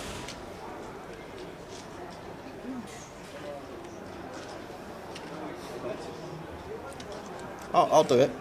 Perfect. Well done. Well done, that man. But something that is interesting on that tower that I just saw, the number below it, which you don't see very often, 18.5% of the prize pool going to second. That's where the... Is that high? That is high for second, yeah. Right, That's very high for second. So I think the second place prize payout pretty high. Okay.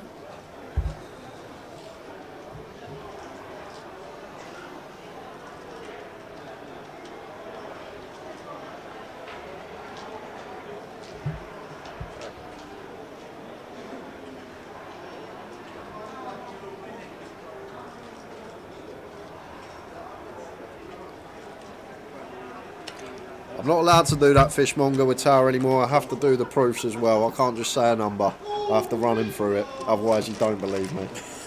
I literally have to walk him through it step by step. You remember at school when you had them questions? 10 plus 10, but show you working out for an extra mark. That's basically me with tower these days. Always showing me working out. You've got loads of working out paper. But that is a nice tiny little trick that you have Top just prize suggested. divided by total entries.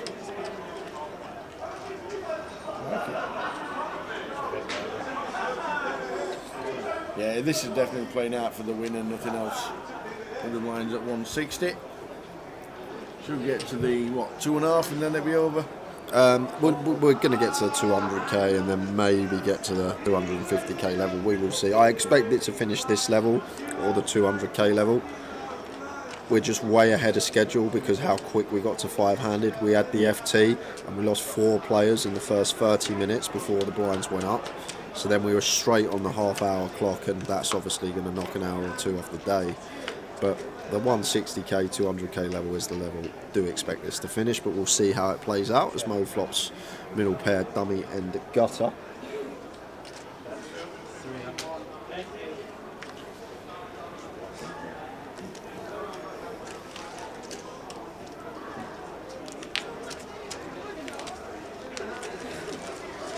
So well done to all who final tabled and entertained us. So we're now down to 2.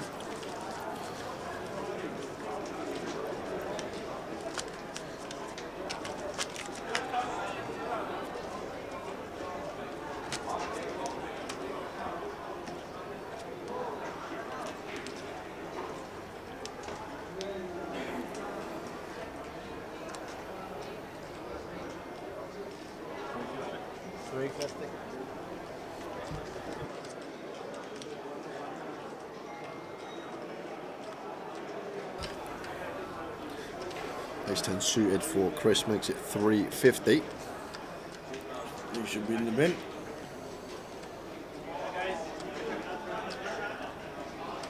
Yeah, going to defend very wide heads up, but don't need to. Okay. Raising it up. Okay, rate 3 bets to 700. It's not just the 3-bet tower, it's the size. Look at the size as well. He basically clicks this out of position. Obviously less than more than a min click, but tiny sizing from Mo. And look at the hand he's used. 9-4 off. Oh, and just gets there. 9-7-5 flop for Mo. And just continues putting chips in. About 7. Flopping top pair. Half pot on the flop.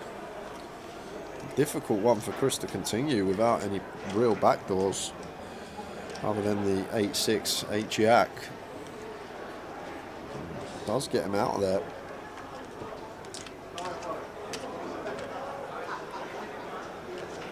And he closes the gap on Chris.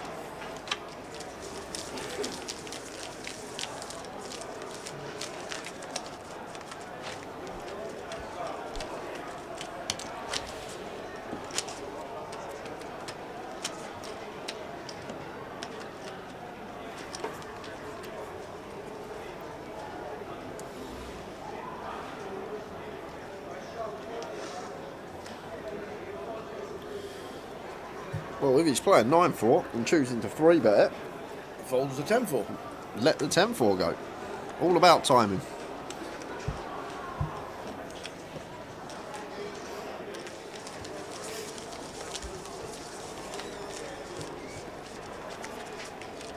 Heads up to the tile. Who's going to take it? It's the witching hour. It is 0-0-0-0.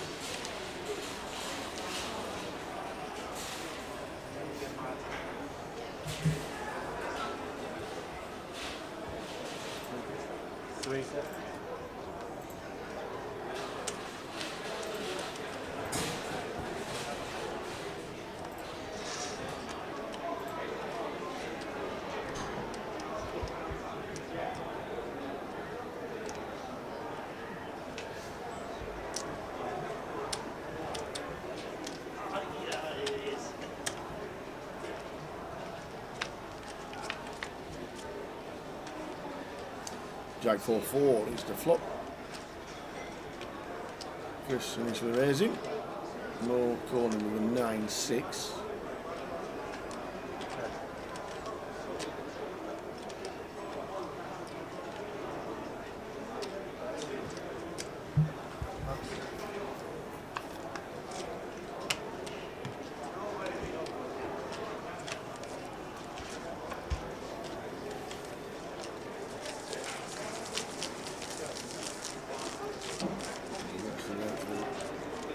Stacking a few more. Heads up to the title. Who wins?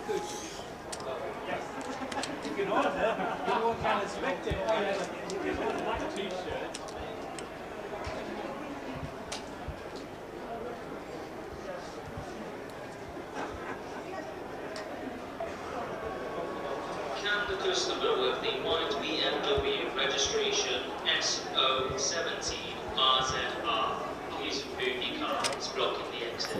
3-9-4 Mo calls on the button, and Chris checks his option with the Jack 10.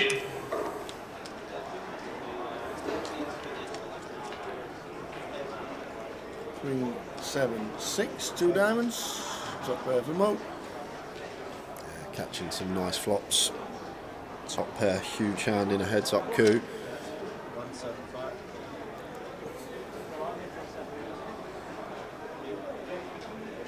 Makes it 175. And Chris not going anywhere. Got other ideas. Goes for the check raise with the Jack 10. Not even a gutter here.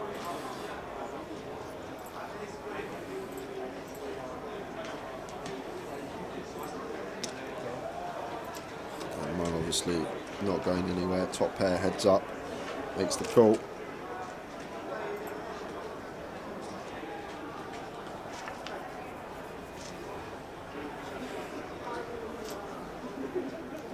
Three of spades to turn. That's a check raise from Chris.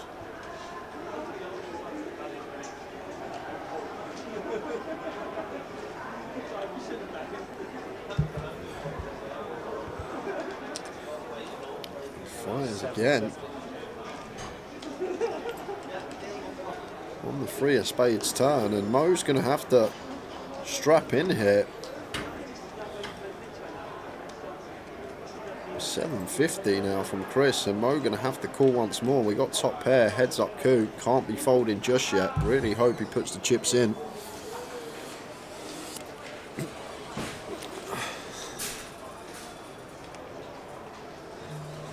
Wow. Look at the pot, 2.8 million in the middle, 2.8 effective stack, pot size bet. Mo with the check mark, 7 of hearts on the river, and Chris just with Jack 10 high. Is it time, Tower? We've checked in our luggage, we're through customs, we're on the plane. Now it could be time to take off. Just with Jack high and a pot size bet left. Like, it's just ill. Oh, he does check. Gives up, and I doubt Mo's value betting. I think he'll just be happy to take what's in the middle. But thought Chris was going to unload there. just so annoying when we get shown like a king X of diamonds, an ace X of diamonds at Knuckles back. Chris gives him the nod of approval. Queen is good. And we have a new chip leader. New chip leader, ladies and gentlemen. Mo Hussein on the left.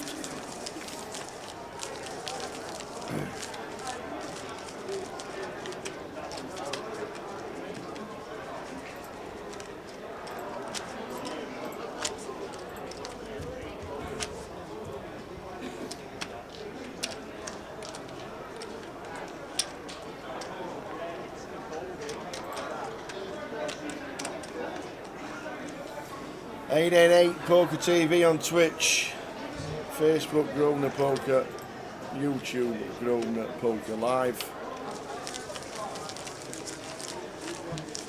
All weekend. It's all pre-flop then, we'll be waiting for them, yeah, ourselves, yeah. Saturday and Sunday, main event days after the high roller. Depends how personal it is, Gilo.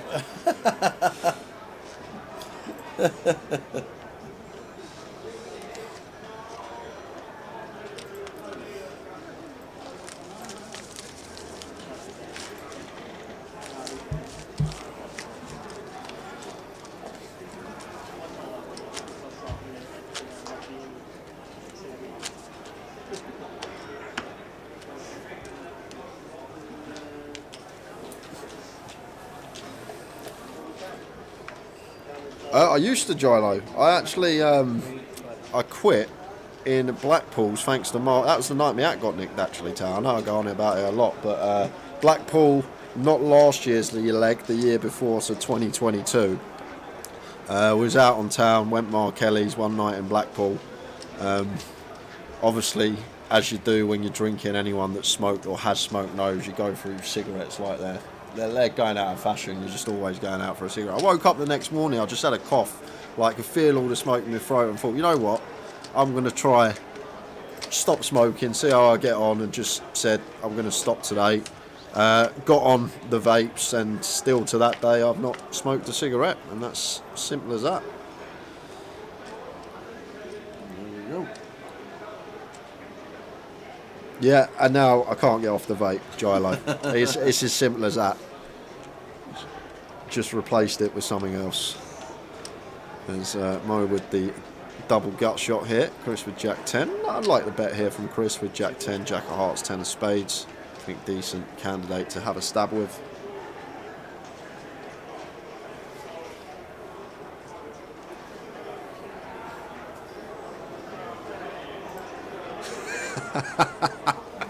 I've never heard it called that, Mark, but yeah, I am.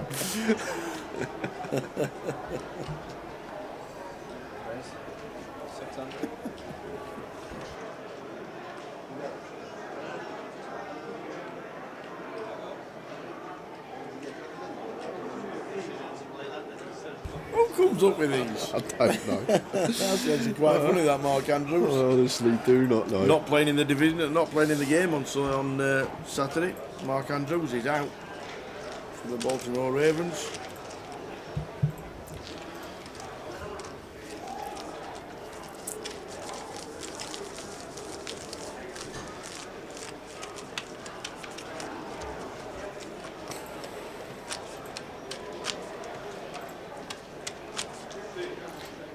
I think that's the trick though, Gilo, because I'd never actually tried to give up before, and the first time I did, it just worked. And I think that's the problem with people that can't quit smoking. You have to give up the first time. The first time you try and stop smoking, that's it. That's when you got to quit. Because if you fail that time, yep.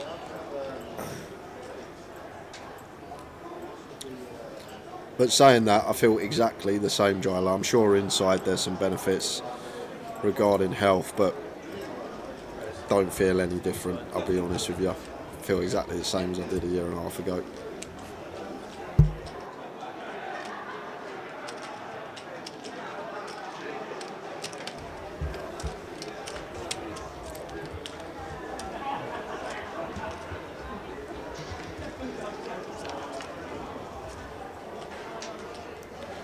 Bottom pair for Chris.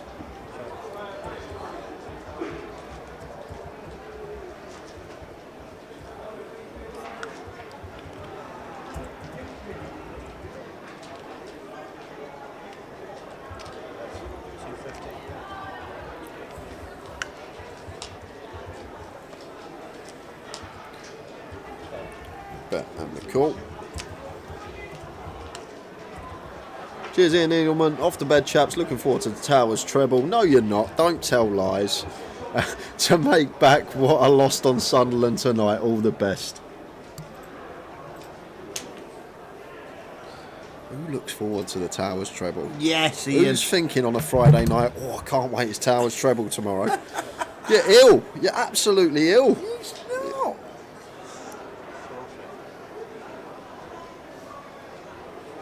I can't wait to wake up tomorrow and do another oneer. Oh, I can't wait.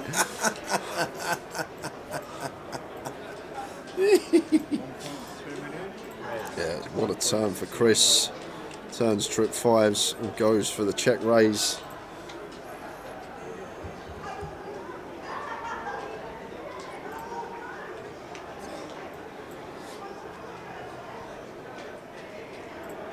Makes it 1.2 million. Unfortunately, first time in heads up, can't see cards, and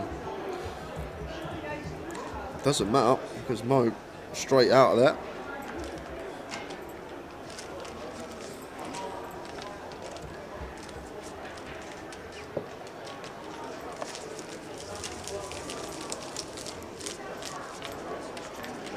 Look at that, right on cue. First dead hand of heads up. Yep. New deck on.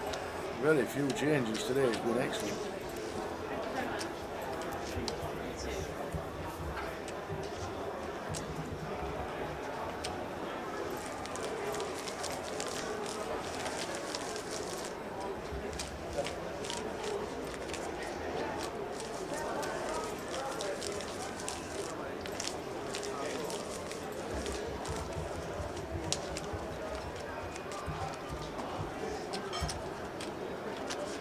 Gilo Tower, any teasers for the treble? He's not even looked at the games yet, Gilo. He wouldn't be able to tell you who's playing. He gives all this spiel about the lab, he goes home, he has a look, looks at form, looks at this, looks at that. He wakes up in the morning, bish bash bosh, looks how much it is, yep, that looks like good value, we're on. Am I right? I've been studying since Wednesday. What, since they didn't come in, when they let us down for the treble, Sheffield Wednesday? One thing that won't be on the treble tomorrow but will come in is Middlesbrough -2. Will come in, yep. You heard it here first. And I also think that Wigan will beat Reading, but they're not in the treble either. So there's 2. So it's Reading to beat Wigan. No, it's not. Middlesbrough to lose. Middlesbrough will not lose tomorrow. Do you know what? I just really hope they do that. Will not lose. Because we will clip this. Someone clip this. The Tower saying Middlesbrough will not lose. I'm gonna get ready to clip. Are you ready? Middlesbrough will be winning at half time. They'll probably win to 0. They'll win -1, -2, -3 are your bets. And they could get 5. There you go. Please be 1. Clip it. Who are they playing? Rotherham United. Please be 1-0 Rotherham. Just please. I'll tell you what, if Rotherham win, you're barred from trebles for the foreseeable future. Okay. Rotherham United win tomorrow at Middlesbrough. There will not be a Towers treble on the next live stream. I'm going to save Jay's money. Everyone's on Google finding out where the Middlesbrough team is staying. Gonna set some fireworks off outside the hotel. There's Mo, ace 10 of diamonds. Looks like gonna be 4-betting here. Chris goes for 3-bet and gets it stuck right back in his face.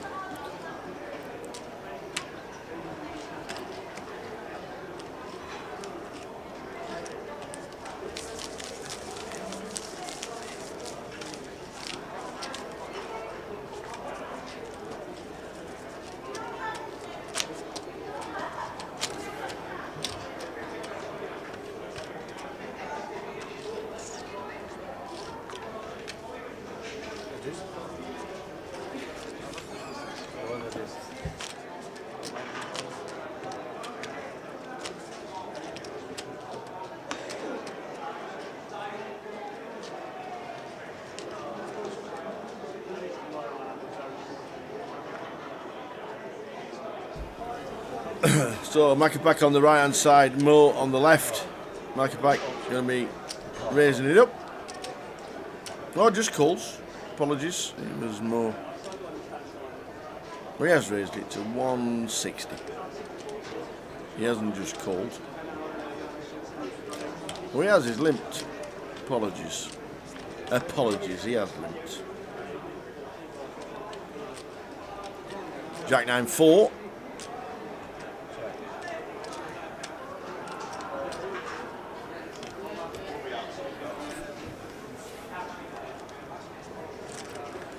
Stab from Chris working. I've done a J treble once, and I quit while I was ahead. All the B's. You did. You did. Somehow it come in.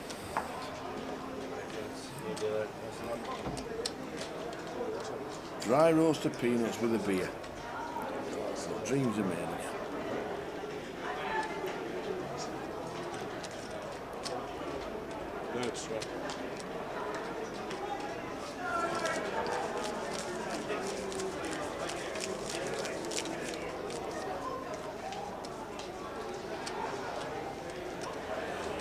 And in just under 5 minutes time, it's going to be hitting the 200k level. I said 160 or 200 when we'd expect it to finish. Will we hit the 250k level?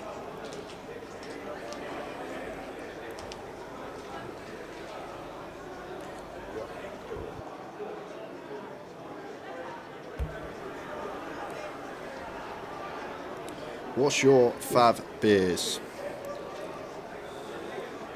I'm a stout drinker, and any proper stout over a Guinness. I like Brewdog stout. When you go into a Brewdog, they have 4 to 5 stouts on, and they're all flavoured and strong. Yeah, and that would be my preference. Not really a beer drinker anymore. Obviously started on John Smith. We had this question before, and it caused a whole debate over the Beer and difference lager. between beer and lager. Yeah. Yeah. Well, up in Scotland, it's not beer; it's dark. Dark. That's it. Pint of dark.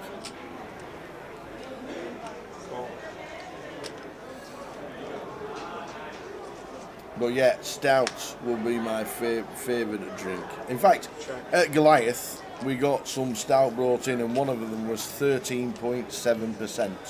It was in a 275ml bottle. Yeah, I remember. I was cooking tea and I drank it, and I nearly sat down and fainted while I was making tea. It was delicious. There's a Mo double barrel in here on the 6th turn, just 8 high. Really like this double barrel here from Mo actually, with the 7-8.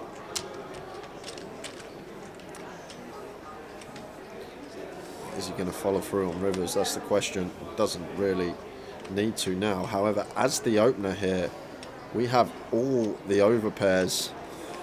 Chris doesn't really have any at this stack depth. Even 7s want to get it in heads up. So if he's not got a 6, I'm just going to chop this up. So Mo, no, don't check. Come on, find it, Mo. Find the bet. Chris can't have 7s for aces. Checks it behind. And they're going to chop it up. Evening, Mr. Trotter. Paul Trotter, rooting for his mate Mo. He doesn't play MTTs, he's a cash player. He is doing very well. Makes a lot of sense, that, Paul. Yeah. Does make a lot more sense. He is doing very well indeed. Held his own. Been a few dubious plays. That does make a lot of sense that he plays cash. Do I drink stout when I'm doing my Towers treble? He drinks something, he must do. I don't know what it is, but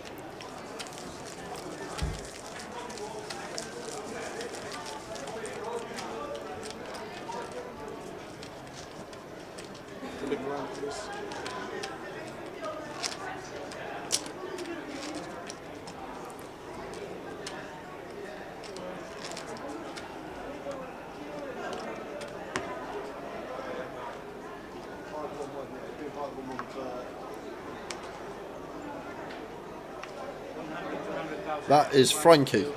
He is the tournament director. That is pretty much at every leg we will be at this year. Yeah, Paul, the 2-2 hand was absolute madness. That was some hand.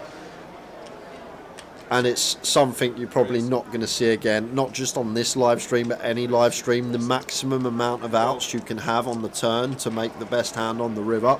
He had 27 outs to fade go into the river. Any ace, any king, any queen, any jack, any 9, any 10, any club. 27 outs to fade.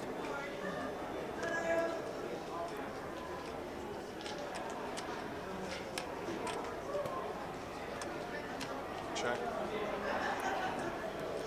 It's jack 7. Check it back against the 6s. 9 on the turn.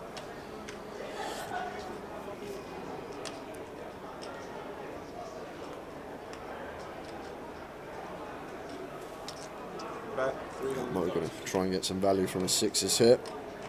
Chris shouldn't be going anywhere with gut shot and flush draw of his own. That's the call. River card. Oh! Wow, a 6 of spades. Check. Oh. And if Mo can check here, I don't think we should, but if he finds a check here, Tower, Chris's hand is just as clear a day bluff as you're going to get. Jack 7 with the jack of clubs, like, try and pick me a better bluff candidate. Maybe 10-7 gets there, so not even that. Yeah, pick me a better bluff candidate in this specific hand.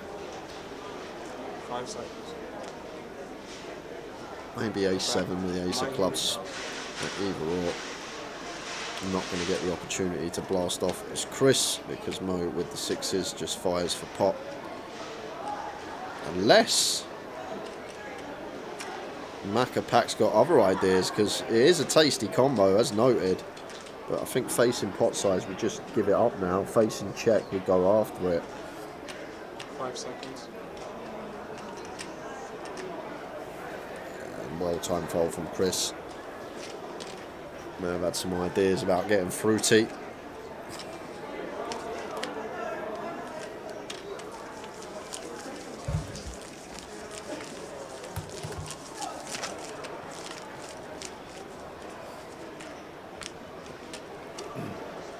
So a great battle going on. Mo Hussein on the left, Chris Johnson on the right.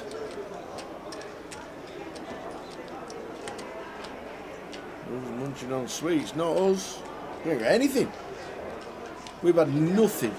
Not anything. Literally had one break today for food, and that's it. Have you? Yeah. Well, I have some. I'm not even going to bite. No tea for me today. No tea for you today. I've brought you plenty of cups of tea. I'm fasting. 7 deuce for Mo. Going to open on the button. It's just difficult today with no scheduled dinner break. Yeah. That's all it is, product, really. Yeah. We only got a 15-minute break every 2 hours. And Jamon's the old pit boss chicken. Pit boss chicken, straight down. Check. If you want to have an eating contest as quick as you can, have a game against Mikey Clark, our action tracker. It was so funny. You yesterday. can't lose. You literally could not lose. You couldn't lose. It's like one of them, ain't it?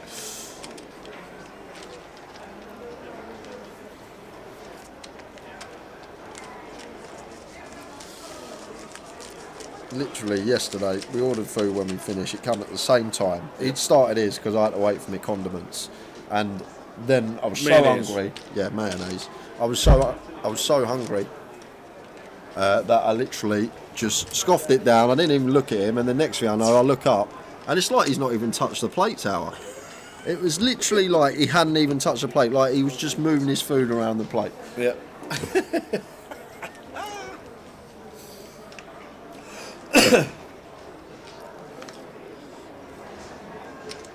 Raise 400,000.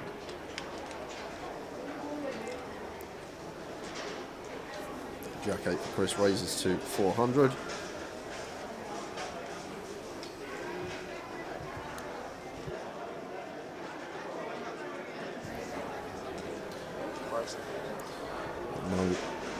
just going to put the triangle in the middle. Going to take this one from Chris.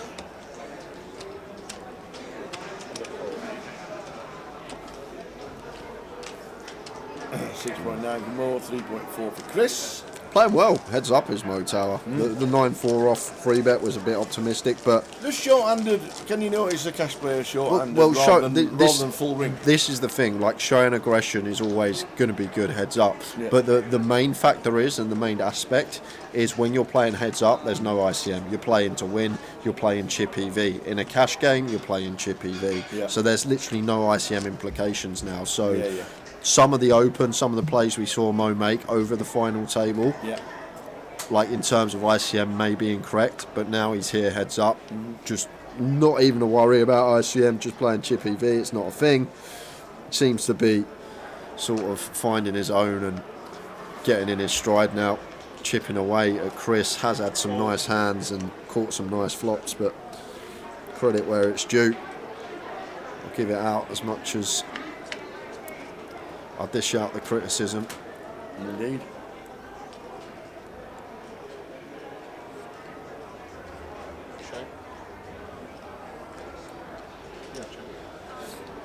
Just see that with the jacks, takes it down.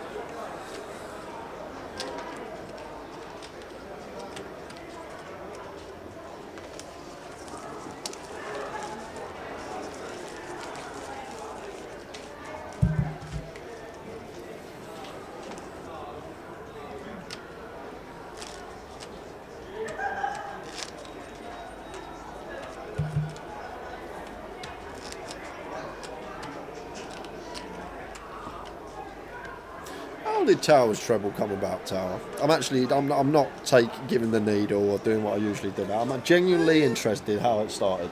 I started doing it on Twitter. On Twitter, Just doing it on Twitter on a Saturday. Used to go with the lads to the bookies. Used to sit in there all day, racing and football, and then 3 o'clock came, and then I used to stick my favourite 3 on Twitter. Okay. And then I just said I fancy these 3, and somebody piped up on Twitter saying, "Oh, Tower's treble. I've had a bet." And then I stuck it on. So Tower's treble became when we started streaming more. Did they pipe up again after they put the bet on? But yeah, absolutely. Great win this week. Tower's treble coming in again. King Jack suited for Mo, raises over the complete from Chris on the button. Ooh, and we got a king high board, Tower. Danger for Chris.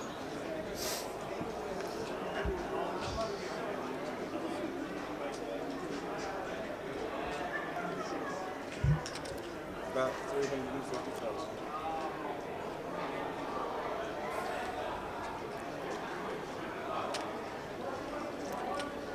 Call. 350 from Mo, call from Chris. Potential end of tournament here. 5 of clubs on the turn. And out of position here is Mo.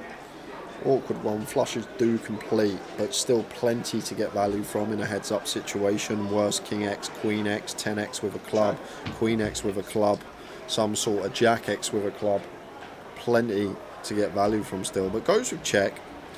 And Chris with the King do suited here may go for the little block here, Tower, to check back some rivers, but goes with check himself. And if we get a clean river, as Mo, just have to value bet now.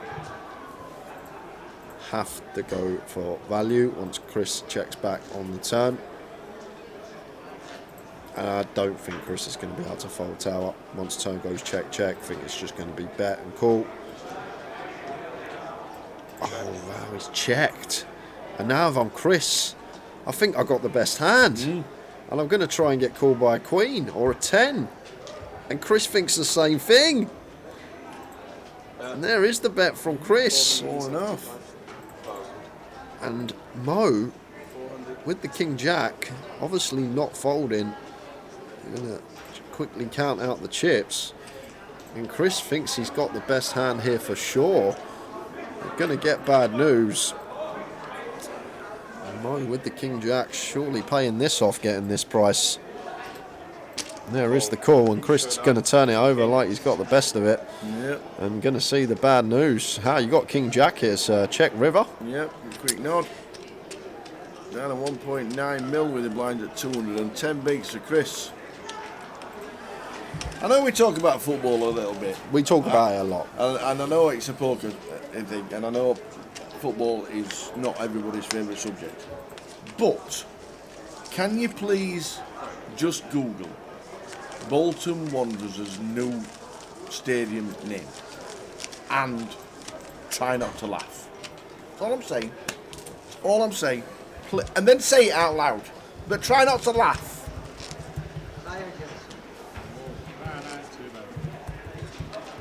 Blinds, please. I said try not to laugh. That's quite funny. I said try not to laugh.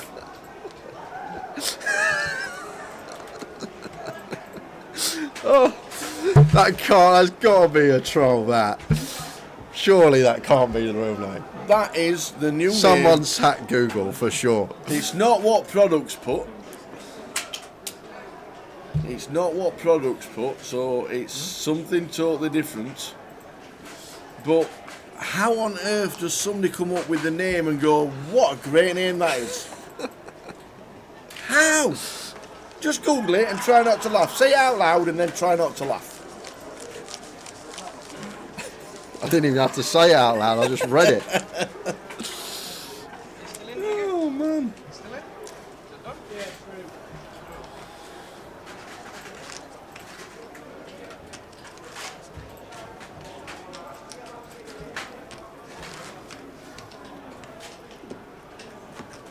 It's an actual company.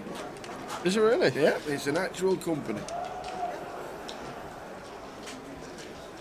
But the fans are just going to rip every home game. The away fans are just going to completely rip Bolton to pieces. What about Gillette Soccer Saturday? Yes, Jeff, we're heading over to the... Oh, imagine! Oh, God bless Chris Kamara, but oh wow, you'd imagine Chris Kamara sat at the stadium. over 2-0 Mellor at the Tough Sheet Community Stadium. Honestly, they've sponsored the stadium. That's what the stadium is now called. Oh dear. When they actually presented the name to the Bolton Wanderers chairman and he didn't like it, guess what they said to him?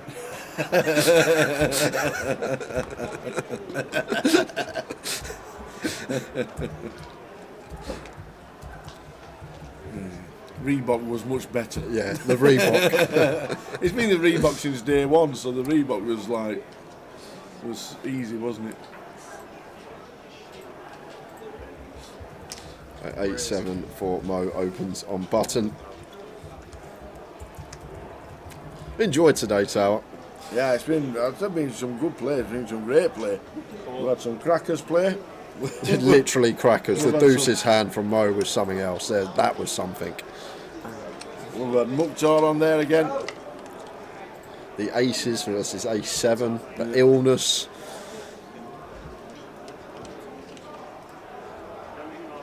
Check.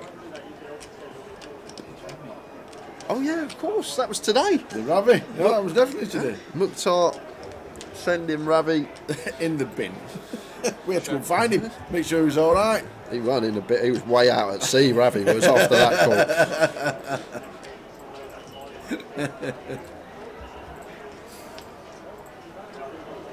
Ace of spades on river, so 9 high actually best here for Chris, and Mo going to fire. He does get the better hand to fold. Nice from Mo, chipping away at Chris, who's now just left with 9 BBs.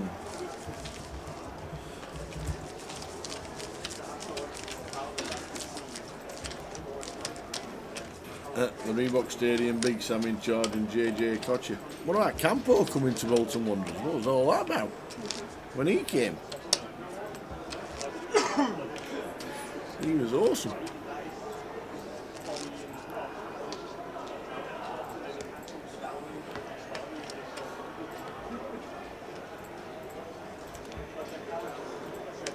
MXR says you got a 25.50 ticket still on the app, but you used it last night. Do you know if it's probably got another ticket?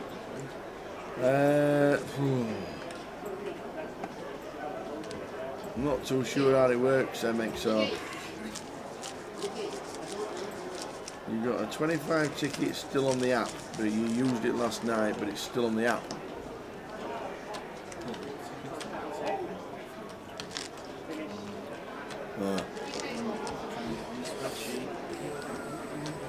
You won't be able to enter. Will it automatically? Even though it says it's because it's. Is it because it's the weekend? Yeah, so they can't take them off your account real time. Right. Because they're online.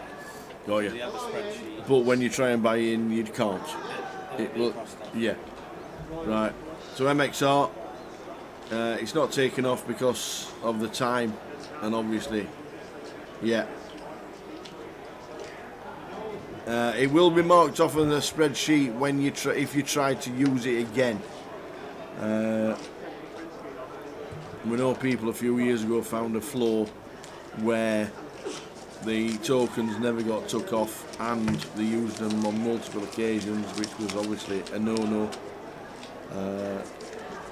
But as it is now, even though it says you've got one and you know you've used it, if you try and use it again, when you go up to the cash desk, it will come out up as you don't have any credits, even though it's not been taken off until the actual time of taking it off in the office over the weekend.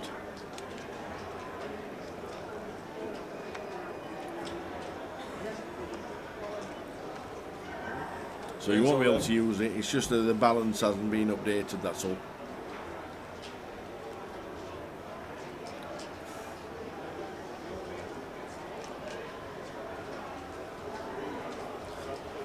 Mine suited. Chris gets that one through. Awesome. Danny Laidlaw busting the high roller, 2 spots off the money, jumps in the main, bags up what I'm guessing is chip lead over 2 flights. They're all in the money? All in the money. Well done. Toddy, Riggy, Frankie, Whitney, Montgomery. If your name ends in a Y, you just can't fail. I just want to see what blind level we're coming back on Sunday. I have no idea. Because these stacks seem really shallow at the bottom. Obviously, we've done Laidlaw. Well, they're in the money. It's all about surviving, isn't it, for day 2? That is true. Making day 2. Hence why Dan's probably got most of the chips. Let's have a look. Main event. Structure. Coming back at 4K, 8K. Okay. Oh, okay. They finished at 3.6 last night, so they're coming back to that. Even if you finish at 4.8 in a different flight, you roll back to the smallest one. the smallest blinds. Yeah, makes sense. So Chris has 13 bigs. Well done to everybody for making the money in the main event. It is all about survival when you play to 15%, and then you can try to open up on day 2.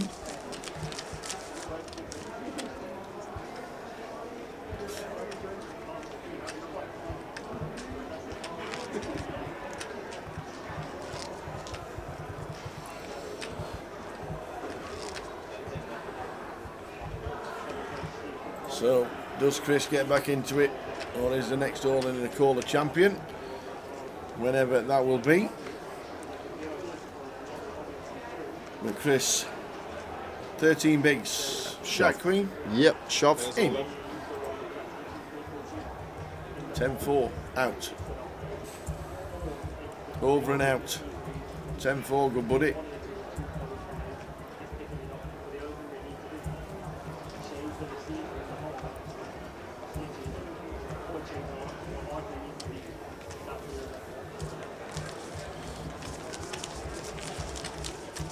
I think might be break after this level. Yeah, it will be break off this level. Come back at 100. Which clock are we? We are the 10 minutes, bottom left. Okay. Bottom left.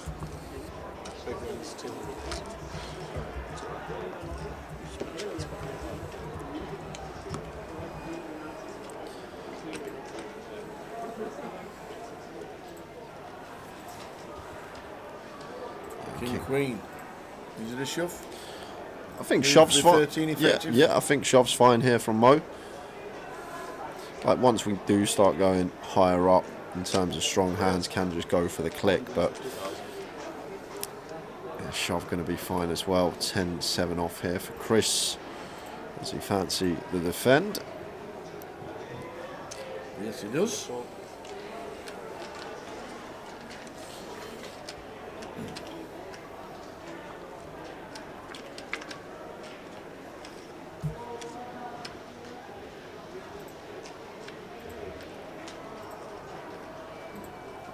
Check. Queen eye flop for Mo. And a 7 for yeah, Chris. Chris has hit as well. And middle pair heads up situation. This stack depth tower, this could just be over now. And now once we're met with this big sizing, Chris is just going to have to shove over the top of this. This looks meaty. Over half is at 500k. There's all in. And there's the triangle from Chris, and Mo will snap call. And here we go. There we go. There's the call from Mo, and he is 2 cards away from becoming the UKPL high roller champion here in Coventry. He'll be top of the league. He will be. Mo Hussein has a chance to be champion. Cash player. Plays with Trotter. Knows him well. Do we have our first champion? Well, 7 now is the only card that we don't want to see to lift the trophy. Yeah, And the it's... champion. Oh, the 2 pair on the river as well for Chris. Oh, what about that for a how's rub he down? done that? Even if they're 100 deep, they're getting that in. Well done to Mo. Fantastic effort. Mo Hussein, champion of the high roller. Chris is off. Well done, Chris. Great effort for Chris Johnson, local fella. Aston Villa fan for his troubles. But a great effort. And Mo's gone. That's it. See you later. I am off. Champion. That was a good day. It was a good day. I really enjoyed today, Tower. It's nice when action's fast and flowing. Yeah. Only it was like half hour on the bubble when things slowed down, but after that, we love it when it's thick and fast and we're not waiting 5 minutes between like a hand. And Yeah. it's been a good day. It's been a good day. I think best so far this week for me. Yeah, he's been really, really good. Rest of the week is, here we go. Tomorrow is the main event. We're going to concentrate on the main. How many turn up for day 1D? I think it's going to be extremely busy in the club tomorrow. It finished round about, what are you about, 12 hour day? 20 past 12 it finished today, so 12 hours. we're probably looking the same tomorrow. So just like a normal day for us on the Saturday, really. 12 till 12. Yeah, so. excellent. Perfect. So for day 1D, and then obviously crowning a champion of the first main event on Sunday for day 1D. We'll quickly show you who went through tonight in the main event. Well done to Dan Laidlaw, stacked up stacks, Alex Todd and Riggy as well.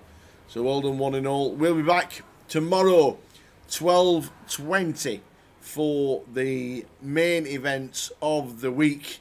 We're going to concentrate on the main event on Saturday and Sunday. But well done to Mo Hussein, champion of the high roller. He's gone and we're gone, and we'll see you tomorrow at 12:20. See you tomorrow, guys. Ta-ta. Good night.